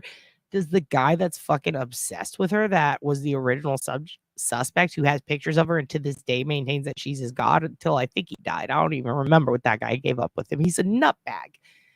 Old skinny boss baby powder dude. Does that matter? I don't know. But when there are over 25 people who it could be and they would be perfect for it, that is when you are in conspiracy territory. That is when you are in the territory of a case where, holy fuck, get ready. This is going to take us a couple of years to sort through. All the cases you listed are like that. Maddie McCann is one of them. I'm of the opinion that the suspect they have in Germany is the guy or knows the guy. Might be one of 3 guys. There are a lot of reasons. We've talked about this briefly, but maybe we do need to do an episode on that one. But I know that that girl who claims to be her is not her because DNA was done. There does need to be like a third party, dude. Like, as far as they're just, I mean, fucking, we need charts and graphs, right? 13th juror needs to exist for every one of these cases. We need charts. We need graphs. The Summer case, okay, there's Summer Wells, Audrey Cunningham, and another case that are all very similar. That all kind of like, I learned about, they didn't happen at the same time, but I learned about them all around the same time. So I get them confused, and I really need to sit down and look in depth at those three. Audrey, I know a lot about, but the other two I don't. But very oddly, strangely similar situations. So far, we're just watching the Tuma. Please read it. Oh my God, I already naturally did that. Great. Watching the Tuma for MRIs later. Radiology also said, we'll just watch it for now. Have you tried the marijuanas? I know it's not going to get rid of it for sure, but fucking that stuff called Rick Simpson oil really helped my homie with brain tumor when he was dealing with it, as far as like just dealing with it. But it also, like, I think it minimized it a little bit. Yes, rule 403 stuff. Like, maybe we need the, exactly. Prior bad acts are so important. How do you show escalation? How is it possible to rely on behavioral profiling to catch someone, but then you're not allowed to talk about it? You're not allowed to talk about prior bad acts, escalation, histories of abuse. It's very important, right? If anything, the defense should be for it in the Richard Allen case, because at least they can be like, look, he has a pretty decently clean history. Yeah, he was an alcoholic. He went to an institution once, but, you know, strange. Yeah, stranger killing. I totally agree with that. I thought that it was weird. I think that it was shitty that they not hid, but the lead investigator made a big deal about, like, not really putting the older brother, aka John's son, in there right away, and then out of nowhere called him out later, and that caused people to run to him. But she also at a separate time called out John because his daughter was killed in an auto accident, which forensically was proven to not be on purpose. That was an accident. But she put it out to everybody like, like that fart, like, like a question mark, you know? And that caused everybody to attack him. It really distracted from looking at who was in the case. And I agree completely. I do think that the police fucked up the evidence gathering. I think they totally ignored quite a few things that came into play later. And the specific shoe matched a shoe of a guy that was fucking killing kids in the area. And then they just ignored that, never brought it up again. Also, there was all the construction going on around, and there were construction workers days before who could see in through the little window. There's just so much. The suitcase, the hair, the garrote was a big one. How are they not medvacing all of that shit? The fact that people are still arguing about whether it was a stun gun and a train car toy was insane to me. Absolutely, it's a stun gun. I own one. I have stunned myself. Yes, those are what the prongs look like. Let's not be dumb. Like, it's wild. It is wild. Christian Bronger, that's the guy. Yeah, Greeno. Madeline McCann's Christian Bronger. That's the one that I think either is or could know the person. For a number of reasons. See, what sucks is all of these, like, the answers need full episodes. But what I'd like to do, which I think a lot of people don't really do, and that would be step one, which I am getting back to, is prepare. Don't just go into it blindly. Let's figure out what questions we want answered. And that's why we're here. And that's why we were here yesterday, because I want to know, what do you want to know so we can get them answered? So we're not like wasting our time and going over shit everyone already knows. Yeah, that, first of all, that fucking guy, me and your Uncle Alex fight about him all the time. Not really fight, but we have different views. He's fucking wanted in so many states for illegally bounty hunting. He's always wrong. He's accused fucking everybody. And he's just someone who knows the area and wants to make money off of it. And the music is horrible. It is like Temu shoegaze. That's the best I can explain. I cannot handle that shit. He reminds me of Nicole. Nicole, who does he remind me of?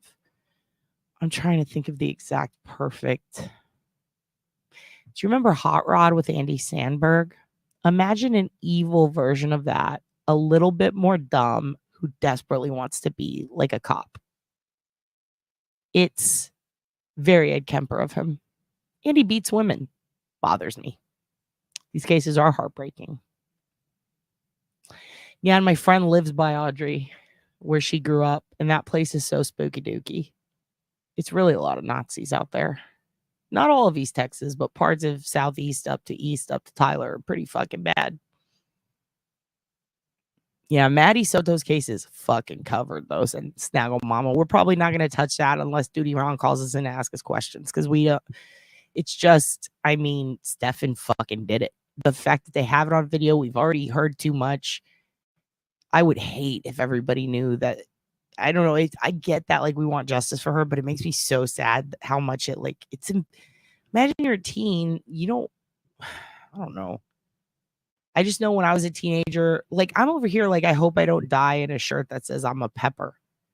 The fact that the whole world could know something so personal that's not her fault in any way, but think about it from a teen's perspective. The fact that everybody knows that and the specifics of it would mortify me. I'd be glad that I was not around, That's how fucking mortifying that is. And the fact that people want the details is disturbing to me.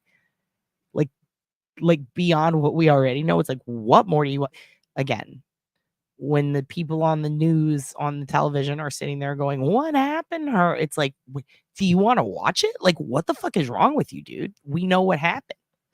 So I can't cover that anymore unless there's new shit to bring to the table that is of importance, like as far as keeping kids safe.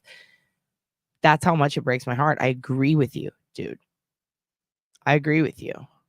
100%. This and Audrey, very, very important. Very important. And like, I don't know that we can cover much more with her, but with Audrey, that was not really shouted from the rooftops as loud as it should have been. That shit was super preventable. This one, Maddie, people have their feelings on. We've discussed that a lot, It's just so hard to talk about. I have no doubt in my mind that Stefan did it. And the video element of it all that's enough for me, But the amount of people who are mooching off that case is what made me really want to fucking bring it to light, because I was going after that fucking David Solomon jack off fucking jabroni. But it is heartbreaking, isn't it, Snaggle Mama? Her and Audrey just back to back. And that was right after Savannah Soto, remember? And then we had Sebastian, and it's just boom, boom, boom. It's a lot. I hope you guys are taking time to watch positive, happy things in between this stuff, because it is harsh. Yeah, they won't. And I think it's because they may have lost some of it.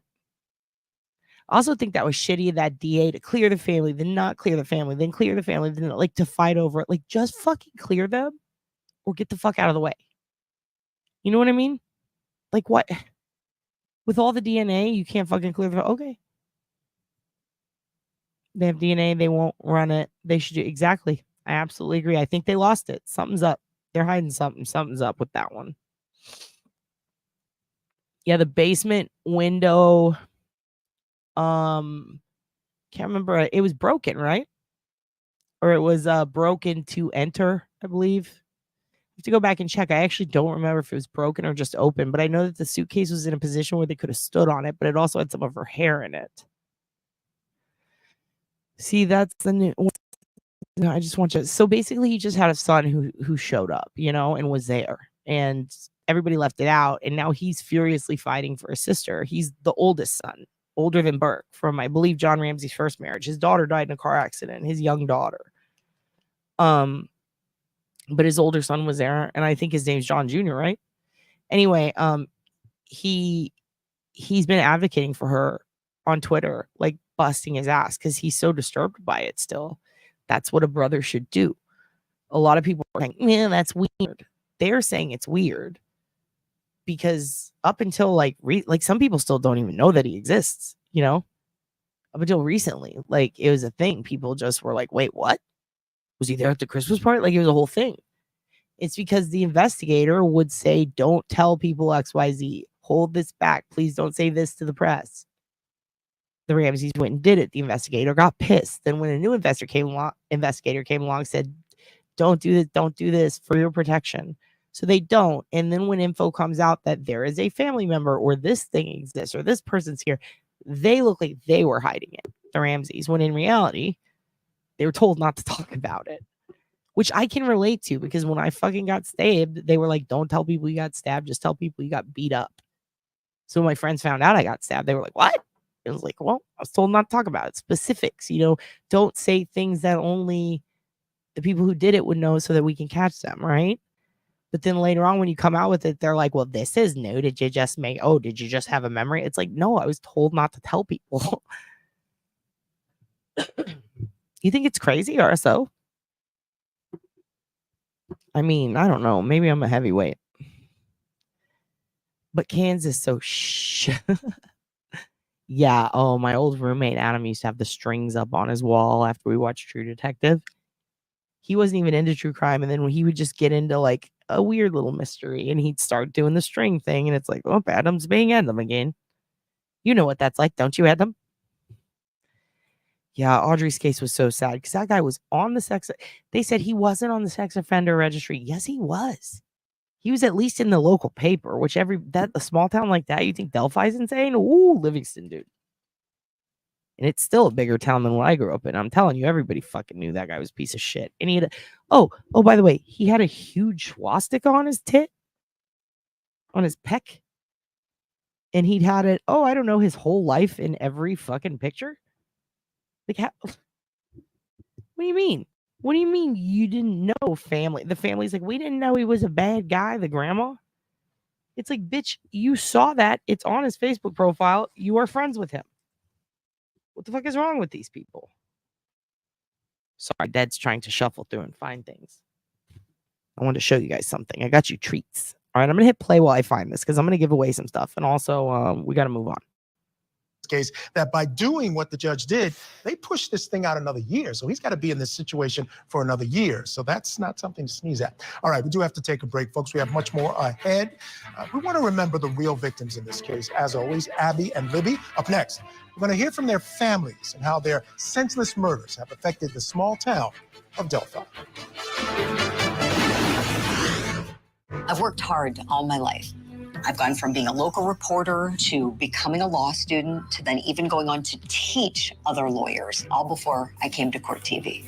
As a journalist, lawyer, and teacher, I learned the secret to success is speaking in your authentic voice.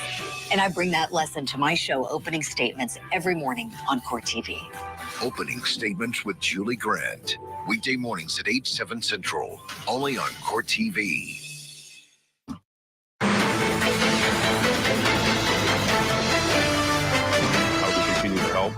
Obviously keeping their story out there, keeping their names out there. Mike and Becky Patty were surprised by the call that came. Police had arrested the man accused of killing their granddaughter, Libby German, and her friend, Abby Williams. It was very bittersweet, Like I said, it was kind of a strange feeling that when they told us, hey, we've got somebody detained and we're going to make an arresting.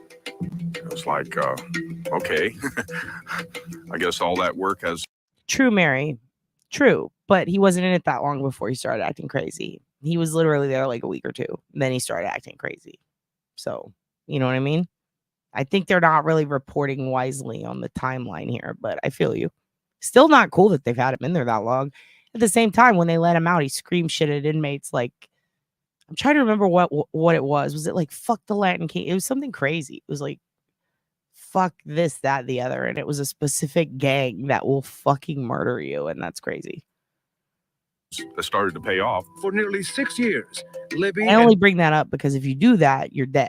And he did that at the Gen Pop people through the fence, allegedly, supposedly. The rumor is. So if that is true, you know what I mean? The only safe place for him would be solitary. What do you do? And Abby's families kept the girls' stories front and center around the globe. maybe it took all of that. Maybe it took looking further away to find him here. I don't know. I only know that I feel like we did what we had to do to keep the pressure out there to find him. That was our part. That was what we were supposed to do. The arrest has brought them some peace, but their hearts still hurt. The loss, unforgettable. I believe that she helped lead them. I believe that she was steering all along. And I believe she's up there quite excited. Now, you don't need me to tell you that the Delphi double murders case is filled with twists and turns that no one could ever see coming. But the one thing that has never changed is that the lives of two young girls were taken away far too soon and in a brutal way. Abby German and Libby Williams were both friends just out for a fun day of hiking along the Monon High Bridge in Delphi. Now, Abby's sister, Kelsey, is the one who dropped the pair off on February 13th, and they were never seen alive by their families again. This is Kelsey and our guest, Susan Hendricks, taking the same drive that she did that day to drop the girls off. Days after their bodies were found, Indiana State Police released a photo of the suspect from Libby's phone that showed a man on the trail around the same time. They also released a short clip of the suspect directing the girls off the bridge.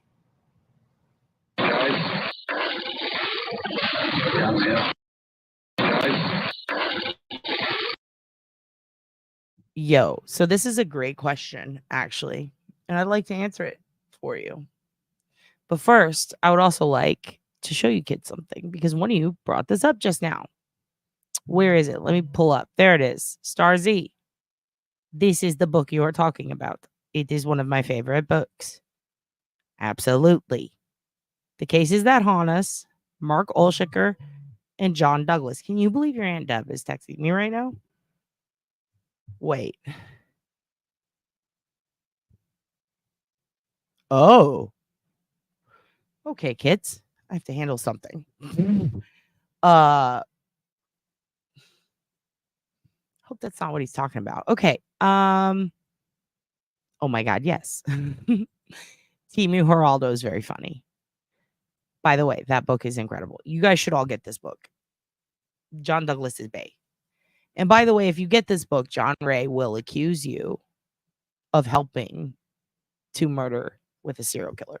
Just a heads up. And if you're into people who find out someone that they love and care about is a serial killer and oh no, what the fuck do I do? And they happen to be a true crime writer, also check out Stranger Beside Me about Ted Bundy by Anne Rule. She worked with him at the Suicide Helpline for over a year.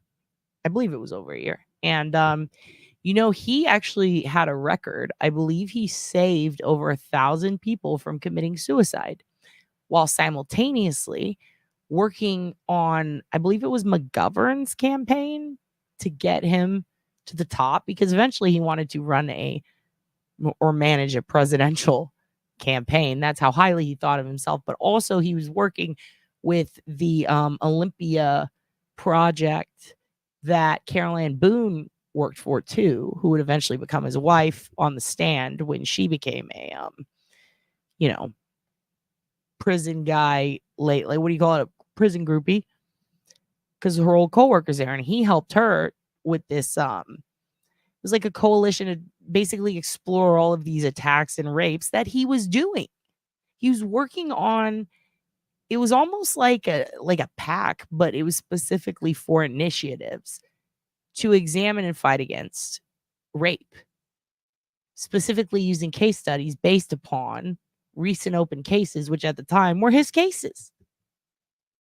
They worked hand in hand with the police. Now, did he have any influence? No, not at all. He did poorly in school too. He wanted to eventually be at the point where he was helping solve the cases that he himself took part in and did. Well, not even took part, he fucking did them. He also was actively working to save people from killing themselves at night for funsies. this is a whole it's a whole level. It's a whole thing. It is a fucking lane when you have someone like that. It reminds me of the nurses or the firefighters or the first responders who end up being killers, who like to keep them alive, kill them, keep them like people who choke and then bring them back, choke. It's a form of torture, but it's on a much bigger scale for him. You know, he only wants to save some people, but he also wants to kill others. Very fascinating stuff. Anyway, if you want to learn about the person who worked next to him through all of that, knew the most about him before, during, and after he was caught, and was sitting next to him during his snapping point, the night he found out he was adopted, and he starts sharing it with her. There you go. There you go. And then you can read Elizabeth Kendall's book, who is his fiance, who got totally duped by him. Psychotic con man, Ted Bundy, and murder. I want to know whether or not, all right, this is going to go on our list, was definitely an alcoholic. I will show you. And if he was in a facility to get help for it, not for depression, this would help me decide if here's the thing. What we know about that, and I will show you if you want to see it, but I don't know if it's going to be enough to convince you. Some people, they have their lines. You know, some people want to know, they want to see the medical records, but we all know HIPAA exists. Unless it's shared, we're not going to see it. It could be shared through evidence in court. He could share it himself. Here's why I say that and why we know that. I think we know that. Originally, I believed it because when I looked up Richard Matthew Allen, in fact, I can just show you. And this is I'm so glad you said this. I actually really want to show you guys this because this is very important because, you know, it's how we OSINT. And I think that you can benefit from this. So let's just take a pause and then we'll get back and finish and then wrap up. But I know I said that already, but here we are. This is a great teaching moment. Let me show you where I fucked up originally. And this is a long time ago before I knew you kids. Before I plugged your mom and the nightmare began. Just kidding. So if you go to public.courts.in.gov/mycase here. Let's put it in the chat and let's put it on the screen, right? May as well. We're going a little slowly. It's getting late. It's getting late. Your dad woke up late. This is normally my lunchtime. I normally have work, but I have no work today. So here we are. This is the site. If you want to follow along or you want to just save this for your reference, I would say 70% of you who know Delphi already know this. But if you don't, here you go. For those of you who don't, I'm also going to, I want to keep your question up. Whatever. It's in the chat. And then I remember the question. So let's do this. Let's make a banner. Let's make banner, guys. Add banner. This is how you get there. All right. I'm going to show, that's a great spot for the computer to freeze at. Fantastic. Thanks, StreamYard. So glad adding a banner will freeze me. The technology is masterful. Okay, here we go. I'm going to speak a little quieter because Ted's boyfriend went to sleep.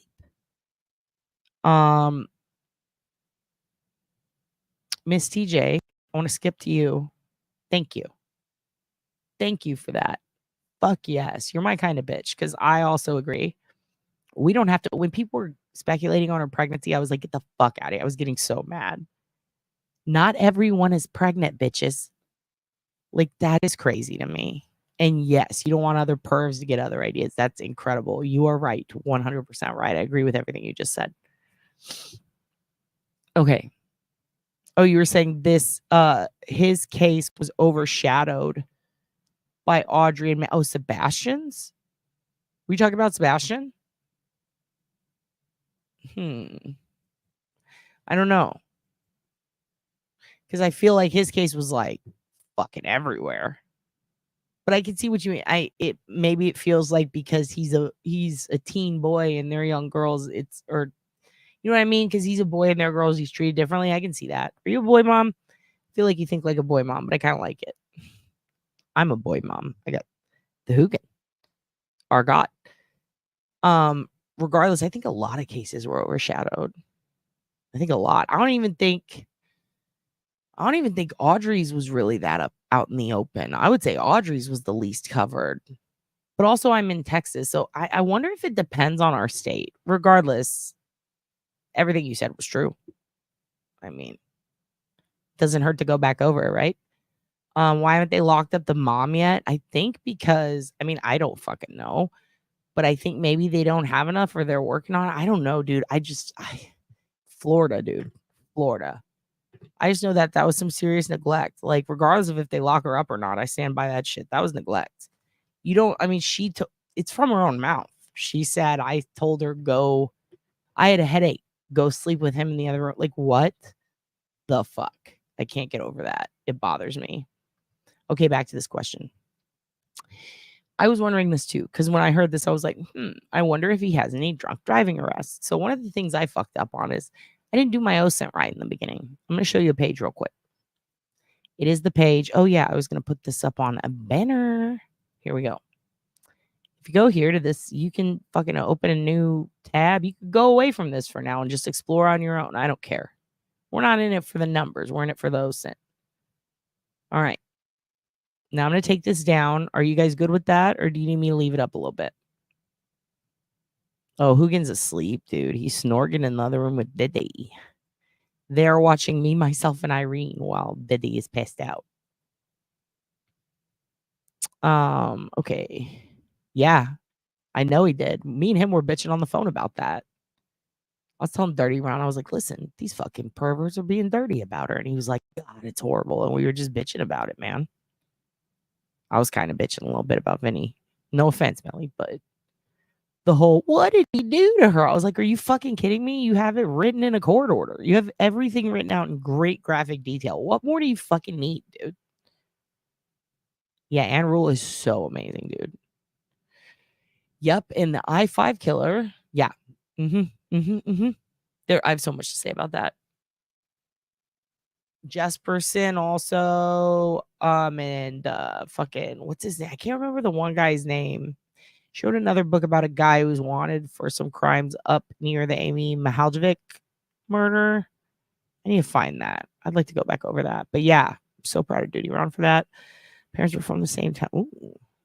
Oh God, also, we got to do Kieran Horman. We got to talk about that. I was there when that went down, and that fucking, whoa, dude. That case pisses me off. We got to talk about the stepmom. We got to talk about her bestie. We got to talk about a lot. Okay. Yeah, he doesn't play that shit. Walk among the tombstones. Don't tell Miss Dirty Ron. Okay, I'm good. Snapped a pic of it. Okay, excellent. So you got it? All right. Now I'm going to take this thing. Oh, guys, you got to think for older bald man. I got to hook you up with some people. All right, let's do this. Now that we're on this page, right?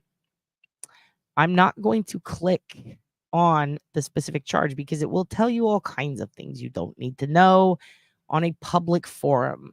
Like I think that could end up being a doxing. I know, Adam. I know it is. It's very close to you, right? Oregon? There's a specific road there that people were searching. If you ever get bored, I will send it to you. Anybody in Oregon who wants to go snoop around an area, you just let me know. 2 or 3 areas. One of them has been reported, and a lot of people like to go look at it, but they never go deep enough. And then there are 2 other areas that on the down low, your dad is very suspect about. And I would love to, if anybody has boots on the ground, if they want to go check it out, I would love to hear your thoughts. His OG mama or Terry? Because his OG mama's a fucking sweetheart. That poor woman. Did you like her? I felt so horrible for her. Where is he, dude? Did you guys see the fishing magazine thing? When they thought that he was in a fishing magazine? Your dad worked day and night trying to prove or disprove that, trying to figure that out, I guess. Him and the Barefoot Bandit, I was kind of obsessed with for a while. Yeah, it broke my heart too. Broke my heart. Yeah, I think that's what you meant. He looks so much like one. Oh, he's so pretty with his science project. His mom loved him so much, Adam. Oh my God, she would be sweet. I'm glad to hear she was sweet to you because she was so sweet. I just got the biggest what a sweetheart vibes. You know what I mean? All right, here's what I want to do. You see what you're looking at over here? Let's go let's go back to page 1. So when you type in Richard Matthew Allen or Richard M. Allen, you're going to get on this page all his court cases in Indiana, right? Eviction cases used to be here. They're not anymore. I have a ton of eviction and landlord cases that I saved ahead of time before they switched it up a little bit. It's still there, but some of them have been switched over to a different system due to this COVID rental assistance shit, right? Some of them got bounced back. They're no longer an issue. If you go to this portal, Indiana has extremely open records. It's amazing. It really is amazing how good they are at that. You can go here and you can see all the charges under Richard M. Allen. Now, what I did was I assumed they were all R. Richard, right? So when you do that, a lot of these make sense. Jasper is nearby. Interestingly, we have one in Texas. Very similar demographic of people. So if you go down here, and let's presume this is our guy. We see a domestic relation in 2008, right? We see an infraction. We see an ordinance violation, an infraction, a criminal misdemeanor, recklessly operating a motor vehicle at an unreasonable rate of speed, right? Now, you also see quite a few more. You see more domestic relations. You see a whole bunch of shit, right? Then you come over here. You're just seeing everything. You're seeing all of it. Maximum speed limits. A civil tort. Torts. Domestic relations again. You got all these different things. Criminal misdemeanor, blah, blah. We had DWIs. You type in one way with Matthew, and then if you just do the, you know what I mean? You get different shit.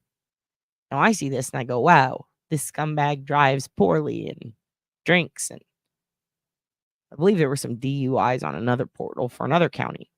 Now what's interesting is, if you just took this at face value, you would think this is our Richard, right? Because look, here's the murder charge. You feel me? We can click on this. If you want court papers, this is how you can get them without paying someone. You don't have to join any Patreons. You don't have to fucking go to Fish Boy's website and fucking look at. He's got his brand on other people's crime. This shit, fucking everything's wrong with this shit nowadays. It would piss me off so fucking bad to see a watermark on my dead kid's fucking pictures. Can't imagine that shit. Fucking gross. I want to be the one who breaks. What the fuck is wrong with you, dude? That's not just one person I'm talking to. I'm talking about a whole group of people. Yes, C. Smith, which, by the way, is right by Audrey. Same type, same area. Go a little bit. But yeah, that's actually in an Audrey Cunningham video. I made y'all that I ended up tossing out when they got the guy locked up. I was like, we don't need this now, you know? But yeah, you're right. One of the worst. Isn't that what Matthew McConaughey, the fucking Time to Kill, was based off of? Or was it, or that was the inspiration for it? I could be wrong. Anyway, we got over here, boom, everything. Look, court finds probable cause does exist. It gives you all this shit. You could go, you could see everything in an order, see what paperwork is released, what appearances were filed, like everything, dude. Got everything. Change of venue, ex parte order, everything. And here's the best part, chronological order, not just a massive data dump, right? When you do eventually go find the PDFs, which I will post for you somewhere, I'll put them on like I'm making a whole compilation where you guys can all have this at your fingertips. You don't have to fucking go do anything. You don't have to pay for it. Nothing. I'm just going to put it in a thing where all you can access it for free. You can look at this. An inmate letter, like every single important point of this trial, from motions to letters, quash subpoenas, filings, temporary restraining order filed. Interesting. Is the TRO against a business, an entity, a person? Well, here's when the motion was. You can now go look up and see that if you need to. Here is Judge Francis's statements. I mean, fucking everything, dude. Is it a stack of paperwork that goes in depth on what happened in the crime? Not all of it, but some of it. You can see shit that happened in the correctional center. You can see evidence that was pulled. You can also then go type in Delphi, Richard Allen, PDF. Have fun downloading for free all the documents. And then you can line them up in order If you see an order was issued, okay, where's that order? Well, luckily it was short, so they were able to put it in the case notes. So now you have it. If you want the official one that's signed, sealed, fucking, you can go to the website, you can download it, but now you know the exact date, right? Much love, Rokachoke. I missed you. Not Time to Kill. Okay, what was the movie? I think they made a movie about it, though. We have to find out.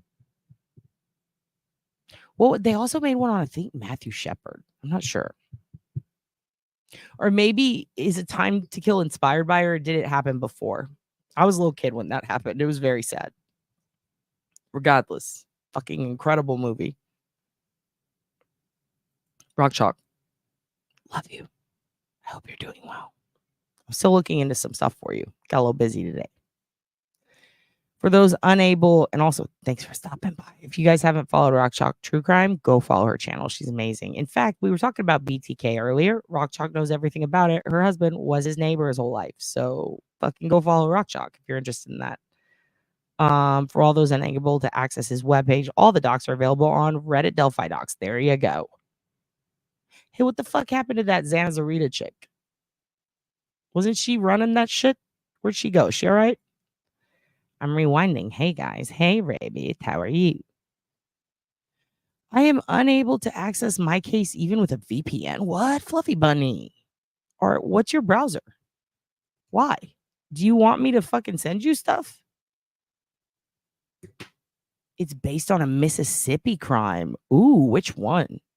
Now I want to know. I want to look up what Jasper or what movie they made based on. I remember that was a big thing. People were like, it's the Jasper movie is based on this. There's another one, I think that was Matthew Shepard. I could be getting them mixed up. I don't know. Are these going on Discord? Fuck it. Sure. They're also going to go on our community post page. I'll just put links. You're the best, Rock Chalk. I want to know more about that Mississippi crime. Chrome or Firefox won't let me. It just says site can't be reached. What? Where are you? Are you in the US? This is interesting. Oh, here we go. In 2000. What? They just called it Jasper, Texas? That has to be it. There's no, that has to be it. That's the year. Because listen, this was my freshman year of college, which was 2002, 2003. That was it. You're right. Great at OSINT star. Great at OSINT. You want his record? I'll fucking send him to you. You're in the UK. That's why.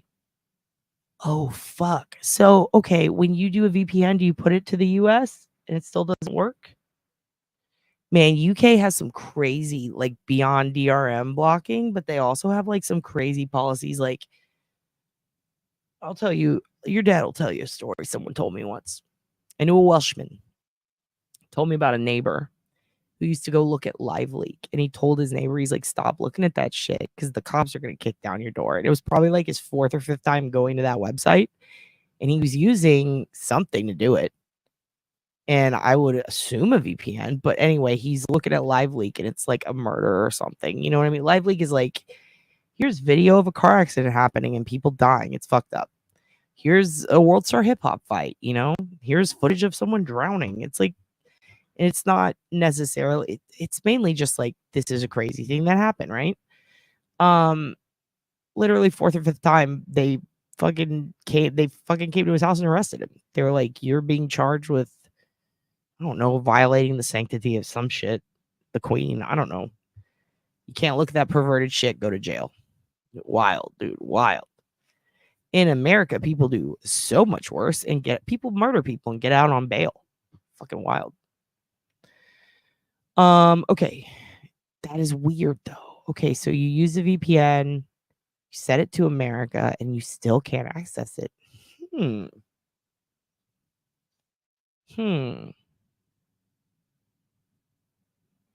Okay. We're gonna have to do that. Use Express. Rock says use Express VPN. I think Express VPN is really good. I do.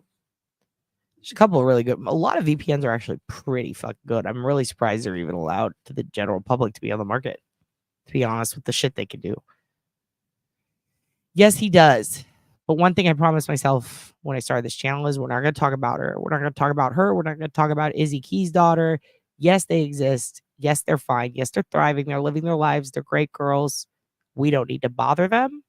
Yes, he has a daughter. No, I seriously doubt.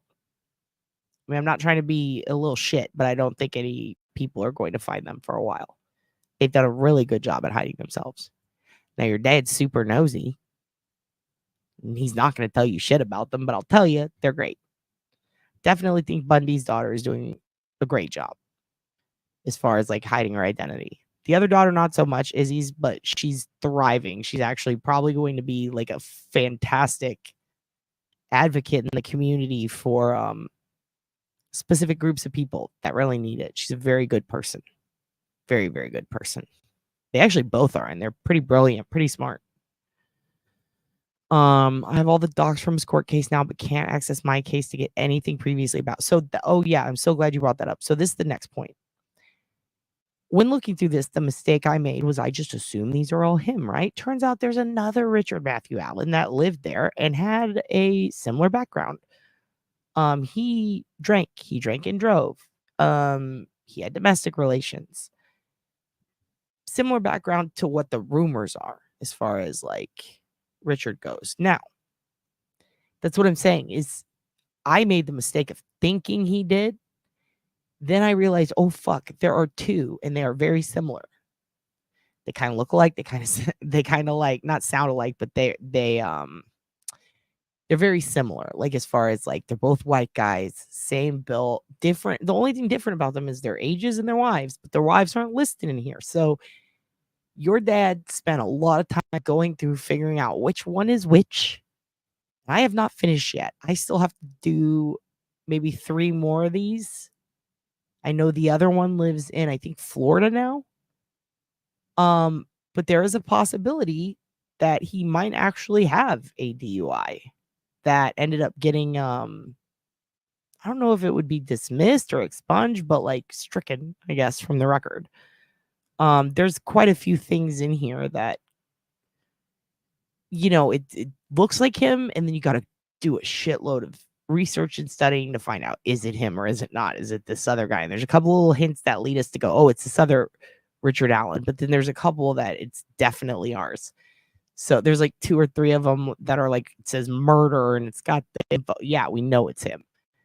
There's just, here's another thing is I believe his domestic was here, but I don't know that the charge, I can't remember if the charge shows up here. I don't want to click on any of these because I don't want personal shit to get out there because it does have his wife's name and shit like that. But there's another county that might actually have a record of him. And then there's another one. And it's all about like, you have to go through these and you have to individually look at each one and decide, is this him or not, and prove it. And so this is the type of work it takes. And some people, like your dad, looked at it and went, oh, this is all Richard.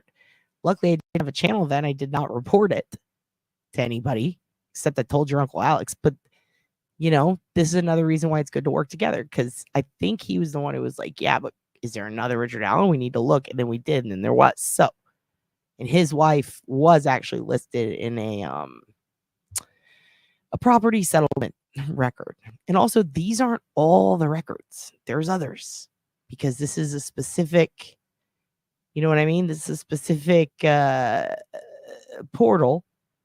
And there are other places that you can look for other different kinds of cases. And also, you can look at property records online through this county. You can look at deeds. You can look at all sorts of stuff. Now, anything that violates his HIPAA, not going to be on here, right? So, with that said, I can't tell you exactly which ones are and aren't him right now, but I do have that information available. When I get through the last 3, I'm going to post it so that you'll know which ones are and aren't. If you would like to get in on this and start debunking them and find out which ones are and aren't, if there are, like, if there's a birth date listed, you can go pull court records for each individual one based on this number right here. See these numbers? You can go pull them through the clerk portals. You can request them through public records and get the full fucking police. What do you call it? Your dad's very tired. I need to drink more coffee. You can get the full police report, and then that'll specify.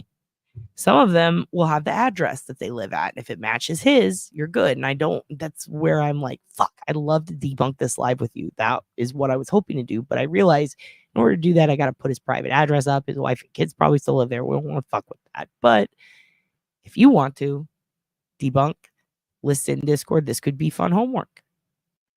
Which one's Richard? Which one's not? I can tell you there's two.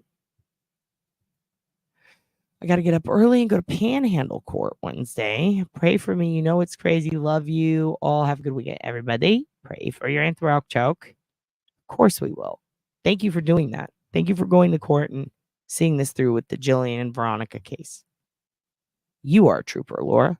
You're Trooper Proctor. Just kidding. Michelle at the cock. DNA left. Fuck.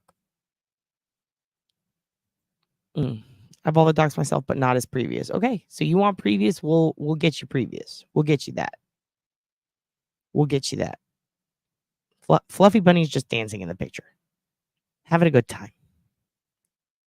Just having a good time. Being a bunny. Being a Dom bunny. Dom. It's late and you're fixated. Excellent. Excellent. HIPAA. So does NYK's not include a date of birth? Not all of them. That's what sucks too, is some of them do and some of them don't. And so, yes, we do know his birthday. We do know it. Hold on. I don't want to put private shit or pull up shit that has too much. Let me pull, but I'm going to open it in this other window for you, kids. I can tell you his birthday. Hold on 1 second. Got to shift the whole tab so I can get you kids this man's birthday. And then we're going to move on. We'll watch the last bit of this. May as well. Then we're going to move on. Okay, here's what I got. Got his phone number, got his address, got his history, got his mom, I got his daddy. I'm his daddy. No, I'm not. He'd be grounded if I was. I'd beat his ass if he was my son. Come on, load, dude. Load. Show me the goods. Good. It froze again. Excellent. Excellent. Okay, here we go. September 5th, 1959. Wait. Is that accurate? I think it is. I know he's got like 11 email addresses. One of them's weird. Sorry, I'm going through my old notes. Whiteman Drive, right? That's all I'm going to say. If that's true, September 5th, 1959. 64 years old. Is that true? Feels weird. That feels really old for him. I thought he was like younger. I don't know if that's accurate. Hold on 1 second. Double check a thing. Where did I put my fucking StreamYard thing? Come on. Where are you? Where are you, kids? There you are. Is that it? Was the birthday right?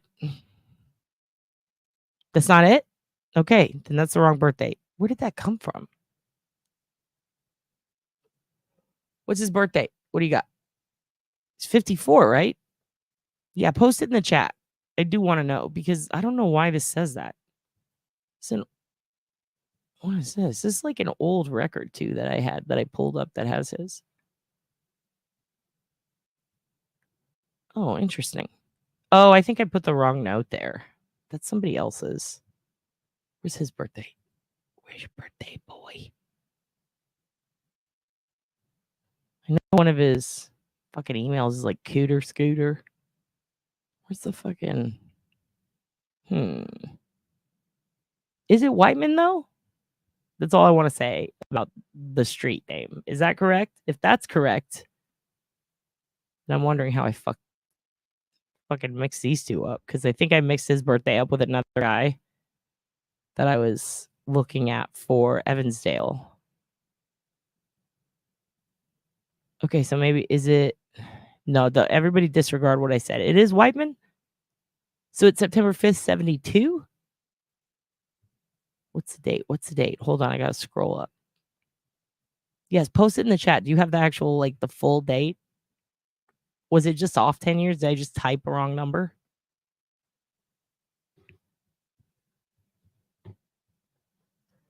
We're gonna fucking wait. So is it September 5th, 1972? What number did I get wrong? I think I typed that one wrong. September 9th?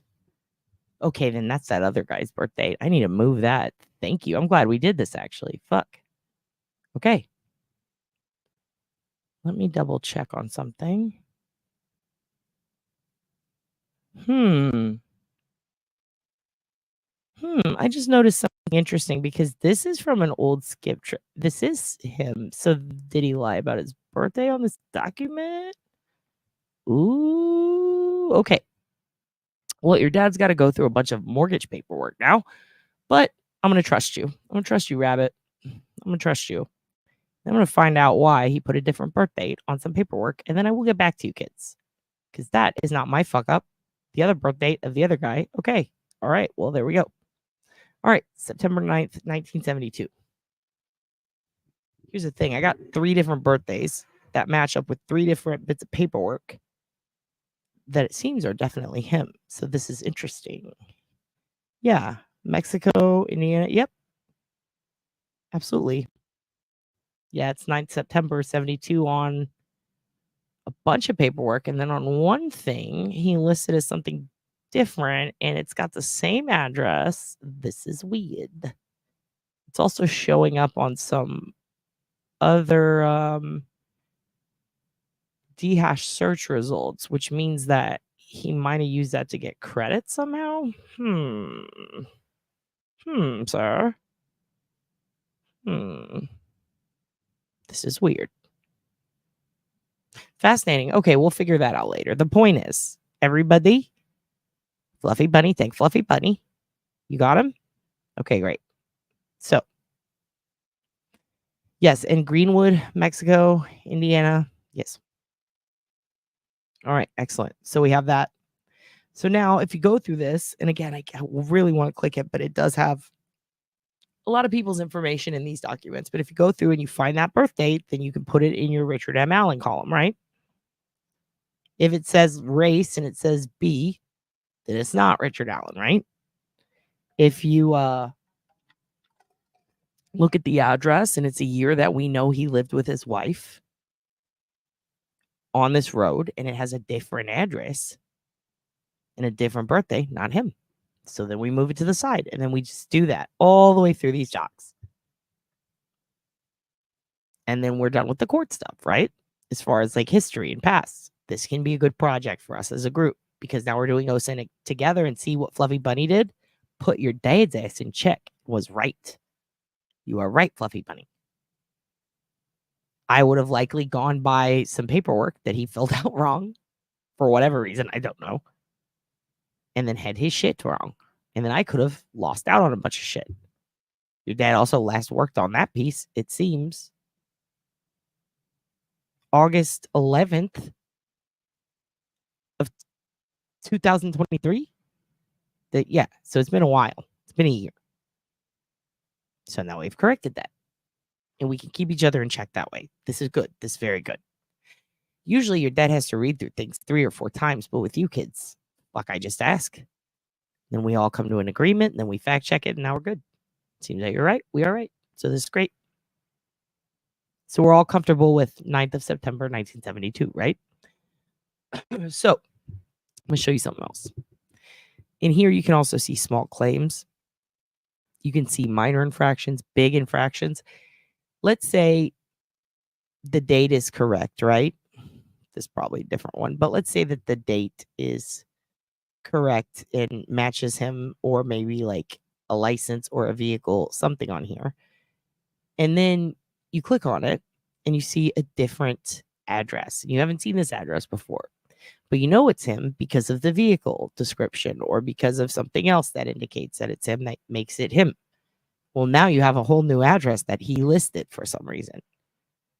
You type that in with his name in quotation marks using a search identifier on Google, And then before you know it, anything that has him and that address could pop up for you. And you might find a new address for him, thus a new part of his history. Does that make sense? It's important. Here's your book photos. Good job. Good job.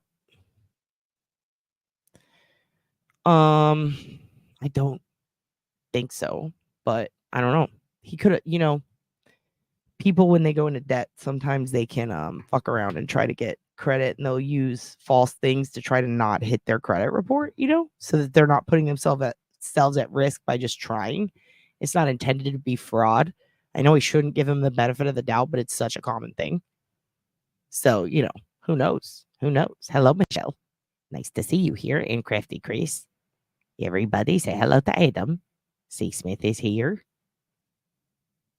Yeah, there are a few of them out there. It's crazy, right? Glad you're stoned to the bone, Adam. I'm so proud of you. Went to North Miami High School in Denver, Indiana. This is great to know. Put this on the list, kids. You share a birthday with RA? You're grounded. Sorry, Deb. You're grounded. Go to your room. So we're all caught up here, right? So this is how we can find his old court shit. You can find a lot in these, not just about him, but about anybody in the case. You feel me? If you had questions, I would highly encourage you. Go look up Elvis and his sisters. Check out what they're about. Check out their history. Check out how fucking far away they lived, and then really consider, is this shit true? Would they be 2.5 hours away doing a bunch of fuck shit when they live 2.5 hours away? And also, does this statement line up with what's in this paperwork? It's interesting how this person who made up a lot or said a lot of things that some people are saying is made up and some people are living and dying by that sword. It's interesting how they've done this before and always lose. I wonder why that is. Think about things like that. Look at it. Look at the history. We're not the jury. We can see this shit. You feel me? If you want to go by just what the jury sees, sure. But if you want to learn the truth, this is going to be very helpful for you. So for those of you who are always like, where do we find out shit about Indiana? This is where. mycase.in.gov. Cool? Cool. All right. Found a marriage index record. Look at you kids. Go ahead and start the Delphi thread in fucking Discord. May as well just fucking... I feel like my water's breaking. Never even been pregnant. You kids. All right. So, with that said, I want to read a little list to you now, and then we're going to move on. Actually, we're going to finish watching this, and then we're going to move on, because we only got a few minutes left. Melly, your overlords did a good job.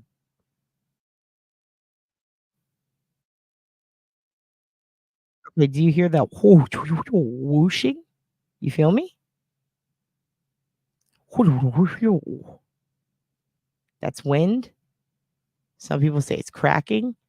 There are certain audible signs that you hear when cleaning up audio, where you can tell if it's wind or if it's water. You can tell if somebody's fingers are over the speaker or the microphone, I should say, on your phone.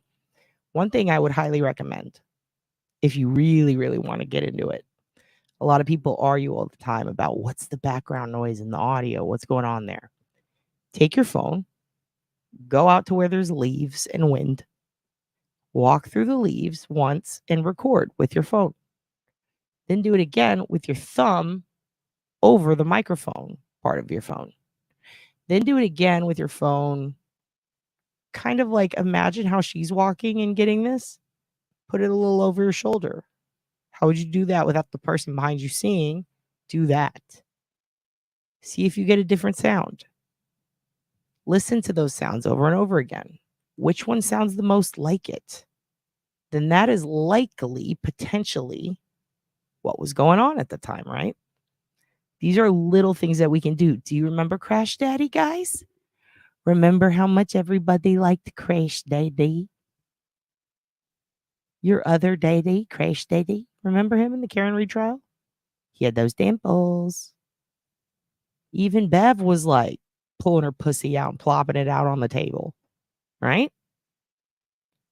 So what does Crash Daddy do? What does Crash Daddy do? He has dimples. You're right. He does. He has beautiful dimples. Walk among the tombstones.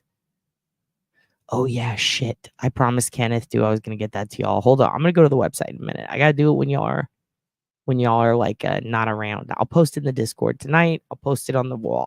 Listen, your dad's got a list of things he's got to do. I'll get it to you in the next 24 hours. You're amazing, Kelt. Bev had it hot for him, dude. He fucking made Bev splooge. So close, but so far. Crash Daddy. Crash Daddy's dimples. Fucking Bev.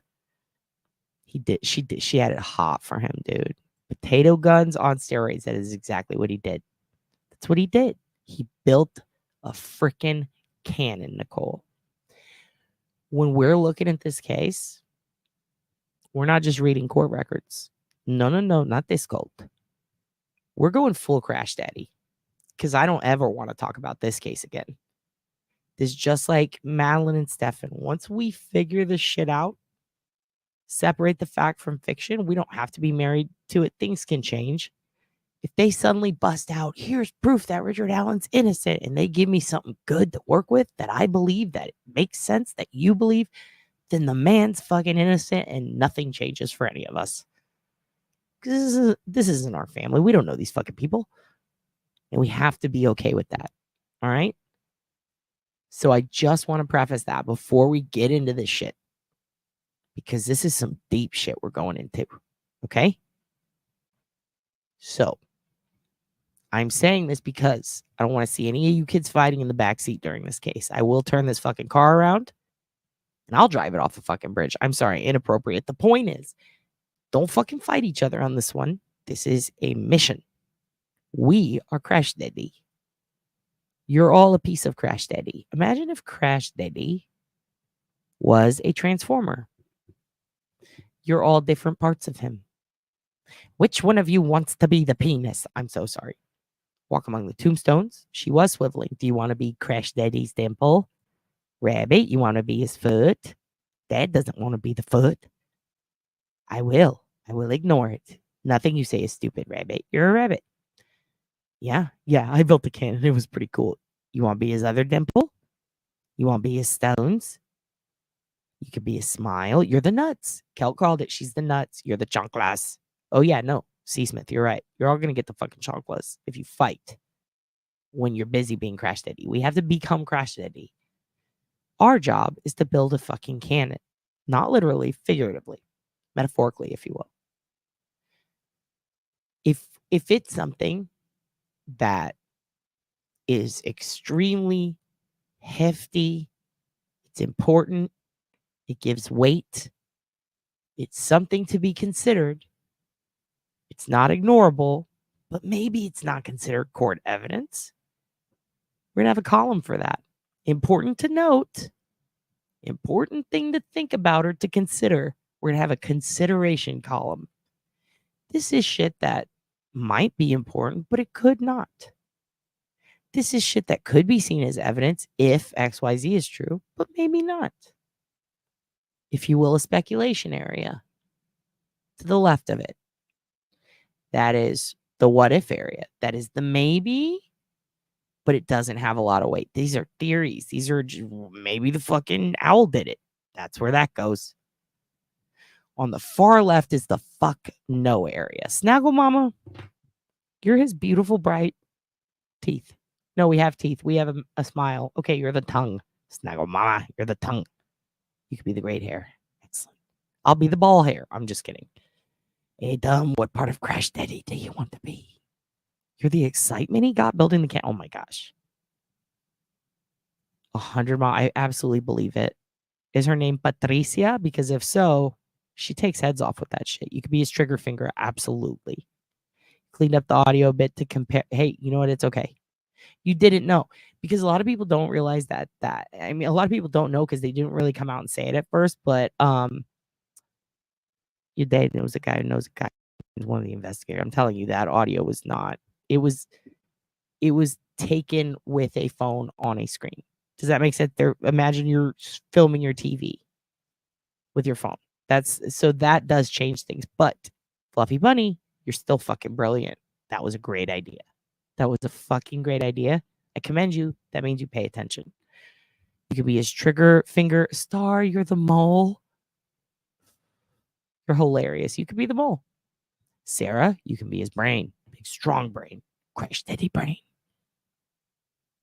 Okay? Aw, and the ball red wine to honor you, Tombstones. Tombstone says purple devil.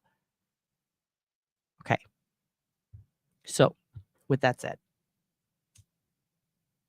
I want to talk to you about something.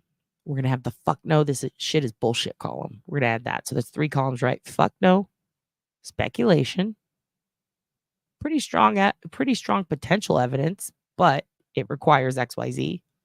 The maybe, if you will. And then the fuck yes, this is true column. C. Smith, do you have any fucking idea how hard it is for your dad to hold back what he wants to say? Because part of me, the silly goose in me, wants to say something fucking filthy because it would be hilarious. But I'm thinking about your personality, who you are as a human. You're my little grunge child. Don't say, Starzy, go to your room. Go to your room. You don't get to decide who the crowd. Okay, you know what? Starzy's right. Come out of your room, Starzy. You're the ass. You're the ass. You're the crack. You're the butt. You're the big, juicy bubble butt. Look at yourself in a mirror and be like, look at that bubble butt. Bubble, bubble, bubble, bubble. I can't even do it. Bubble, bubble, bubble, bubble. I keep wanting to keep going, and I want to say bubble, bubble, bubble, bubble, bubble, bubble, butt. That is the hardest thing. Anyway, it doesn't matter. Sorry. Your dad had a little inhalation of the Hoogan. Not my Hoogan. Hoogans can be all kinds of things, by the way. Talking about the tobacco Hoogan. Can it? You want to be his dongus? Kids, you're all grounded. You could be his bubble butt. There, I said it. I did it. I pulled it off. Your dad wins. Okay. I'm the crack. All right. You still did good, regardless, with that video. You did good, kid. All right? You did good. Talking to Rabbit. Yes, it's a little wacky sometimes. Sometimes it's a little wacky. Your dad gets period cramps. Okay, let's keep moving on.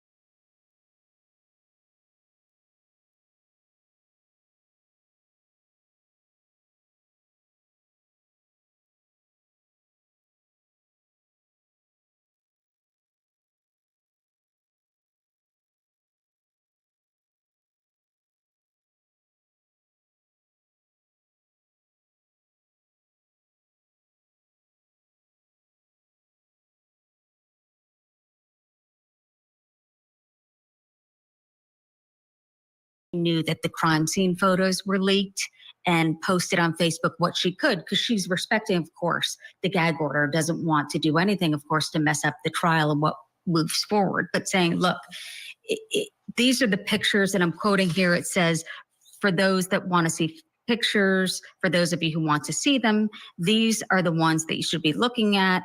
I'm paraphrasing here, not the ones that should not be seen until trial. So they're hurt by what people say out there. They're listening, they're looking, they have feelings. They want this to go by fast. They want to get the right guy. If Richard Allen... This is a great point. I'm going back. Also, yes, my shit was frozen. I'm so sorry, kids. I just want to play that again because I like it when these families are going through so much shit. They get numb. You know what I mean? If their kids are just missing, imagine missing and then like this, and imagine all the shit going on. For them to speak up and advocate for themselves and say, listen, enough, cut the fucking shit. These are strong motherfuckers. Becky is a badass, dude.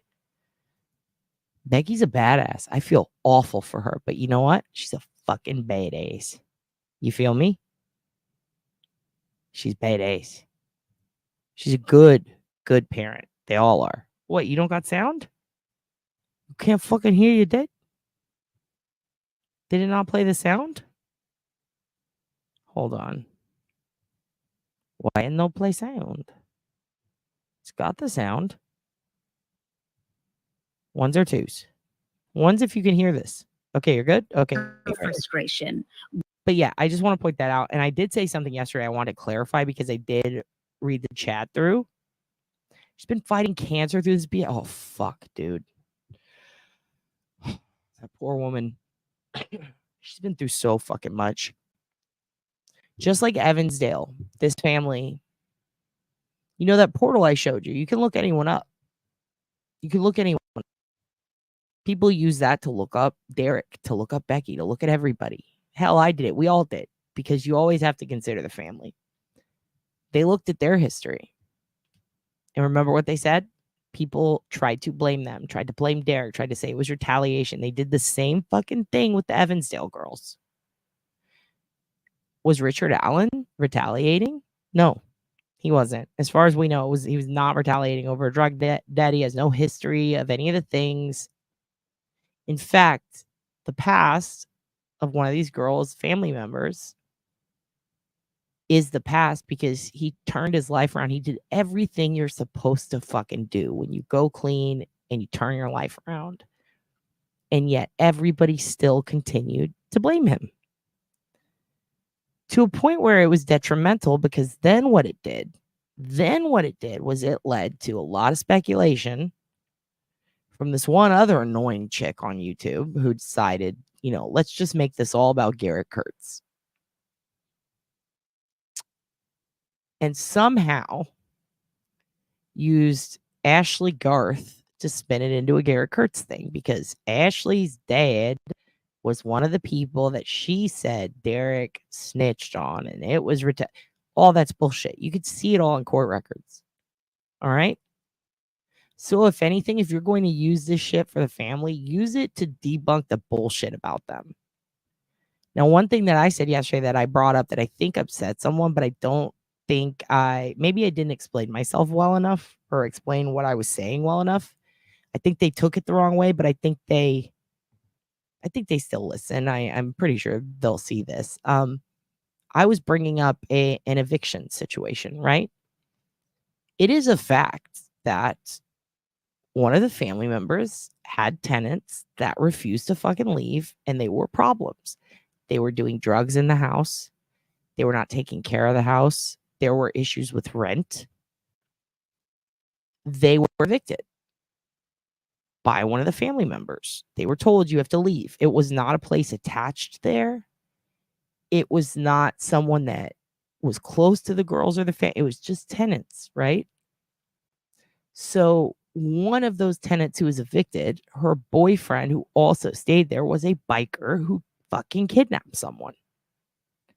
Now, when me and your uncle Alex saw this, it concerned us. We looked into it a lot.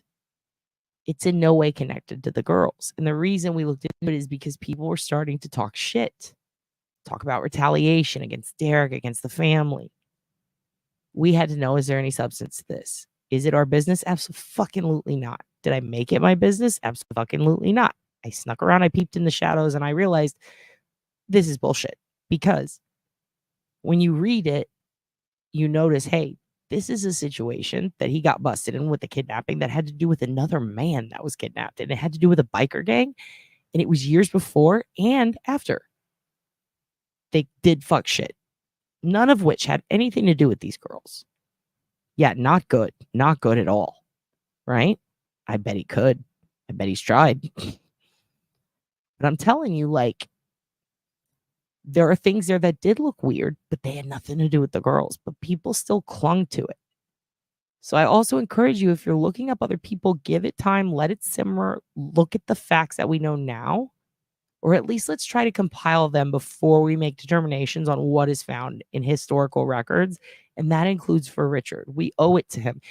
We owe it to the girls, actually. I shouldn't have said him. We owe it to the girls. But I mean, if he is innocent, is what I should have said. We owe it to him, right? If he did it, then we owe it to the girls. But either way, it's important. God damn it, walk among the tombstones. You're grounded. All right, let's finish this. When she knew that the crime scene photos were leaked and posted on Facebook what she could, because she's respecting, of course, the gag order, doesn't want to do anything, of course, to mess up the trial and what moves forward, but saying, look, these are the pictures, and I'm quoting here, it says, for those that want to see pictures, for those of you who want to see them, these are the ones that you should be looking at. I'm paraphrasing here, not the ones that should not be seen until trial. So they're hurt by what people say out there. They're listening, they're looking, they have feelings, they want this to go by fast. They want to get the right guy. If Richard Allen's innocent, of course, why would they want him in prison and the guilty guy or guys still out there? So they want what everyone wants. They just want this in a manner that's done in a more, in a way that this isn't going on, the chaos, if you will, before a trial has even started. Yeah, and I would imagine keeping things respectful. I mean, it's so hard in today's day and time with all the social media to keep control of the message. And I see Grandma trying to sort of take back that control. I want to take a listen to the community, because we also have a community at large of about 3,000 out there in Delphi. This was shortly after Richard Allen was arrested. Here's some people. We spoke to some folks out there. Here's what they had to say about how they felt about that. They caught dead creeps, so now I can come here and enjoy the outdoors. We like to hike all the parks around us. It's a tragedy.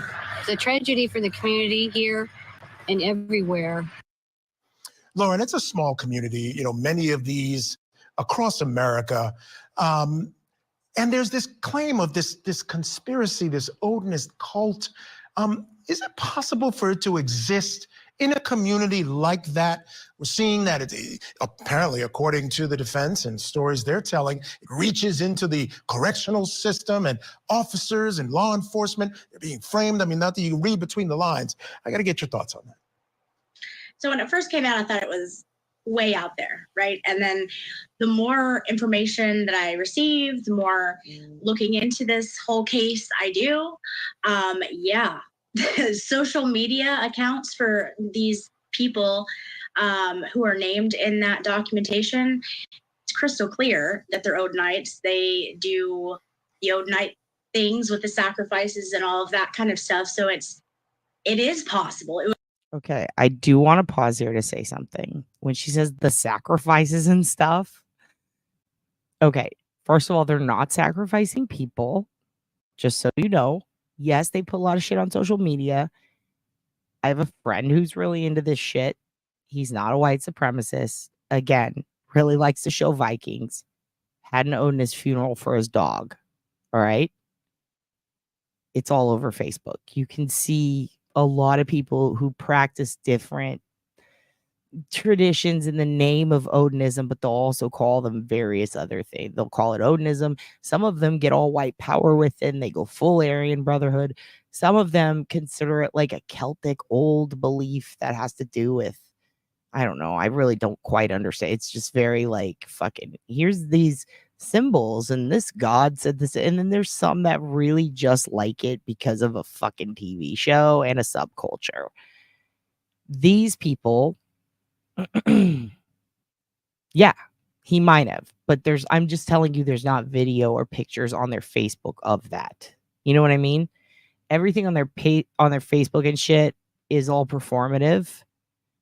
It's nothing like what you would think. I mean, the presumption is that it's animals, right?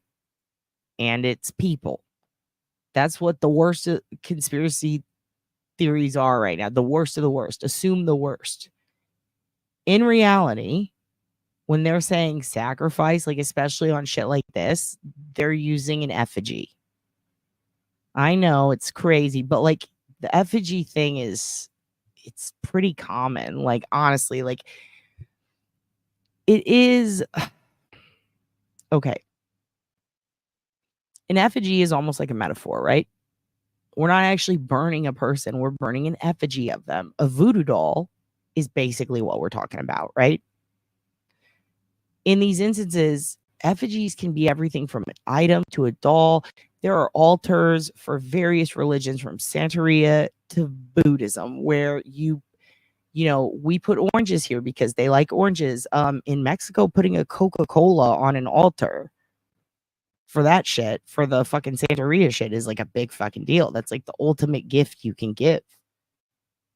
You know, in Buddhism, I know at the store that we go to all the time up the road, they've got their little altar with their Buddha, and they put oranges and they put candies and they put things that they think Buddha would like, but they also put like beautiful jewels.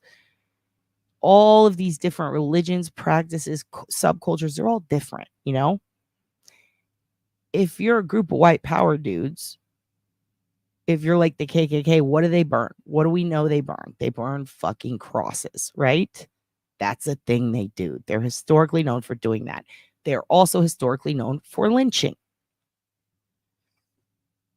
When we see people who are burning an effigy of something, for any religion that burns things, and they're putting it on Facebook, naturally, if it was a person, they'd be in jail for that, right? There are people on the internet right now who hear these words and they go, oh my God, they're sacrificing kids and people and they're putting it on the internet on Facebook. No. They're doing hood rat shit with their friends in the woods. They're lighting things on fire. As someone who grew up among a lot of people in my hometown who are the type to do a bunch of drugs, go in the woods, throw knives at trees, and light bullshit on fire, just anything because they fucking love fire. Hillbilly redneck trash, which is where my hometown is. Like everybody, look, I'm just gonna say it as it is. It's true, you know. Your dad watches wrestling. I think I'm allowed to say this. The point is, going out on your four-wheeler, doing dumb shit, that's one thing. You feel me? Torturing and burning an animal or a person is another. Yet, people are still super willing to believe that that's what happened. And that that's what these people do on a regular basis. They don't stop to consider this is performative, childish nonsense done by adults on drugs, which is actually super fucking common. Thank you, Walk Among the Tombstones. Exactly. Get drunk in the woods and set shit on fire is everyone I went to high school with. You feel me? Imagine being in your 40s and 50s, an adult man, some of them with families, and not only doing that, but getting tattoos of this shit, making it some of your personality, somehow connecting it to your politics. People exist who do that. They do it all the time. I've seen people who have said, how can people be furries? Well, fucking how do people do this? You know? How can people swing? Well, how do people go in the woods and act like this? How do people have twigs tattooed on them because they read a book that told them some shit that they went, oh, that's badass. Like, it's wild. We just drank beer and drove around. You were a good kid, C. Smith. I remember those years. I'm just saying, like, try to be practical in this. And also, poppets. You talk about popples? Hilarious. OB. Yes. Yes, my child. Just keep that in mind, you know?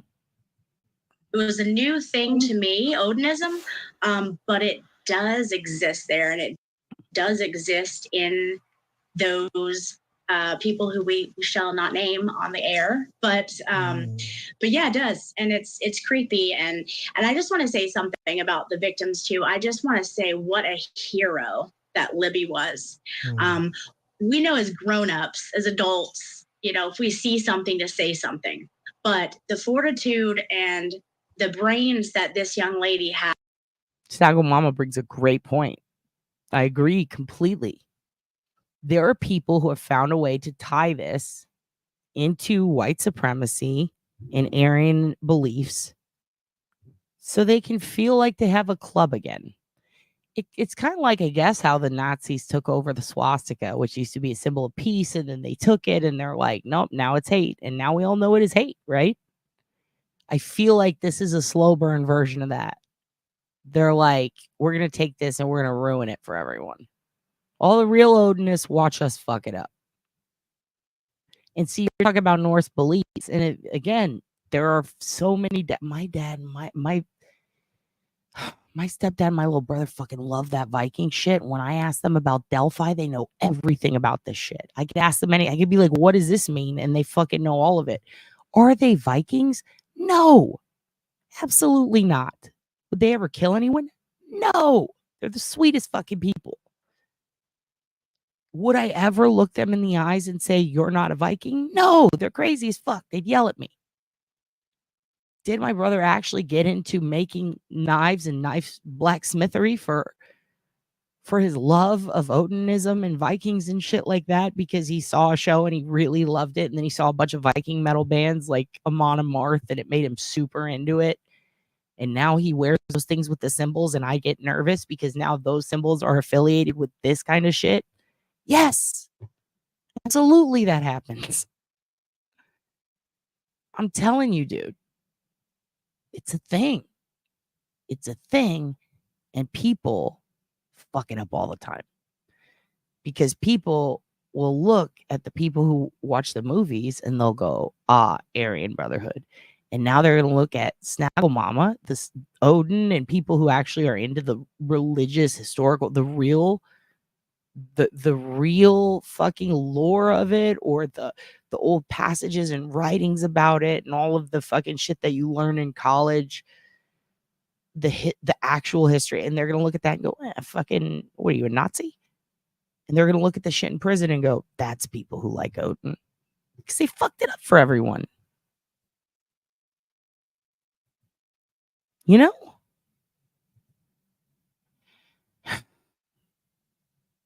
In my high school, cow tipping was spray painting an X on the cows, and I thought it was cruel. I can't confirm or deny I had a Zima with 2 Skittles in high school. Glad I grew out of that. Listen, you fucking better have had a Zima with 2 Skittles in it, otherwise you're grounded. You understand? What else would you put in your Zima?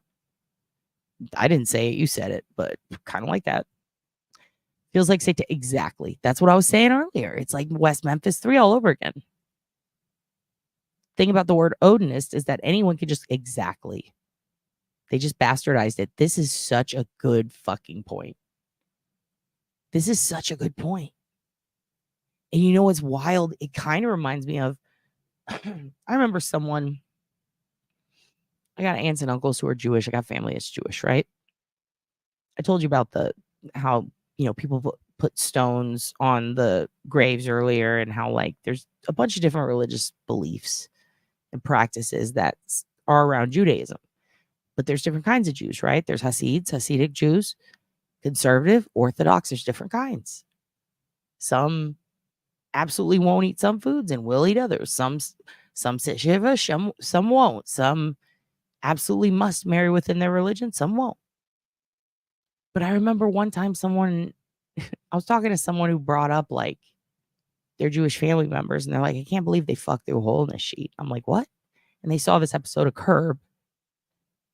And they were just like, saying, it's weird to think that my relative fucked someone through. I'm not even going to go into specifics, but it's weird to think they fucked through a hole in a sheet. And I was like, dude, are they Hasids? Like, what are you talking about? Are they Orthodox? What kind of Jew? They're like, what? There's kinds? You know what I mean?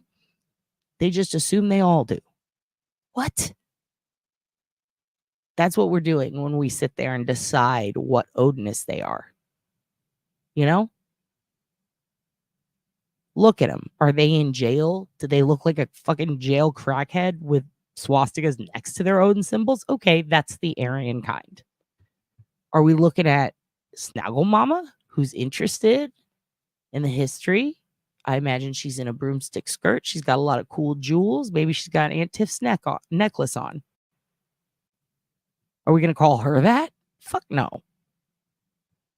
Vikings was made. They fucking loved it, dude. It literally changed my dad and brother's life. Like, it's fucking wild. And my mom, dude, like, it was so weird because I listen to a lot of different metal. My dad always listened to metal, but when Vikings and all that shit hit, when Amon Amarth hit and they got to meet them, that was life-changing for them. And anything that had to do with that shit, they're fucking down, dude. I also have friends who are really into hip hop. You know, they're Latina, they're black, they're white, they're different races. They're all into hip hop. Fell in love with Sons of Anarchy. Wouldn't expect that. None of them are bikers. They don't even like motorcycles, but they got into it, dude. And now they're talking about wearing cuts. Not now, but back then, after a while, it's fucking wild. It's wild how people will change everything about themselves because they like a thing. Shit, look at your dad in wrestling. I'm a fucking mark. But God help you if somebody tries to align The Rock with human sacrifice. I will get pissed. Oh, we can't even do that today, Calamity. My son was going to take himself off like Odin in the Search of Knowledge. And also like Buddha, right? We should commune. I love my Celtic. And see, that's the thing. It should be something you should be proud of, not something that you should be considered a proud boy of. You feel me? It's fucking wild. Yeah, Viking funeral. They light you on fire and put you out to sea. That's what my homie did to his dog, his weenie dog. But they're just intense like that. Dude, Fat Ragnar, are you... I need to laugh. Hold on. To film when she felt something wasn't right. It blows my mind, and she is a hero to me. And I just think every parent everywhere needs to teach their child at a young age that if something doesn't feel right, everyone has cameras these days, and to do what she did because she solved this case. No. Rabbit. He should call himself fat because that's very funny. Do we think Adam's fat? Absolutely not. But is Fat Ragnar one of the funniest things I've ever seen? Yes, absolutely it is. I'm going to... I want to take it, Adam. I want to steal it. I want to call... This channel should be called Fat Ragnar. But I'm not going to... It's too creative. It's yours. But listen, I might go by that. I got to take that screen name somewhere, dude. You better use it. You better use it. That's a fucking funny one. Or will eventually solve this case. And so I just props to her, and she's amazing. Could not agree more. I mentioned very early on, she had the presence of mind to do that under some very trying circumstances. So I agree 100%. Bob, going back to what Lauren mentioned about what might be going on. Exactly, Fluffy Bunny. Exactly. That's another thing. I remember reading that and thinking like, okay, I'm not even going to fuck. Like, that's one of those moments where I just put it down. I was like, I'm not fucking, this is fucking ridiculous. Because who gives a fuck, really? It doesn't matter. That's what I was saying. I was sitting there like, I don't give a fuck if Brad likes Asferatu or whatever. I don't give a fuck if he likes Odin. I don't give a fuck if he, you know, he can dance naked in a pale moonlight, talk about the Virgin Mary all fucking day. None of that changes anything. Did you fucking kill those girls or not? End of story. Where were you on this day at this time, sir? You know? It is like that. Claiming to be a blood or a crib when really, and that shit will get you killed too. Don't claim the wrong fucking shit. Don't claim some shit you're not gonna be. But it is exactly like that. It's fascinating. She was a boss bitch. She was like y'all's Ruth, huh? See if anyone gets that. Fat Ragnar. Yeah. I want to be called the aggro hag instead of aggro crag. I'm live, Brian and Jill. Jill, how's your AFib, Jill? The Hoogan wants to know. He's in bed with his daddy. Adam wants to be called Fat Ragnar. No, you're not, dear Fluffy and perfect. Snaggle Mama. I'm fucking fat. I'll fucking fight you in a battle of the fatties. I can pick up 420 pounds. Not even kidding. I'm a fucking big bitch. Fat Ragnar drives. Don't you fucking call it that. Don't you fucking call it. That's so funny. Maybe we're all fat. What do you think about that, Adam? What if we're all fucking fat? Has a ring to it, bro. I don't actually genuinely think you're fat. I think you're like me. You're chubby. If we keep fucking around, we're going to get fat. Got to be careful. Buddha was a misogynist. Women had to be subservient. Dude, fucking look at the Hasids, dude. Get your ass beat on a subway if you look at one wrong being a woman. You know, people are also scared to talk about that. I had some internal conflict one time in a class where it wasn't really an argument, it was a discussion, but someone pointed out, like, you know, and actually at a job, which was odd. I'll tell you the job one because the class one was kind of like typical classroom arguing, but this was in college a long time ago, which was 2 years after 9/11. So that's why that was important. But that was actually, now that I think about it, like that was actually a very important argument to have because we had classmates that were getting treated differently and they felt unsafe. And we were like arguing about, like, you know, the tenets of Islam and shit like that. But like I worked with a dude who treated the men differently than the women and wouldn't shake, he would like pat people's backs or shake their hands when they left. And it was like he was going on a vacation or something for a week and he was shaking everyone's hand as they were leaving work, saying, you know, if I come back and I don't see you, because this company had an app in beta that we were all testing. He's like, if I don't see you, you know, again, you were great to work with. And then the girl who was in front of me leaving, she's a lesbian chick. We have the same name, actually. It's kind of weird. And she, it was just weird because the girl behind me had the same, we were all cats basically. And she was saying bye, you know, and he wouldn't shake her hand. Like he just was like, I'm sorry, I can't shake your hand. And she was like, oh shit, do I have some shit on it? Like what's on my hand? Like she like looked down and he goes, no, I can't shake your hand because, you know, my religion. And she was like, what? And then he told her that he can't shake the hand of someone he doesn't respect, and or it would be a disrespect to his religion, because you can only shake the hand of somebody who is another man, and you can only touch your wife. But the way he said it was about like basically saying, I don't respect you. Like she didn't really take it out of key. You know, he literally was like, people I respect and I don't respect women except my wife. And she fucking went, and then I was like, what do you mean?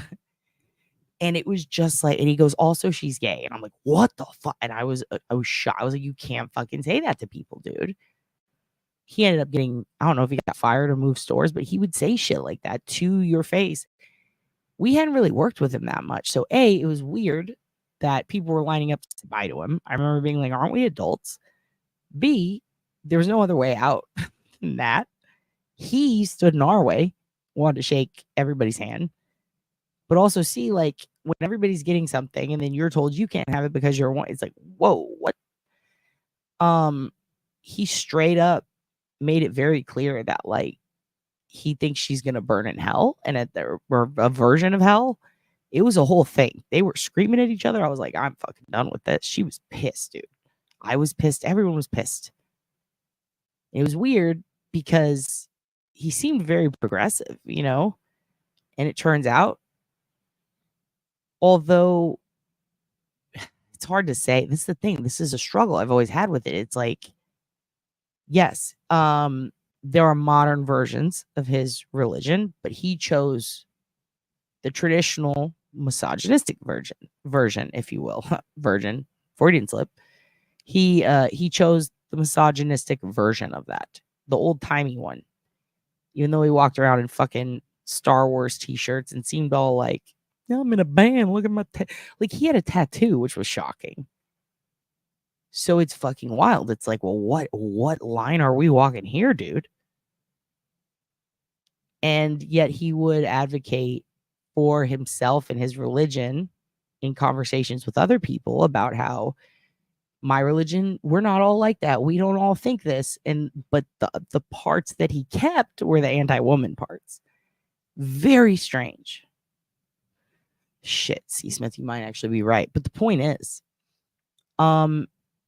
there are religions like that. There are people like that. There are people who it's like, are you a Nazi? And they're like, yes, I am a fucking Nazi. It's like, oh, holy shit, y'all still exist. You know? That shit exists. So we can't deny it and pretend like it's shocking that there's fucking white supremacists fucking around in the woods in Indiana all wasted. But I don't necessarily think that because they do this silly version of something that was once a mysterious, respectable, and ancient religion or subculture because they have destroyed it, because they have massacred it and turned it into a prison gang? Does that mean that they had to have done it because some sticks landed a certain way? I don't know. On out there, what's very possible. Agreed. According to law enforcement, they looked into this and they apparently didn't find anything. Doesn't sound to me like they're the right folks to be looking into it. Does something else need to happen here? I mean, look, I try to explain to people when I'm in my podcast or on my YouTube channel, everything that the defense stated in their memorandum came directly from the state's discovery, which came directly from law enforcement. These aren't theories the defense is cooking up in their office. This is all stuff that came directly from the evidence that was given to them by Nick McClelland. So, like, and what we know is that there were 3 cops who continued to investigate that angle long after the Unified Command decided, for whatever reason, that they were no longer interested in investigating that angle at all. And, you know, I mean, the whole thing with the professor and them saying that. Could it be that they didn't want to investigate that angle at all because the 3 cops that continued to investigate it did entertain that angle, and it ended up not being the right angle because there was an alibi and they could disprove it, but those 3 cops were married to that idea, so they refused to accept it? Could it be that? Could it? Just a thought. That they didn't know who he was during a deposition. Like, everything that took place just makes it stink. And you know, and it's so apropos to have this particular question during this segment when I have to look at just the victims' families who have put all their hope into what law enforcement has told them in terms of it being the correct person. And then when we hear what the defense has put out, and again, which has come from the discovery tendered to them by the state, it breaks my heart because for whatever reason, they quit. In my estimation. Hey, Calamity, welcome to the channel, bitch. You're finally part of the family. Oh, you're finally part of the family. It's always like this. I'm insufferable, dude. You're gonna fucking love it here. Whether Richard Allen, they found more evidence on him and they can prove that he's the guy, that's amazing. And I'm thrilled for the families because they're getting the justice they deserved.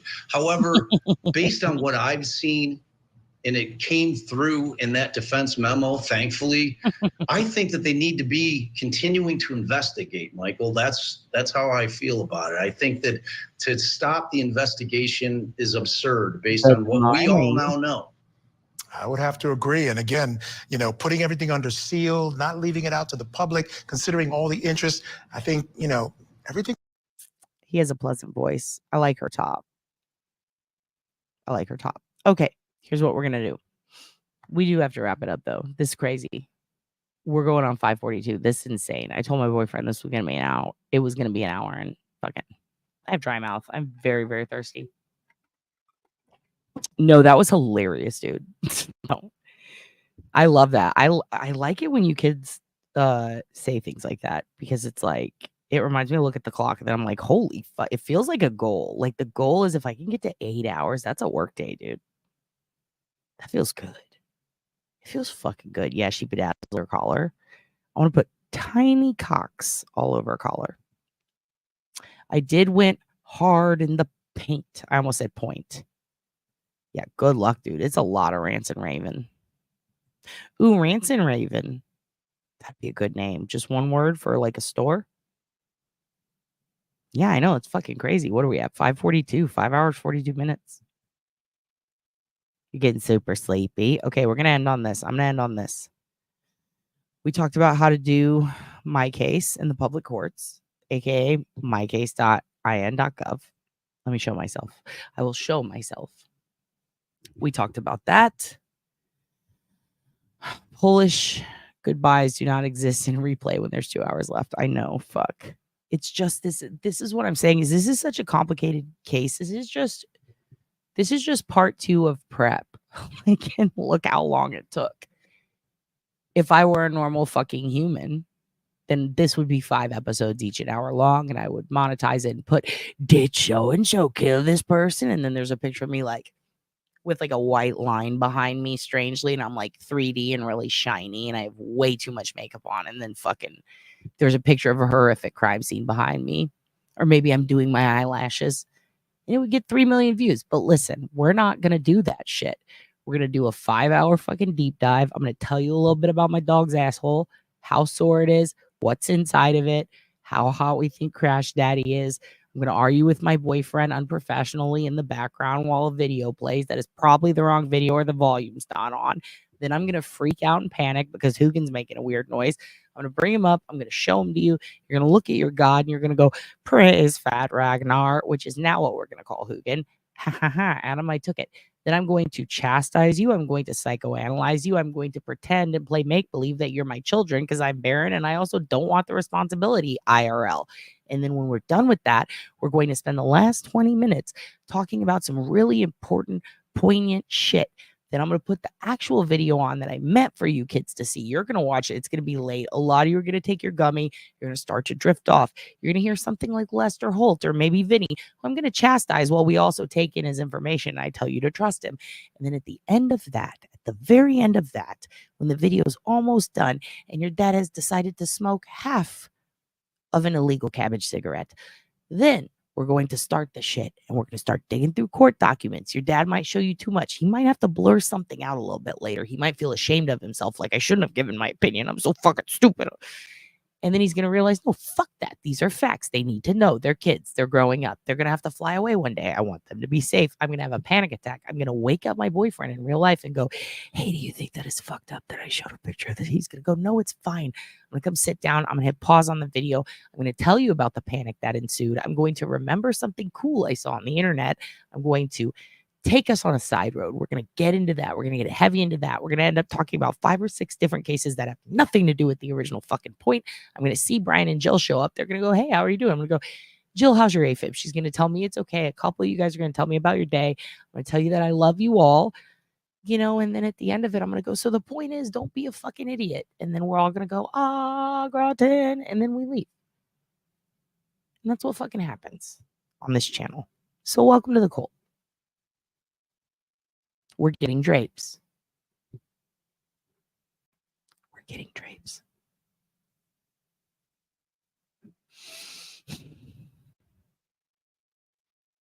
Kendrick Lamar should do a beef against someone named Drape. And we should get he should get a Drake impersonator who's really bad at rap, who just goes, makes no sense, to stand behind the drapes. The drapes should have like maple syrup or something Canadian on them. And he should put out a series of parody beefs against a fake drape that actually raps better than the real Drake.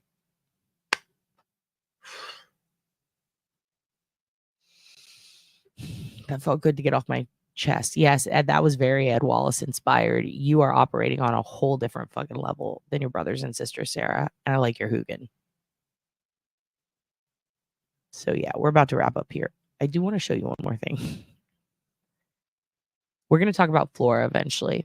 I just realized halfway through this, which was about what, 3 hours ago, Flora needs its own thing. If Delphi is taking the song, fucking Flora is going to take forever. What also needs its own thing is Evansdale. But hold up, guess what? HBO Max to the fucking rescue, you guys. I tell you, I have cried at very few trailers in my life. And I'm not talking about real trailers, like the kind I grew up in. I'm talking about movie trailers, okay? Very few people make your dad get teary-eyed on the telly.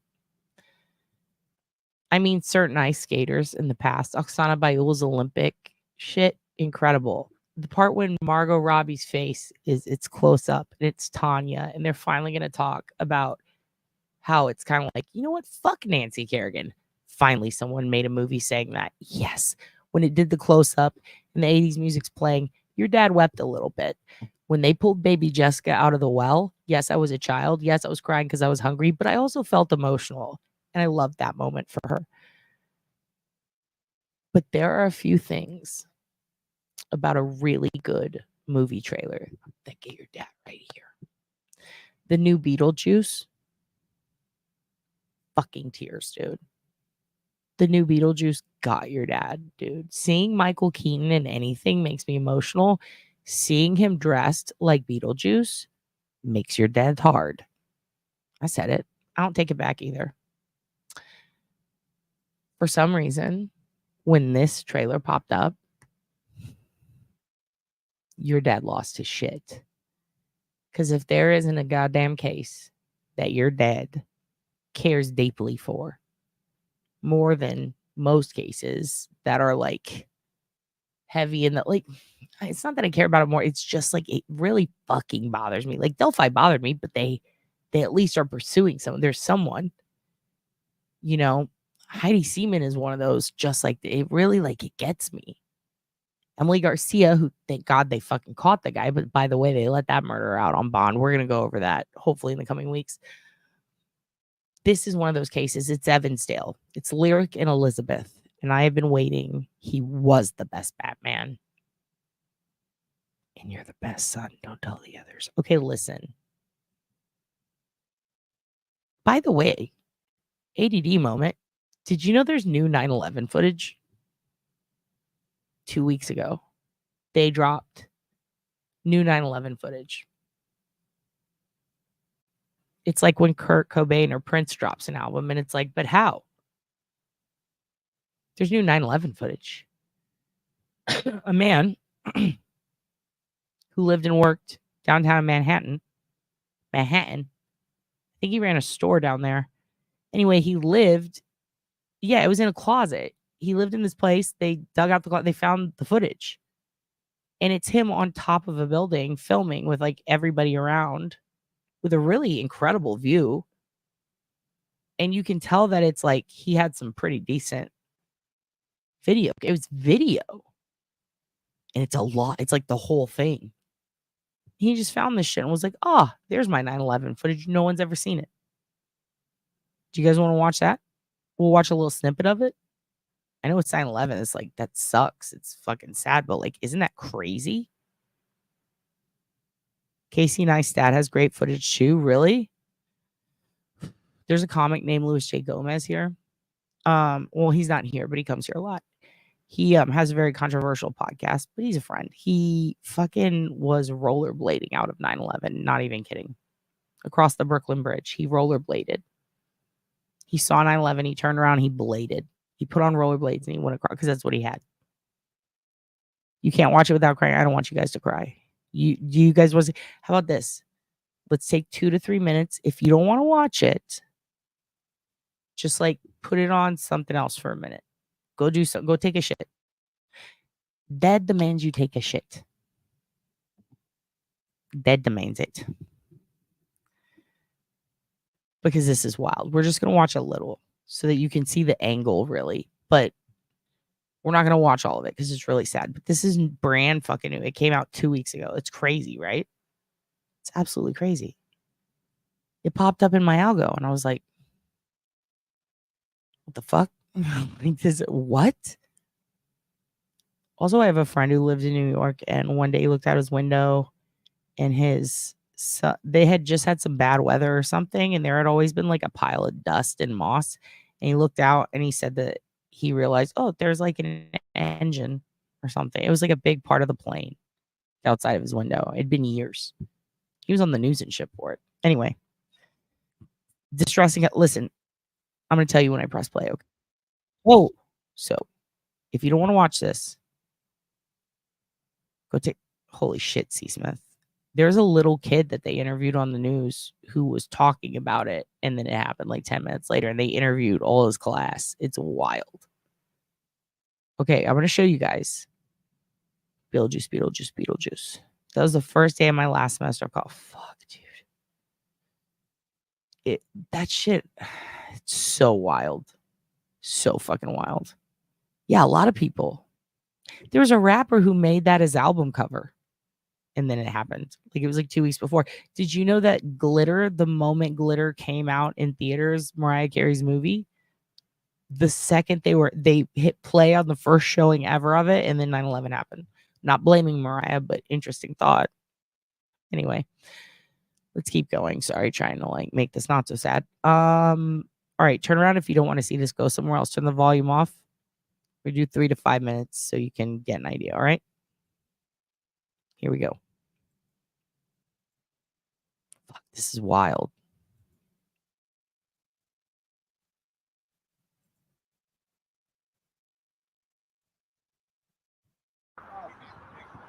Yeah.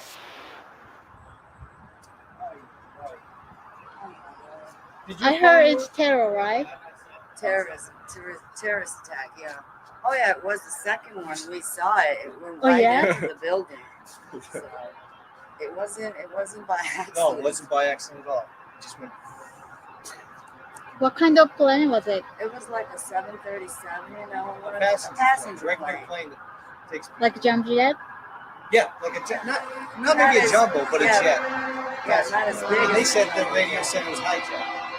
Hijack. Yeah, Means that's what, passengers on it? yeah. Apparently. Apparently, it seems like. Oh my goodness. You know, that hole on the first building, we could fit this whole building in that hole.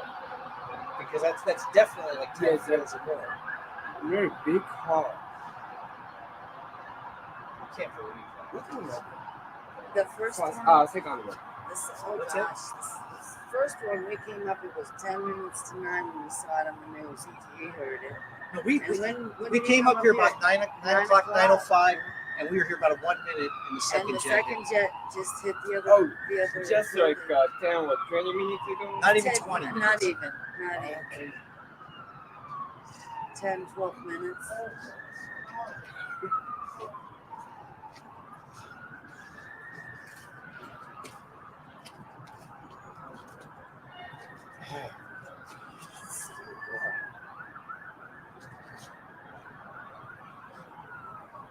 全世界のニュースだろうね、これ。うん。パッセンジャー、人の中に乗ってたらすごくないハイジャックで。乗ってたらしい。うん。そしたら大変なことじゃん。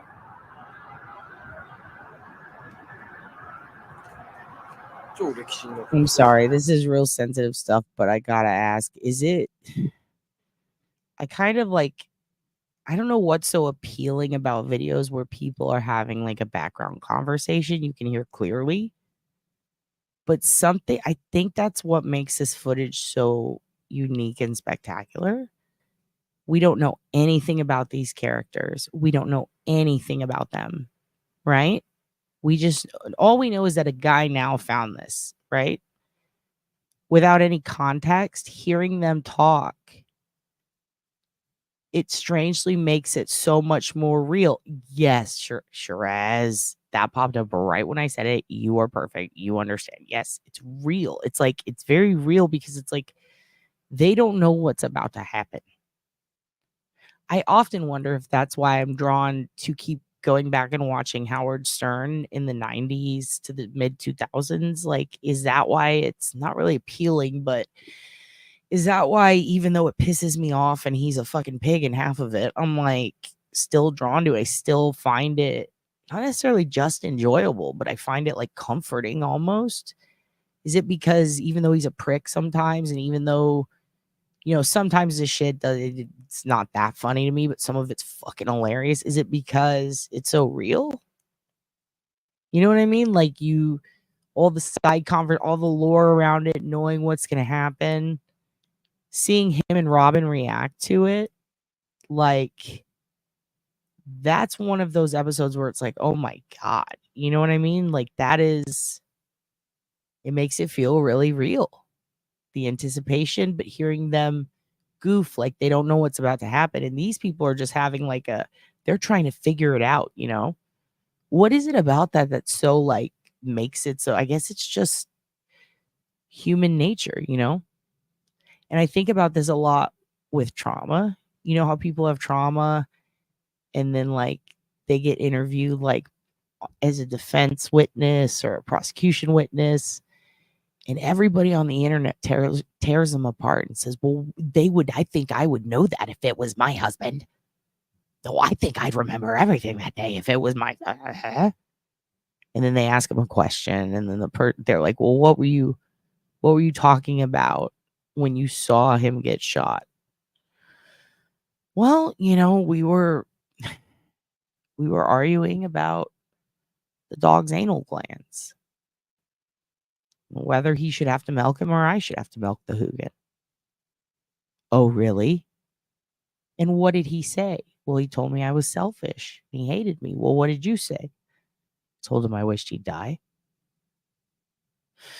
She wished he'd die, ladies and gentlemen of the jury. Jesus fucking Christ, dude. I'm just telling you what we talked about, right? So imagine like you're talking to someone like, well, what were you doing during that? Well, I was getting wasted with my friends. We started to see it. We thought it was a joke and we were blah, blah. Oh, you joke. We have to like remember like when trauma's happening to people. I know a lady when her husband died, she just cleaned her whole house. She panic cleaned. She's like, I got to clean right now my entire house. I'm not taking any calls. It's like, don't you need to arrange a funeral? Nope. People handle shit differently. I think sometimes people do a thing called panicking small talk is the best way I can explain it. Like panicked small talk. Like I'm panicking. How was your day?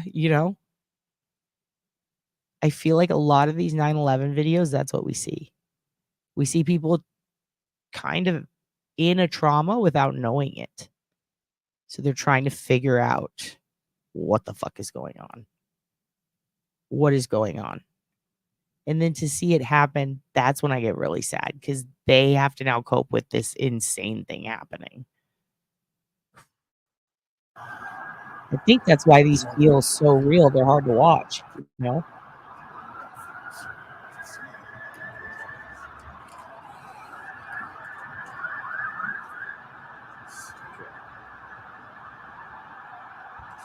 Yeah, I was in high school. I was in government. I can see the airplane here. Same, I guess. Inside. Major event. Red and white, right? Well, the one on the left side hits from the back. Jesus. Oh. Does he remember anything? I know he's won. Some kids do. Oh, Jesus. That was fucked up, too.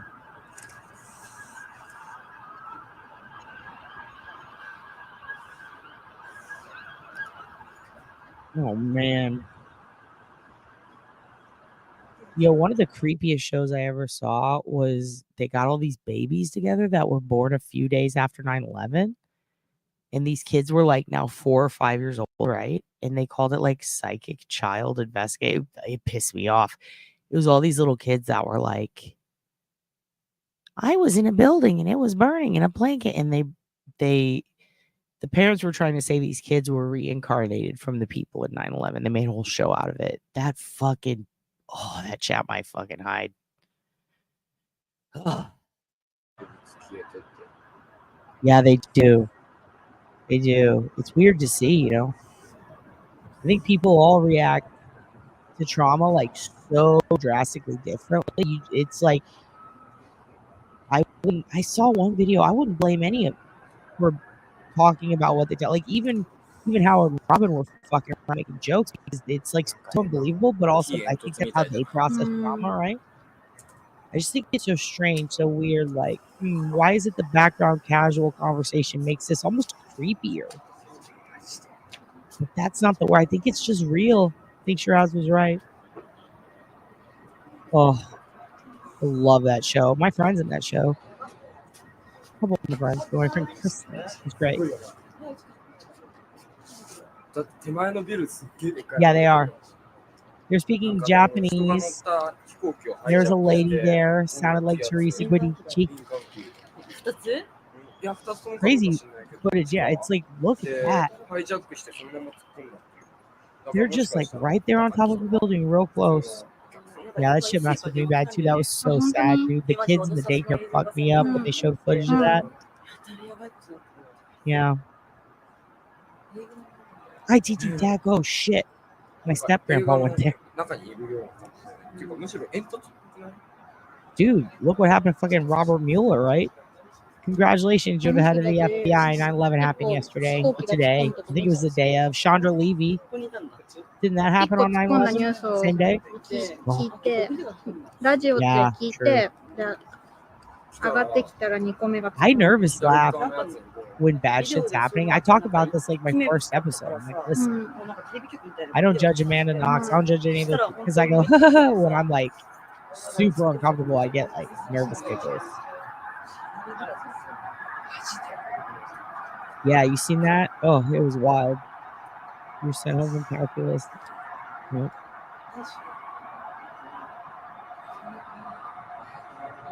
Holy shit. Yeah, they have a name.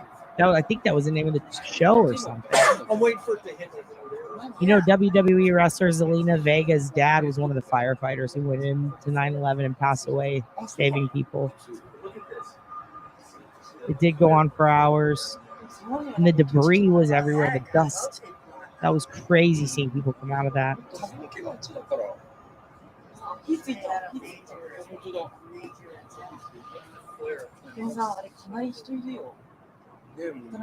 Oh gosh.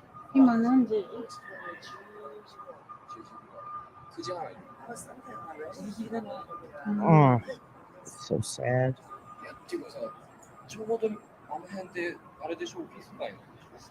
Jesus.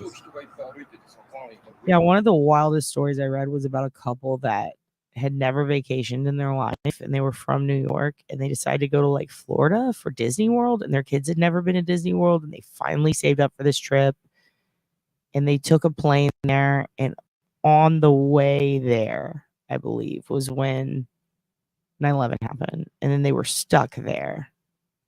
And everything shut down at the resort. They shut down Disney World or Disneyland, whatever it is in Florida, because like all the resort, everything was shut down because of 9/11 and they couldn't get a plane back for weeks. So they were like stuck in a shut down Disneyland with their kids.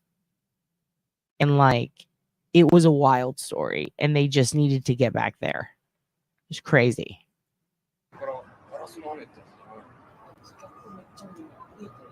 Oh shit. Are you a fellow Texan? Girl. Unlimited dude. Walk straight a hill. Oh. I love, by the way, that people are planting yellow tulips for Ethan in Idaho. That's pretty cool. Duty Ed Wallace not only coordinated all the rescue efforts for this, he also went down to the dump because they had to go to I think it's the dump was where they had to like spread out all the remnants. They had to go and they had to put it somewhere to spread it out to go through it to find human remains so that they could ID them. And he went down there and he was down there for weeks. And he was breathing in that shit and he was sorting through it all day and all night. He said they set up all the tents. He had to tell everybody where to go, what to do. He also had to deal with parts of the forensic investigation, and his job was to find the black box and fucking analyze that shit. Like that, like he was the lead. Yes, Ed Wallace. He was the leader, literally, of 9/11 and anthrax. That's why your dad is always very honored when he gets to talk to him. Maddest respect, dude, for sure. For sure. I can't imagine if this was, oh God. It is hard to see it, but you can't take your eyes off of it, you know?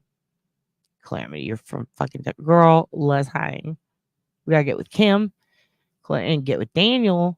Calamity, I saved the Del. Oh, and I'm pretty sure I have a Wilson County News or a San Antonio Express somewhere. I definitely have the Salina People. Dude, we need to get a big group together. Shiraz, we're going to get a big old group. And Duty Ron was in there, dude. He was like one of the first responders. He went there and shit. That's why we have mad respect for those hosts. Because they did the work, dude. They did the work. もしもし。知らないんじゃない？すごいことになってる。見えてる。ここに。What? えぐれてるっていうか穴開いてるもん。うん。なんかね、ビデオ撮ってる。 Wild. I want to で、 see ここの pictures オ of ーナ that. ーかなわかんないけど、おっちゃんがいて、その人、おっちゃんがいて、誰か、 Oh 屋上に shit. その人、2個目が突っ込むの見たんだって。で、なんか、おじいちゃん、じゃあオーナーじゃないかも、ただのおっちゃんだ。普通のサラリーマンのおっちゃんだったけど。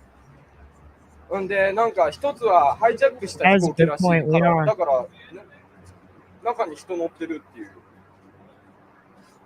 すっごい眺めだよ、これ。 Isn't this crazy that this footage ever exists? I do wonder if this could have helped them forensically. I mean, I'm not saying he should have fucking turned it in. He didn't know. He forgot, I guess. He obviously wasn't trying to profit off of it or anything, so that's good. Owner. Also, I remember when I first watched this yesterday. See, look, he's going around. Look at all the people on the rooftops. The first glimpse we get of the people. What's really wild is when I first saw this. Look at this guy. They're all out there. When I first saw this, I remember feeling like my stomach ramping. Like, God, they don't. My butthole clenched. They don't know what's about to happen. That's weird to think about. There's in this real life thing we're watching. バカじゃなくてね、飛行機が突っ込んだんだって。 But like at the same time, しかも一機はハイジャック。 yeah, exactly. I would have been fucking running the other way. I would have been rollerblading right next to fucking Lewis. すごいよ。これやばいんじゃない？ Wow, dude. やばい。もう日本でニュースになってるらしい。This is wild. But yeah, I remember thinking, like, when I was watching this, it had to be really weird to have footage and then find it later and be like, oh shit. You know, I wonder if maybe I should have sent this to someone. Yeah, we're not gonna watch. I think we need to cut it off, honestly, because this is super depressing and I hate watching it collapse. It's a huge tragedy. Fucking crazy. I'll put a link to it if you want to see the rest. It's just wild to think, like, oh my God, that was how young I was, and thinking about like how I didn't know what the fuck was going on. I was like, what's going on in those buildings? But there were so many people, like, you know, putting out footage over the years that we've never seen before, and it just gets worse and worse. But it was very strange how the entire US trauma bonded. I can't remember another time that ever happened. I'm going to link you. I'll link you now. Here, hold on. Let me know if that link works. But I'm going to put it in the bottom of this. It's just very hard to watch. Very hard to watch. Okay, here's what I want to close on. We hit every topic. Except Flora, that deserves its own. We're not even gonna, and I'm not gonna apologize for that because it does deserve its own. And I'd like to get Alex back. But I think next time, if Nicole's on again, we'll talk about Mafue and Uncle Wayne. If she's down. Because she had the headache. So, and I don't want to push her. The house cleaning we did today. I don't know if you guys know. I told you school's out. I think I told you Dad's done with his school. So I'm going to have a lot more time to get into the serious stuff, which is why we're starting this whole thing. We're going to be talking about clusters. We're going to be talking about cold cases. We're going to talk about Old Murder Lake here. That is, there's no serial killer. So we're going to talk about the Lake Austin thing. We're going to wrap up Henry and the apology line, or maybe extend it. We'll see. We're going to keep an eye on Rex. We're definitely going to go heavy, obviously, the whole point of this, into Delphi. We're also going to talk about Flora and Evansdale. We're going to look for missing people. I really want to talk to one of you at Galen about cadaver dogs, if you'd like. And I want to talk to you kids. And we're going to get Melly's Science Minute wrapped up. Eventually, we're going to tackle some missing persons cases that are a little more recent, but that need help. Specifically, Kristen Galvan. kidney hunt. We might have 2 kidneys we need to find. I'll explain later. We're definitely, most important of everything, OSINT. OSINT is going to be a focus now that your dad has the time. But we saw the new 9/11 footage. This is the last thing on our list. I was going to close out with it.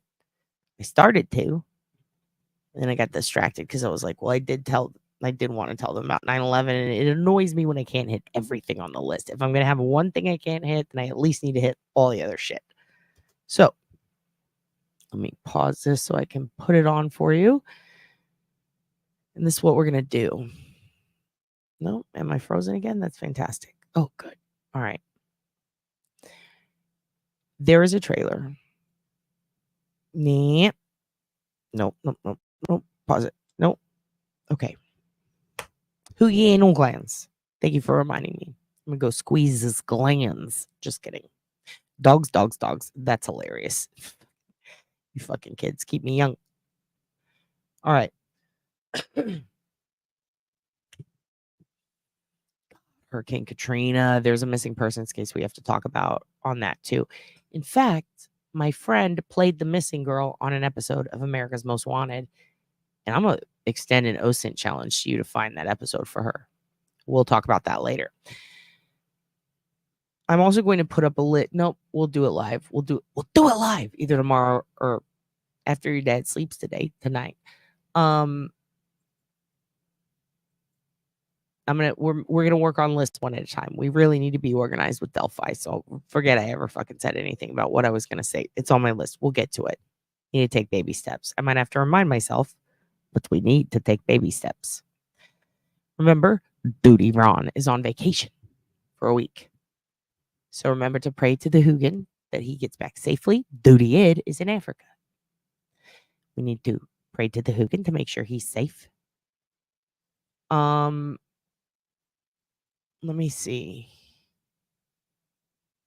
Sorry, guys. Sorry. All right. The last thing on our list is Evansdale. If you don't know about that case, welcome to a situation. It's very Abby Libby. It followed almost the exact same pattern. It followed the same story. It's the same story, 2 different named kids. It's fascinating. 2 girls. In this case, they're cousins. Lyric and Elizabeth in Evansdale, which is not too far from Delphi, go missing on a hiking trail and end up murdered. This is terrible. Who killed them is a big thing of speculation. The parents get blamed because of their past involving drugs, just like in Delphi. It takes all the same twists, all the same turns, all the same incompetent fucking people handling the case. Same area.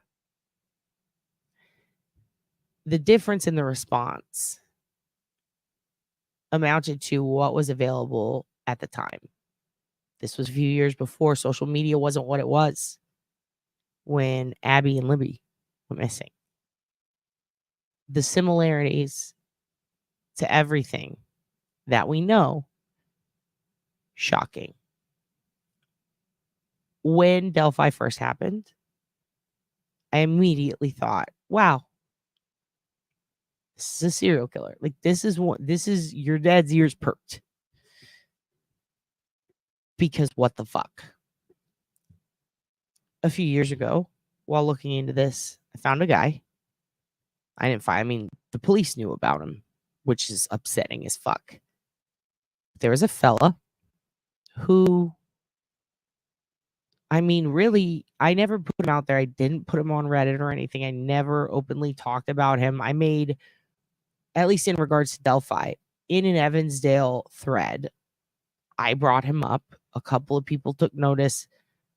Most people hosed me because they wanted to blame the parents so bad. I dirty deleted because I was ashamed of myself. Then a few years later, this guy gets busted for actually doing horrible things to kids. The first time he was just trying to pick them up and offering them money. When the police did not manage to keep this piece of shit locked up, he ended up getting away and doing it again and hurting kids, like really bad in ways I'm not going to explain because it's too fucking sad. I was almost positive this guy was the guy, but whether you call in tips, no matter what, like he was never mentioned. He was mentioned in every news article about him and the crime he did, but it seemed weird how nobody ever brought him up in regards to Evansdale, and then people did. Yet nothing happened in regards to Evansdale. It really bothered me. And then one day I see online that he is a lead suspect. It's about like 2018, 2019. I'm like, holy fuck, why? Because he hurt a kid. He did it again. He's a huge piece of shit. He's a scary motherfucker. And I started working on a video about this for you. And I started doing research. And then I realized, this is interesting. Because a friend of mine who works in true crime mentioned that they are working on some production around that time for a true crime documentary about a guy who might be a suspect in a case that they thought maybe I knew about. They brought it up to me. It was Evansdale. Then I never heard about it again from them. So I thought, like most things that end up in the beginning of production, it ended up getting scrapped. Then your dad sees this trailer and I got fucking emotional because finally they're fucking covering this. Now, I do not know what ended up. I know that this guy who I thought is in prison, I don't know if he ends up in this, but I think he does. And then I see it and I go, wow, this is so much more than I expected. It is out now on HBO Max and I'm about to binge the shit out of it. This might actually be a really good true crime documentary because it looks like they didn't take the angle everyone has chosen to take over the years, which means they're trying something new, which means maybe they'll actually catch who did this. I'm very excited about that. It's on HBO Max. We're going to watch it. And I'm going to tell you kids bye so that you can run and go watch it for realsies. We're going to watch the trailer. And then you go watch it. It's 2 minutes long, okay? I am so fucking glad someone made, if anything, it puts attention on the case. This is, and here's why I thought that the guy, I hope that they talk about in depth. I hope they really talk about him in depth. This guy tried to solicit 19 kids across the state of, I want to say Iowa. Yeah, it was Iowa. 19 different cases, kids. He would offer them $100, $1,000. He was caught with money. He molested children. His age range for victims was like, 6-year-olds, 5-year-olds, and then teens with the average age about 11. He kidnapped in twos. He favored trail areas. He did it a lot. And he also got busted, accused of, and had spent time in Indiana, doing it all across that state, and also Illinois. Now, whether or not they chose to prosecute him, because here's what he'd do. He'd pull up in his silver car and he'd say, hey, kids, can you show me where blah, blah, blah is? I'll give you $100. Hold $100 in. They get in the vehicle. They notice that there are metal chairs tied down in the back that's hollowed out with stuff to tie them up. And there's air fresheners with the windows blacked out. And there's a ton of air fresheners. He tosses them in the back. He attacks them. He shoves his hands inside of them. He does horrible things. One of them managed to escape. She ran into a house, told the boys who were friends with her brother. They told the family. All of them went after this motherfucker and chased him down the road. The police ended up getting there and arresting him. The problem is it possible that he did Delphi. When you see that he was in jail, they thought he was out on bail, but I think he was actually in jail the day of. But what was wild is he got busted like 2 days before. So it's a whole thing. Or no, I'm sorry, 2 days after. So it's a whole thing. Like, whether or not he could have, I believe he couldn't have based on alibi, but if there is the off chance that there was some bad reporting, it could have been him. But he was totally available for Lyric and Elizabeth. He's the guy that I would have bet $1 million would have done it before Richard. However, I don't think it was possible for Abby and Libby. Do I think it's possible for Lyric and Elizabeth? Absolutely. Not only that, he was right there and he fit the profile, and it's just a lot. They finally made a documentary about these girls. Now, regardless of whether it has him or not, I'm glad they did. But I'm going to post information about him too. We're going to talk about him. We're going to do an episode about that guy. He did some spooky shit, and he was a piece of shit. Anyway, let's watch this trailer together. If I get flagged, fuck it, I don't care. It's so good.